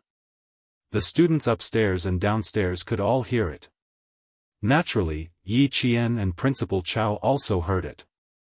The second-year student sitting by the window paused and glanced outside. "Close the classroom door. Don't disturb the student's exam." Principal Chow was the first to remind the invigilator of Year 2 Class 1. He then personally closed the classroom door and turned to Yi Qian and said, "There's still 50 minutes left. Why don't you go back to the dormitory and rest for a while? You shouldn't have handed in your papers so early on such a cold day. It's much warmer to sit in the classroom." Before Yi Qian could answer, the commotion upstairs grew louder. A teacher's panicked voice could be heard, "Quick, go find the principal. Something happened to a girl in grade 12 class 6. Quick. Something happened to the girls in grade 12 class 6. Principal Chow didn't have time to talk to Yi Qian. Even the two admissions teachers from West University hurriedly said, "Excuse me," and hurriedly left. When something happened to a student, the teachers in charge of the admissions office of West University all changed their expressions. How could they still have the mood to go to other classes to take a look? They all chased after Principal Chow. Yi Qian furrowed his brows. The girl who screamed was Wang Dandan, and the Jing Jing she mentioned was Yao Jing. Something happened to Yao Jing? Would something happen to her? What could have happened to her? Class 1 was on the 4th floor, Class 6 was on the 5th floor, and Class 3 was on the 6th floor. Yao Jing didn't rush downstairs, but went upstairs instead, to find Yang Heng. Instead of focusing on the exam, he rushed to the 6th floor to look for Yang Heng. Yi Qian thought to himself as he went downstairs. He raised his head thoughtfully and looked up through the gap in the stairs. Something's not right, when they were about to reach the 4th floor, they heard Wang Danden's shrill voice, "Jing Jing, come back quickly. Don't scare me, come back quickly. Come back quickly." Hearing this, Yi Qian, who was heading downstairs, stopped abruptly, turned around, and ran upstairs. When she reached the 5th floor, she saw the form teacher of class 6 stumbling down the stairs in a panic. She was so flustered that she missed a step and fell forward. "Don't worry, be careful not to fall." Yi Qian, who had sharp eyes and nimble hands, rushed over and supported the teacher. "What happened up there? Is there anything I can do to help?" Yi Qian supported her in time, but the form teacher of class 6 still sprained her ankle in her high heels. She gritted her teeth and walked down the stairs. "It's Yi Qian, quick, help me get Yangheng out of class 1. Tell him that something happened to Yao Jing and ask him to come over." Something big had indeed happened, and it wasn't just an ordinary thing. Yao Jing sat on the edge of the rooftop of the teaching building with her feet dangling outside. She swayed from time to time as if she was admiring the scenery. Wang Dandan was so scared that she fell to the ground and cried. She stammered, I don't know. She suddenly told me that she wanted to go up to the rooftop and asked me to find Yangheng. Otherwise, she would jump off the building. Chapter 1009. Wang Dandan was in a daze. She was so shocked that she couldn't continue speaking and even bit her own tongue. I don't know what happened. I was in the middle of the exam and didn't even finish the questions when Jing Jing suddenly came over and snatched my exam paper. I don't even know what happened. Wang Dandan, who was paralyzed, was really frightened. Her face was so pale that her lips were trembling. She was sweating profusely, and her bangs were drenched in sweat. Her forehead was sticking to her forehead. She was still at a loss. Seeing her so frightened, Principal Chow knew he couldn't get anything out of her, so he got the invigilator to help her to the side. Help her to the side and get her a cup of warm water. Principal, let Yangheng come up. Grade 12 Class 1's Yangheng. Let him come up. He'll definitely have a way to persuade Jing Jing. Jing Jing is doing this for him. Please let Yangheng come up quickly.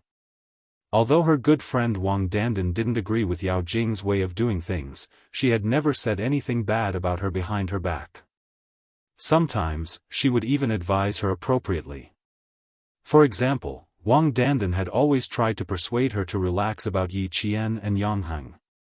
Unfortunately, it was useless. Yao Jing seemed to have been possessed and didn't get the result she wanted. Ever since Yangheng's birthday, she hadn't calmed down and let go of her pent-up anger.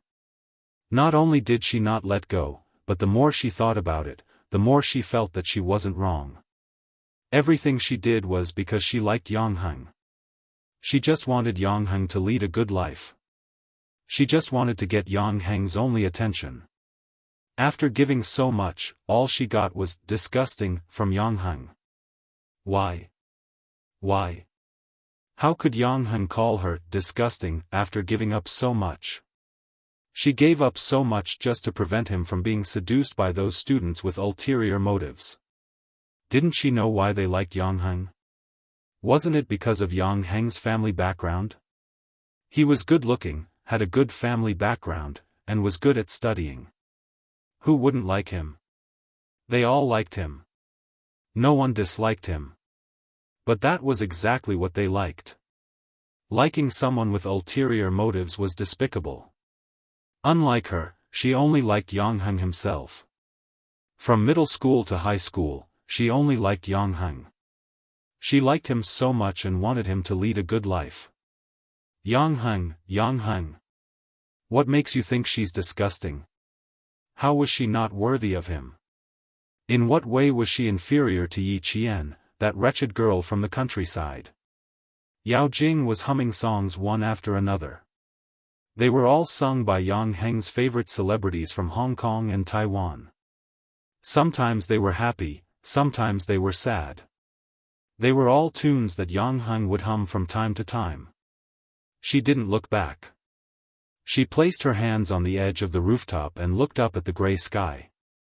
The corners of her mouth were raised high, as if she was smiling, but her smile made people panic.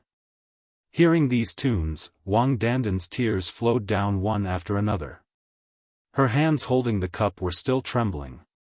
She turned her head to look behind her from time to time. Why aren't they here yet? Why aren't they here yet? Why wasn't Yangheng here yet? Was he not coming? Was he really going to leave him in the lurch? The parents of the students have already rushed over. The police have also sent people over. There were quite a few teachers on the rooftop as well. All of them stared at the troublemaking students with taut nerves. None of them dared to even breathe loudly. At this moment, all the teachers in the school were frightened by Yao Jing. None of them dared to act rashly, let alone speak loudly. Chapter 10:10. Is Yangheng here yet? Hurry him up and ask him to calm the girl down. Principal Chow was also panicking. This was the first time in his 11 years as principal that a student wanted to jump off a building. Although he was panicking, he did not show it on his face. As the principal of a school, how could he be so careless? When Yangheng arrived, he was called out by the teacher and Yi Qian before he could finish the 3 big questions on the math paper. Yao Jing wants to jump off a building. She wants to see you. That was all Yi Qian knew. As for the rest, she was equally confused. She didn't know what was wrong with Yao Jing that made her want to jump off a building in school. At 9:18 a.m., Yangheng walked out of the classroom less than 5 minutes after Yao Jing climbed to the rooftop. Hearing this, his handsome face darkened and the corners of his mouth tightened. She really knows how to play. She even wants to jump off a building. Yi Qian, do you believe that she will jump off a building? This question. Yi Qian felt that it was not easy for her to answer. Would Yao Jing jump off a building? No, that was what she thought when she heard Class SX's homeroom teacher. Yao Jing would not jump off a building. A self-centered person who enjoyed the envious gazes of others and who had such a strong desire to show off would never do such a thing that would hurt himself so easily. Yao Jing would definitely hurt others, but she would not let herself get hurt. She was such a girl. Would she believe that she would jump off a building? She would not believe it. However, Yi Qian could not say if she would jump off a building at this time. She pondered for a moment and said, whether she will jump or not, we have to know what she wants to do. She deliberately chose to go to the rooftop during an exam and not during class. From this point of view, Yao Jing's intention to jump off a building is not big. Choosing to jump during an exam could not only avoid being surrounded by the students, but also let the teachers know what she was doing. After forcing Yangheng to come forward, Yangheng would not be able to reject anything Yao Jing said in a situation where there were no students around. Because the teachers would definitely persuade Yangheng to agree to everything she said. In order to prevent her from jumping off the building and the students from getting into trouble on campus, all the teachers would persuade Yangheng to promise her everything. Yangheng strode towards the rooftop, his eyes flashing with a trace of mockery. He whispered to Yi Qian, "That's right, I have to know what she's up to. You took more than 10 days off, but she didn't even try to jump off the building. The moment you came back for the exam, she tried to cause trouble. Yi Qian, I can tell you now that I didn't make it after I showed up. I even had to ask you to come up here. This is indeed possible." Yi Qian raised his eyebrows. He stopped at the staircase leading to the rooftop. "I won't appear for the time being. I'll wait for her to make her move." Yangheng nodded. He took a few steps up the stairs and disappeared before Yi Qian's eyes. The weather in November had turned cold. When the wind blew, the chill crept into one's neck. The wind on the rooftop was very strong. Yangheng, in his blue and white uniform, appeared on the rooftop, making the teachers feel as if they had seen their savior. Principal Chow was instructing the teachers to stay in the classroom after the math exam. When he saw Yangheng, he immediately signaled him to go back. He had to give a few instructions. Yang, something happened to Yao Jing from grade 12 class 6. Go and persuade her, but don't agitate her. Do whatever she wants to say and do as she pleases. You have to wait until her parents arrive, understand? Yang. Standing in the small pavilion leading to the rooftop, Principal Chow calmly instructed, you have to remember, you have to wait until her parents arrive. Chapter 10-11. I'll try my best. Yang nodded as his handsome face darkened. Don't worry, she won't jump off the building. Yao Jing, I know her. Won't jump off the building. What if she missed a step? Principal Chow sighed. It doesn't matter whether she will or not. It's dangerous to stand on the edge of the rooftop now. If she misses a step, it'll be too late. He patted Yang Heng's shoulder and said solemnly, Yang Heng, it's up to you now. Before the police arrive and before there's a life cushion, you have to hold her steady. You have to hold her steady. Okay, I'll try my best to delay it. Wait for Uncle Yao and the rest to arrive. Yang Heng's eyes darkened. If Uncle Yao and the rest were here, Yao Jing would have more support. There were more than 10 teachers on the rooftop, and 2 of them were 4 to 5 meters away from Yao Jing. They were trying their best to persuade her. Yao Jing, no matter what you're sitting here for, you must think about your parents. Think about them. We can solve anything. As long as you tell us, we'll think of a way to solve it. Why must you joke with your life? All the students are very worried. Can you come down first? If there's anything, we can sit down and talk. Sit down and solve it together, okay? Yao Jing turned her head and said to the teacher who was talking to her on the right, I want Yang Heng to come up. Also, don't get too close. If you get too close, I'll panic. Who knows, I might accidentally fall down. She immediately turned her head to the left and saw the teachers approaching her. I don't like teachers surrounding me like this. I have to stand up. If I stand up, you won't dare to come close to me. As he spoke, he really stood up. The teachers on the left and right were so shocked that they all stepped back. Sit, we'll leave. It was too scary. How could there be such a student? Even adults don't have the guts to jump off a building. Yao Jing stood up and extended one of her legs into the air. Her action scared all the teachers to the point that they almost had a heart attack. Teacher, don't come any closer. Look, I just have to lift my leg and I'll go down. With one leg in the air, she smiled menacingly. I want to see Yang Heng. I want to see him. Right away. Yang Heng is taking the exam. He is a senior high school student. You have to give him some time. Don't be agitated. He'll be here soon. I guarantee that he'll be here soon. Yao Jing, sit tight and don't move. Yang Heng will be here soon.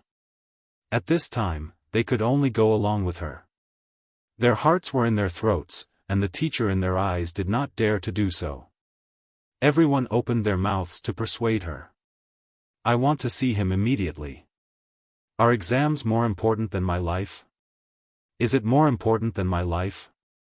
I want to see him, now. Right away. She screamed, and her expression was so crazy that it made the hearts of the teachers tremble. They stared at her feet, afraid that she would fall down in her agitation. Yang Heng, who rushed out of the rooftop, happened to hear this sentence. Seeing her with one foot in the air, his eyes instantly darkened. Standing was even more dangerous than sitting. Headmaster Chow was so frightened that layers of cold sweat appeared on his back.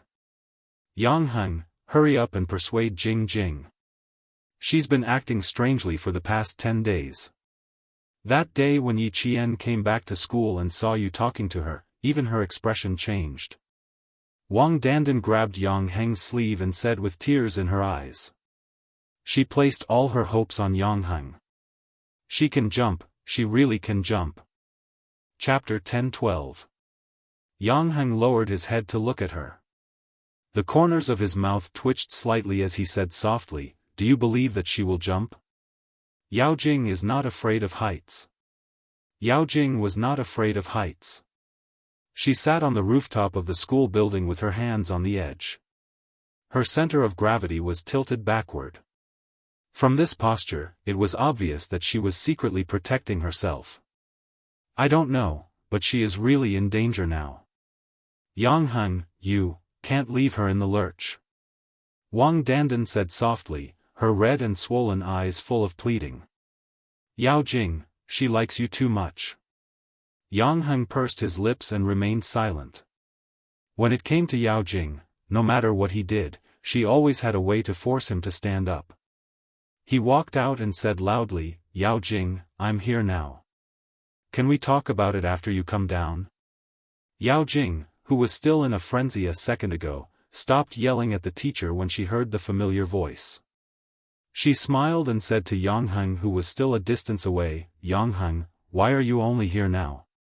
"I was having an exam." Yang Heng took a few steps forward. Although he had a feeling that Yao Jing would not jump down, his heart couldn't help but skip a beat when he saw the gloomy smile on her face. "Wang Dandan said that you were looking for me. What is it that you have to say in such a way?" Yao Jing retracted her foot and stood on the edge of the rooftop that was less than 15 centimeters away. She laughed and said, "Why do I have to say in such a way? Yang Heng, how can you ask me? You have to ask yourself. Why are you asking me the same question? I'm like this because you forced me to." "What did I force you to do?" Yang Heng was calmer than the teacher because he knew her well. His clean and handsome face was cold, and he didn't panic at all in the face of her questioning. "Is there nothing else? If there is nothing else, I'm leaving." He turned and prepared to go back to the classroom. Yao Jing saw this and screamed crazily, "Yang Heng, you dare! You dare to leave! Try taking another step." The teacher saw her so agitated that her body was shaking. Almost at the same time, they said, "Don't go, don't go. Don't rush, don't rush. Yang Heng, come back. Don't rush her. Go with her, you must go with her." The head teacher of class 6 sprained his ankle and did not dare to go to the infirmary. He stopped Yang Heng and said, "Yang Heng, the exam is not important now. Life is important. If something really happens to her in school, all of us will have to bear the consequences." Just as Yi Qian had guessed, all the teachers were advising Yang Heng to go along with Yao Jing and not be anxious with her. All the teachers tried to persuade her. Yao Jing's eyes flashed with a trace of ruthlessness as she said again, "Yang Heng, you know best what kind of character I, Yao Jing, have. If I'm having a hard time, you won't have a good time either. I jumped down today because you forced me to my death. You and Yi Qian forced me to my death." Upon hearing Yi Qian's name, Yang Heng clenched his fists. He turned around and looked at her coldly. "What did we force you to do? What does your jumping have to do with me and Yi Qian?" Yang Heng. Seeing that Su Tao had no intention of going along with Yao Jing, Principal Chao said in a deep voice, "Why don't you soften your attitude? This isn't a small matter." Why was it related to Yi Qian again? Ever since the previous incident, Yi Qian and Yao Jing had no more conflicts in school. Why was it related to Yi Qian again? Chapter 10:13. Yang Heng loosened his fist and clenched it again.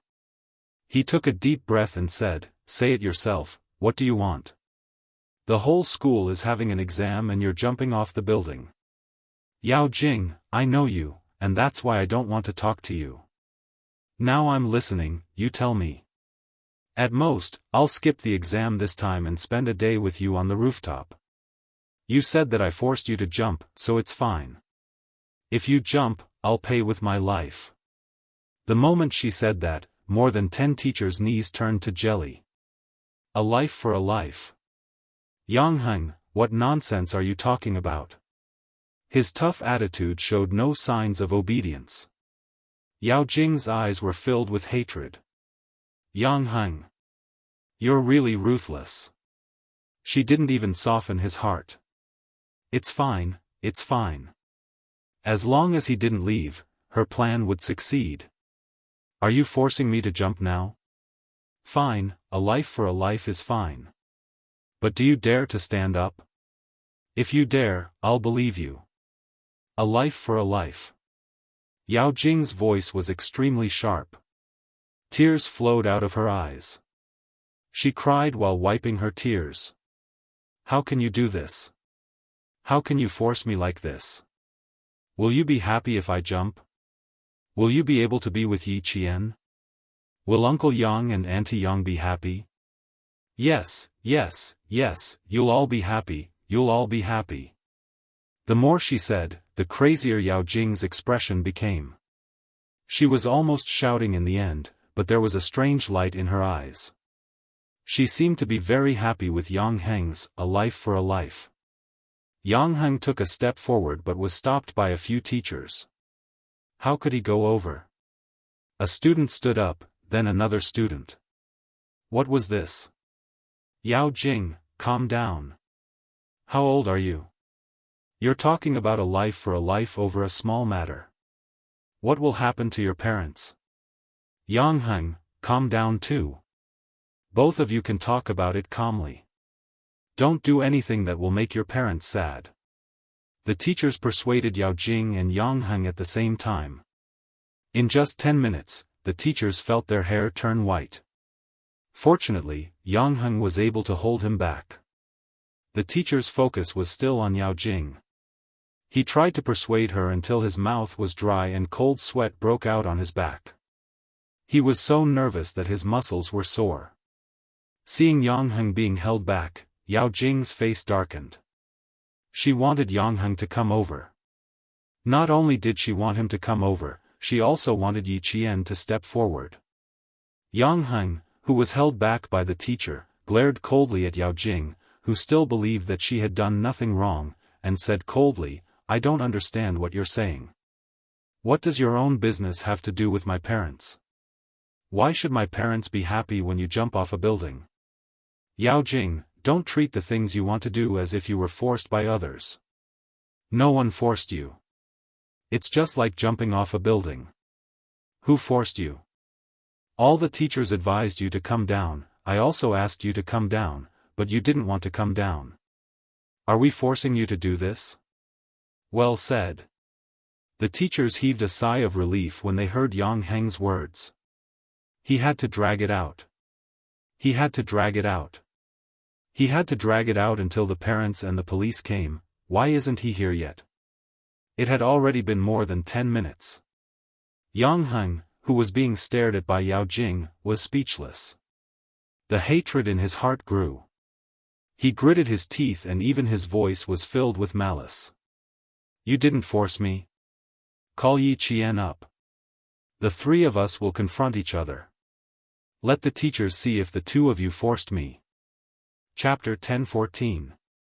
I'm just saying that she got into a fight with someone outside and implicated you.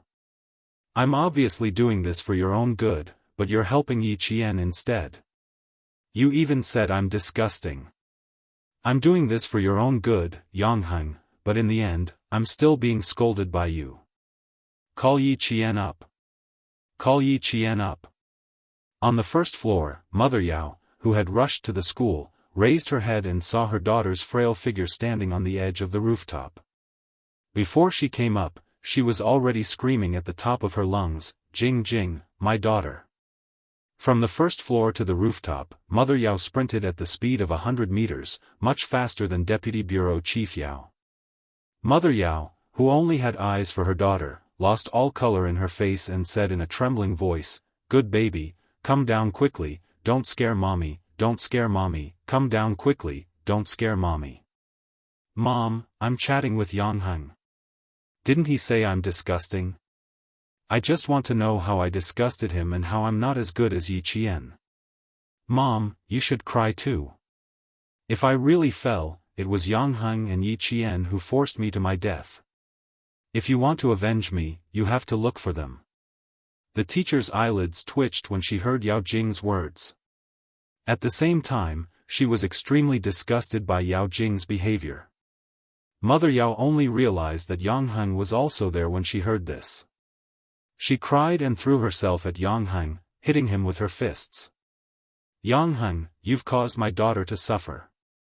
Now that my daughter has met with an accident, I won't let you off, I won't let you off. The teacher frowned when she heard this. Instead of persuading her daughter to come down, she blamed others for harming her daughter. The two female teachers pulled Mother Yao away and had no choice but to persuade her again. We should persuade Yao Jing to come down first. You've seen it for yourself.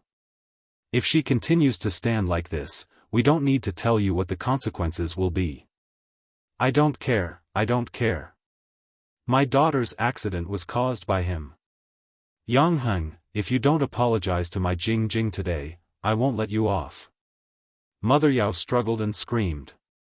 She knew what her daughter wanted. Whether or not her daughter could come down depended on Yang Heng. Deputy Bureau Chief Yao, who had arrived a few steps later, rushed to the rooftop and stared at his daughter who didn't even care about her own life. His vision darkened. Jingjing, what are you doing? Come down for Dad. Don't you know how dangerous it is up there? If you fall, do you want your parents to jump with you? Get down here. Papa Yao was much more rational than Mama Yao. As he spoke, he walked over lightly. Be good, come down with Papa first. Don't do anything stupid. If you're unhappy or feel wronged, you can tell Dad and Mom. Dad, don't come over. I'll jump if you come over. I'll jump right away. I might as well fall to my death. Yao Jing cried until her vision blurred. Mom, Dad, I don't want to live anymore. He's still helping Yi Qian. He still thinks that I'm wrong. Dad, Mom, I don't want to live anymore. I don't want to live anymore. Yi Qian, get the hell out here. Get the hell out here. Are you happy now that you forced me to jump off a building? Come out right now. Yi Qian, yes, yes, yes, and that devilish girl. What are you teachers waiting for? My daughter, get Yi Qian out here. Get her out here. Get her out here. After Yao Jing shouted, Mama Yao continued to shout. The mother and daughter's voices were each louder than the other. As for their expressions, the older one was crazier than the younger one. Papa Yao turned around and glared at his wife. He said in a low voice, get our daughter down here first. Instead of persuading her properly, you're adding fuel to the fire. Chapter 10-15. Principal Chow was so angry that his temples were bulging. He had no choice but to instruct the teacher to bring Yi Qian up. Let Yi Qian come up and urge the police to find out where they are. Principal, it's useless even if Yi Qian comes up.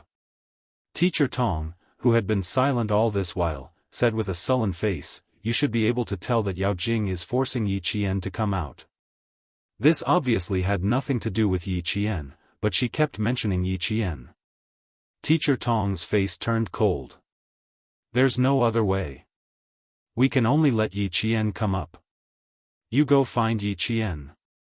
Principal Chow could only compromise. As long as Yi Qian came down, everything would be settled. The province could not accept a student who jumped off a building for no reason. Yang Heng, who had been punched by Mother Yao, held back the anger in his heart. He gritted his teeth and asked Mother Yao, Auntie, ask yourself honestly. Does this have anything to do with Yi Qian? Does your daughter jumping off a building have anything to do with her? Don't go against your conscience. How is it not related? Now that my daughter is in trouble, my daughter asked her to come up. She dares not to come up. Yang Heng, do you want to see Jing Jing jump off the building? Tell me. Do you want Jing Jing to die? How could Mother Yao remain calm when she thought of her daughter jumping off a building? She scolded whoever she could find. After scolding, she cried out her daughter's name. Jing Jing, don't do anything stupid. Mom will ask Yi Qian to come up and apologize. You can't scare Mom. Don't scare Mom. Yi Qian was like Yangheng. He did not know why he had to apologize to Yao Jing. You don't have to say anything. Just listen to her. Teacher Tong led Yi Qian to the rooftop. She gently reminded him, Yao Jing's mother is here too. Yangheng was hit by her a few times just now. You have to be careful. Yi Qian's expression was much lighter than before. He was not sure if Yao Jing would jump off the building or not, but now, he was sure that she would not jump. I'll answer whatever she asks.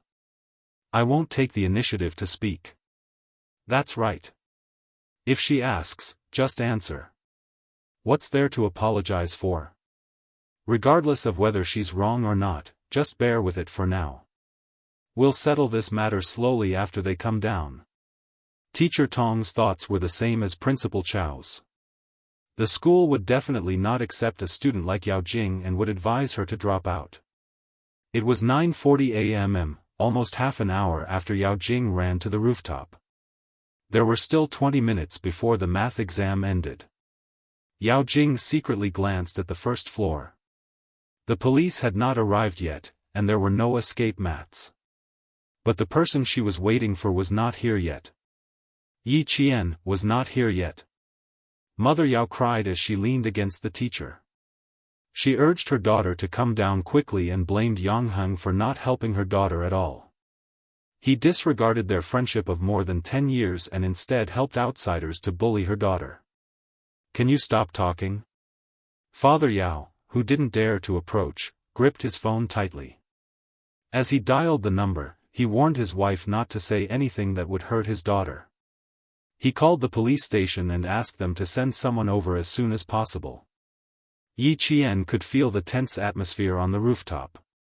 It was all because of Yao Jing. Everyone was tense, afraid that she would come out. Why are you really here? Yangheng looked at Yi Qian and frowned. He whispered, something's not right. I just said that I'll pay with my life. She seemed very happy. Yao Jing was happy to pay with Yangheng's life? Yi Qian frowned. What is she trying to do? Is she trying to jump off the building? Is she trying to force you to jump off the building? If that was really the case. Yao Jing's mind was too twisted. It was completely abnormal. Chapter 10:16. I thought so too. Let's go take a look. Yangheng didn't let Yi Qian go alone. He walked in front and led Yi Qian over. Yi Qian and I are both here.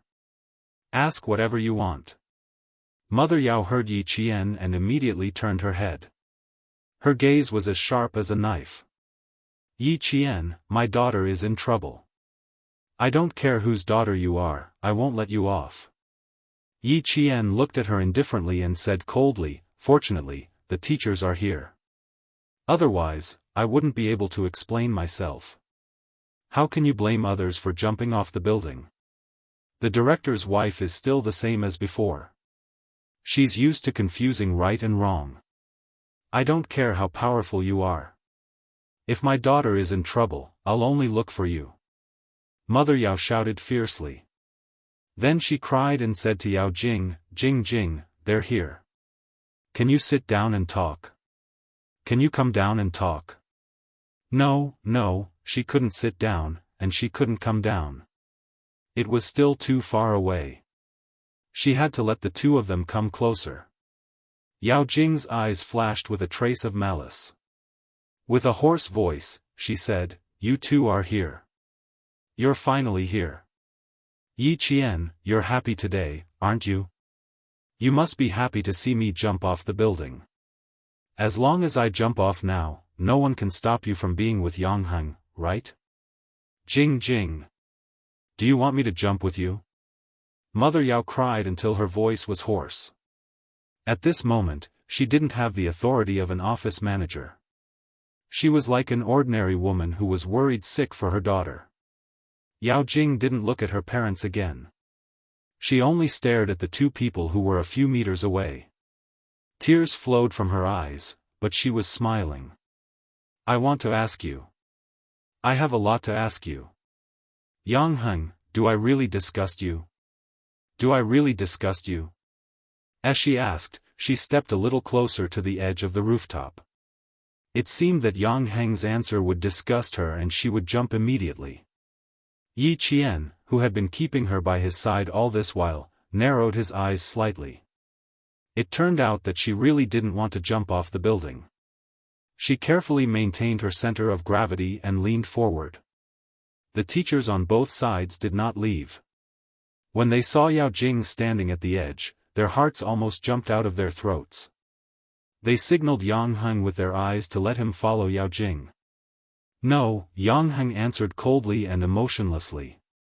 Yao Jing smiled as she combed her hair that was messed up by the wind and sighed, "It's too far, and I can't hear you clearly. Yi Qian, we have a lot to talk about. How about we chat before I jump? Something's not right." Yi Jian raised her eyebrows and said indifferently, "Okay, let's chat then." Yi Qian. Yang Heng lowered his voice and frowned. She must have something else on her mind. I know she must have something else on her mind. Let's see what it is. There are still 20 minutes before the next exam, and I don't want to miss it. Yi Qian said casually as he walked step by step to Yao Jing's side. He looked up at her and smiled. "I'm here. What do you want to say?" Yang Heng walked over and looked up at her. "You're here too. What do you want to say? What do you want to ask?" "I want to ask, since you said that I'm not disgusting, shouldn't you apologize to me?" Yao Jing lowered her head and took another step back. "Yang Heng, shouldn't you apologize to me?" Chapter 10:17. Apologize to Yao Jing. Yang Heng felt his stomach churn. "Yao Jing, all you want is an apology from Yang Heng?" Yi Qian did not let Yang Heng speak immediately. His eyes were bright as he asked her with a faint smile, "Think about it seriously. Do you really only want an apology from Yang Heng? He owes me this." Yao Jing's expression was exceptionally calm. Her bloodshot eyes were dark and gloomy. "He owes me. What does that have to do with you?" Yi Qian sneered. "That's right. If you know it has nothing to do with me, then why did you ask me to come here? What happened between Yang Heng and me has nothing to do with you, but I have something to settle with you." Yao Jing bent over slightly. Perhaps she had been standing for too long, her body swayed slightly when she bent over. Then she heard Mother Yao's shrill scream. "What did you two say? What did you say? Are you trying to kill my daughter?" Father Yao could no longer stay calm. He took a few steps forward and his calves trembled. "Jing Jing, can you talk nicely and give them your hand? Can the three of you talk nicely?" The most important thing was to persuade his daughter to come down. Yao Jing was stubborn. If she really couldn't think things through, she might jump down. "You liked Yang Heng and made him distance himself from me. Yi Qian, didn't you like Yang Heng's family background? I've seen plenty of girls like you." Yao Jing, who was shocked, quickly steadied herself. She was a dancer and had a good sense of balance. She was able to stabilize herself after swaying a little. Yang Heng lost his patience. "What do you want? Give me your hand. Hurry up." He took a step forward, almost grabbing Yao Jing's ankle and pulling her down. "I've never thought of going down since I was standing here. Apologize to me, Yang Heng. Apologize to me loudly." Yao Jing moved to the side of the rooftop to prevent Yang Heng from pulling her down. "You left me alone for more than 10 days. You ignored me and even deliberately turned a blind eye to me. Yang Heng, I want you to apologize. I want you to promise that you won't ignore me in the future. Hurry up. Hurry up and promise me. Otherwise, I'll jump down right now." Raising one of her legs, Yao Jing seemed to have lost her rationality. Mother Yao's vision turned black as she cried until she couldn't speak. She only knew that at this moment, everyone had to listen to their daughter.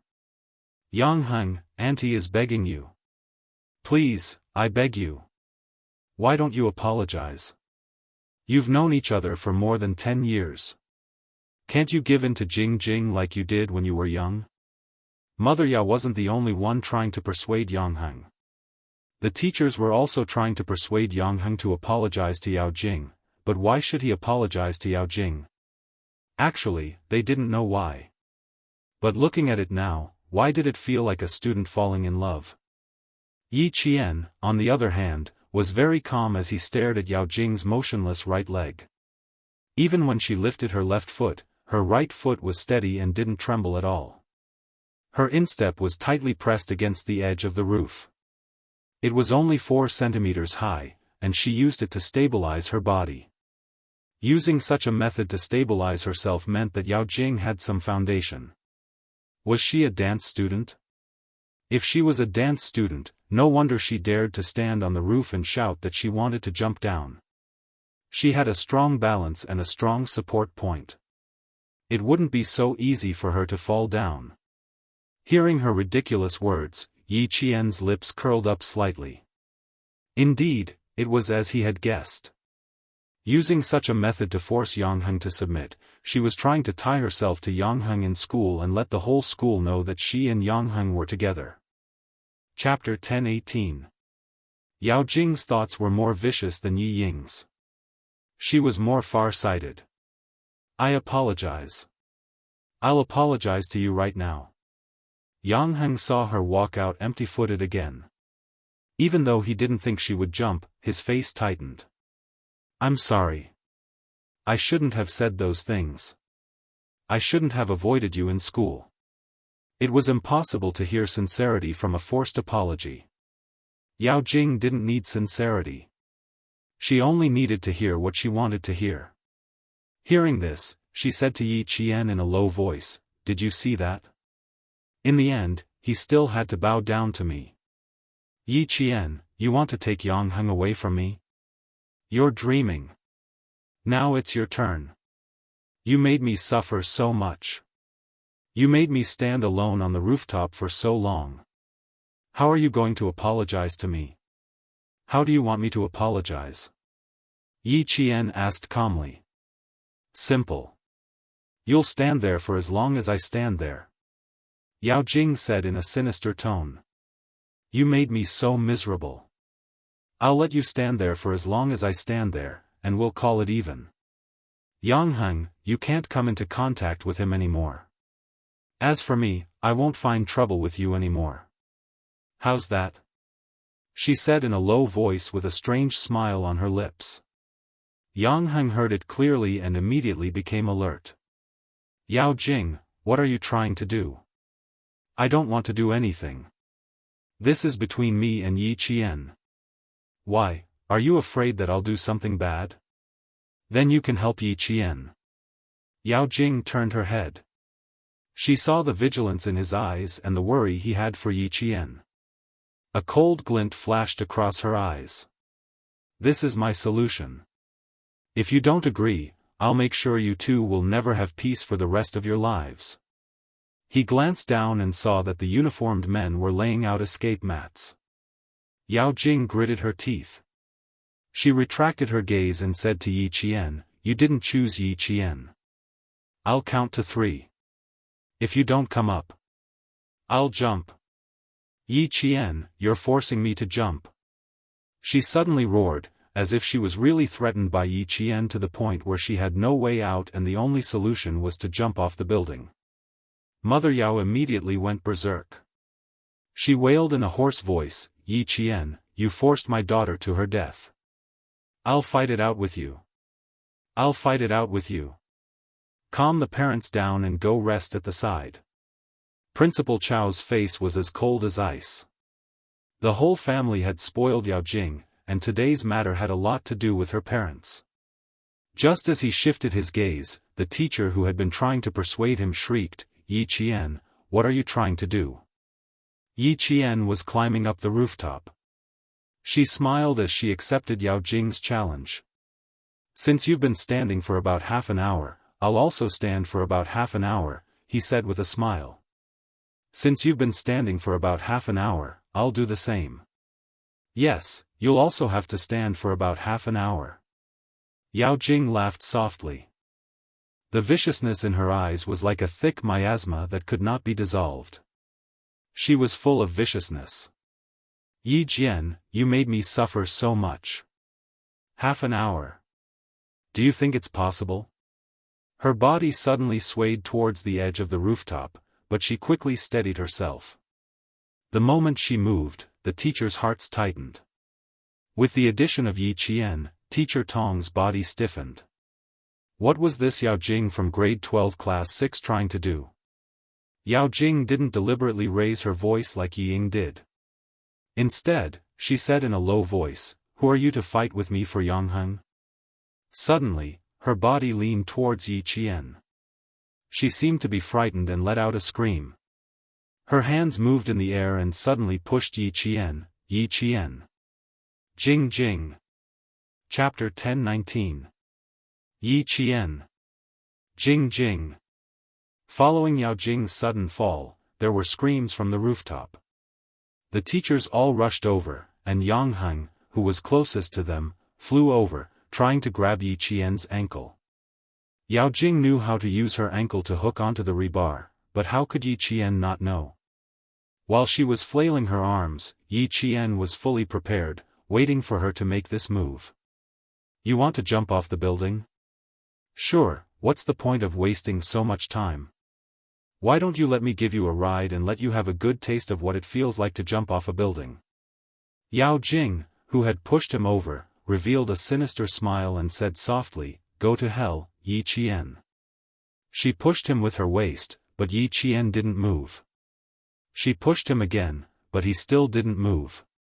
At this moment, Yao Jing started to panic. Yao Jing, I'm not interested in jumping off the building. I think you should go down. His cold voice floated over and entered Yao Jing's ears. Her expression changed in an instant, and her eyes were filled with fear. It was fear that came from the bottom of her heart.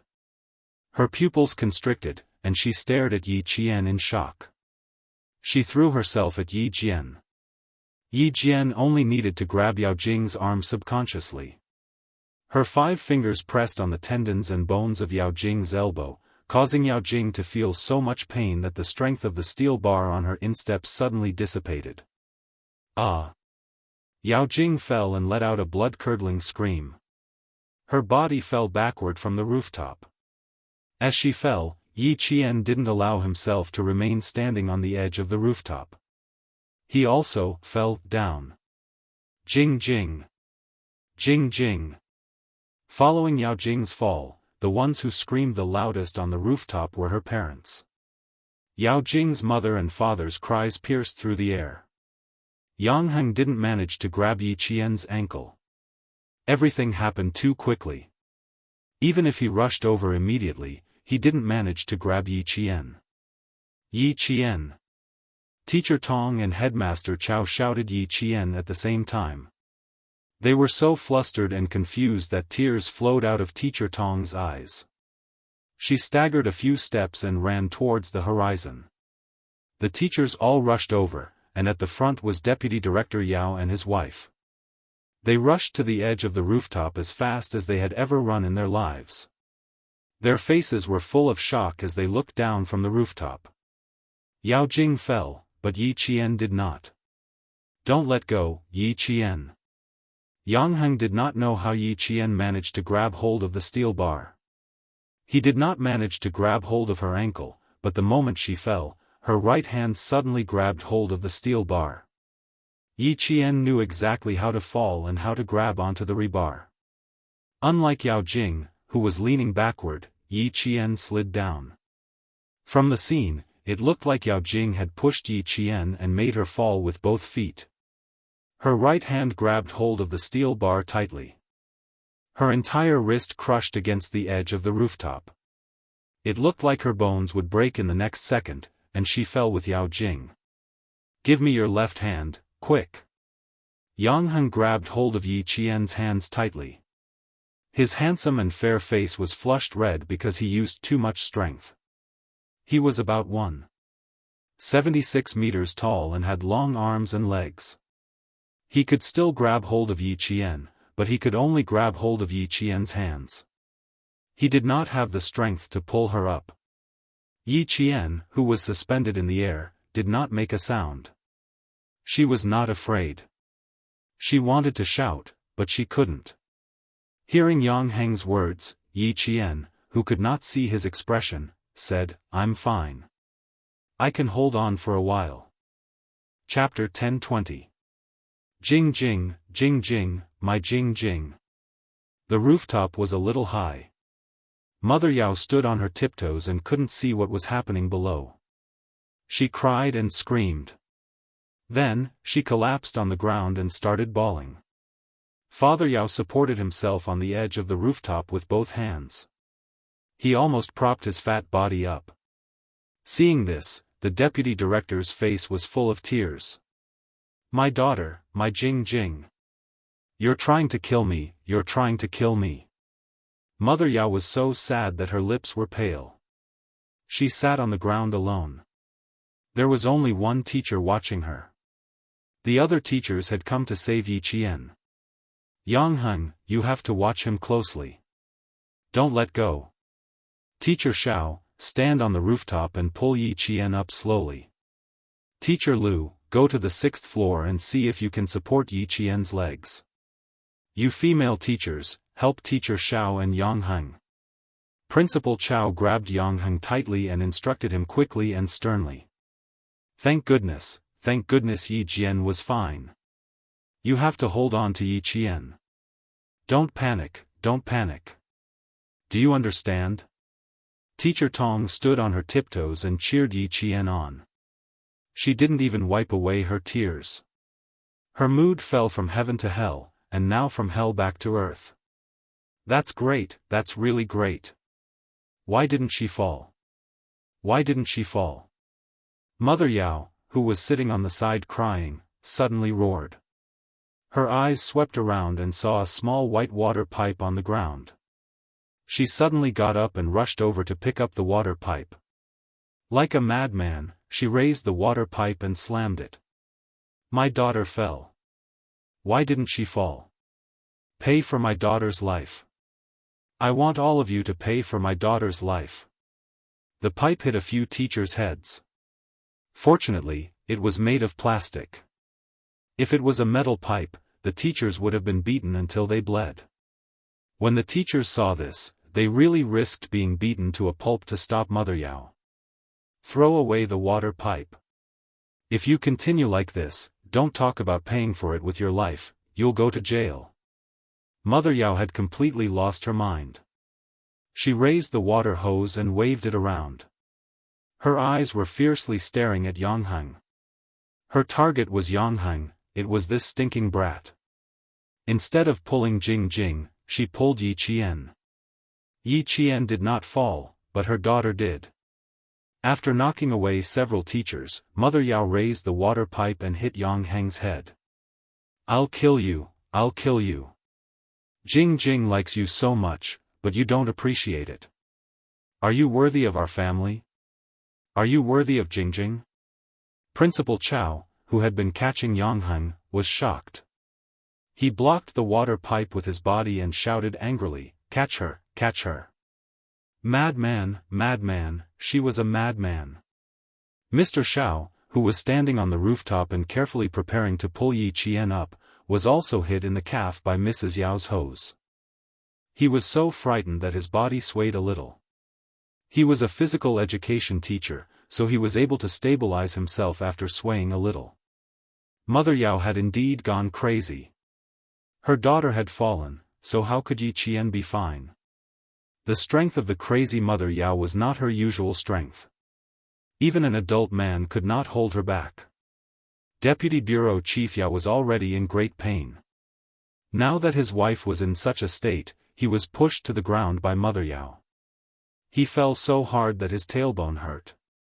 For a while, Deputy Bureau Chief Yao was unable to stand up. He could only sit on the cold cement floor and said painfully, "What are you doing here?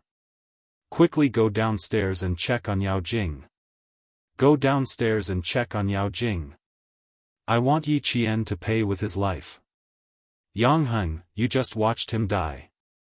You're not human, you're not human. Chapter 1021. No one knew if Mother Yao had heard her husband's screams, but she raised the water pipe and hit everywhere. Her hair was disheveled, and she screamed and yelled, making all the teachers unable to get close to her. Seeing that she was still rushing towards them, Teacher Shao couldn't stand on the rooftop anymore. He quickly jumped down and joined forces with another PE teacher to stop Mother Yao. The police on the first floor rushed up. They were fast enough to reach the rooftop in 3 minutes, but many things happened in 3 minutes. In the blink of an eye, some students fell down, and some were still hanging in the air. Police officers, quick, quick, over here, over here.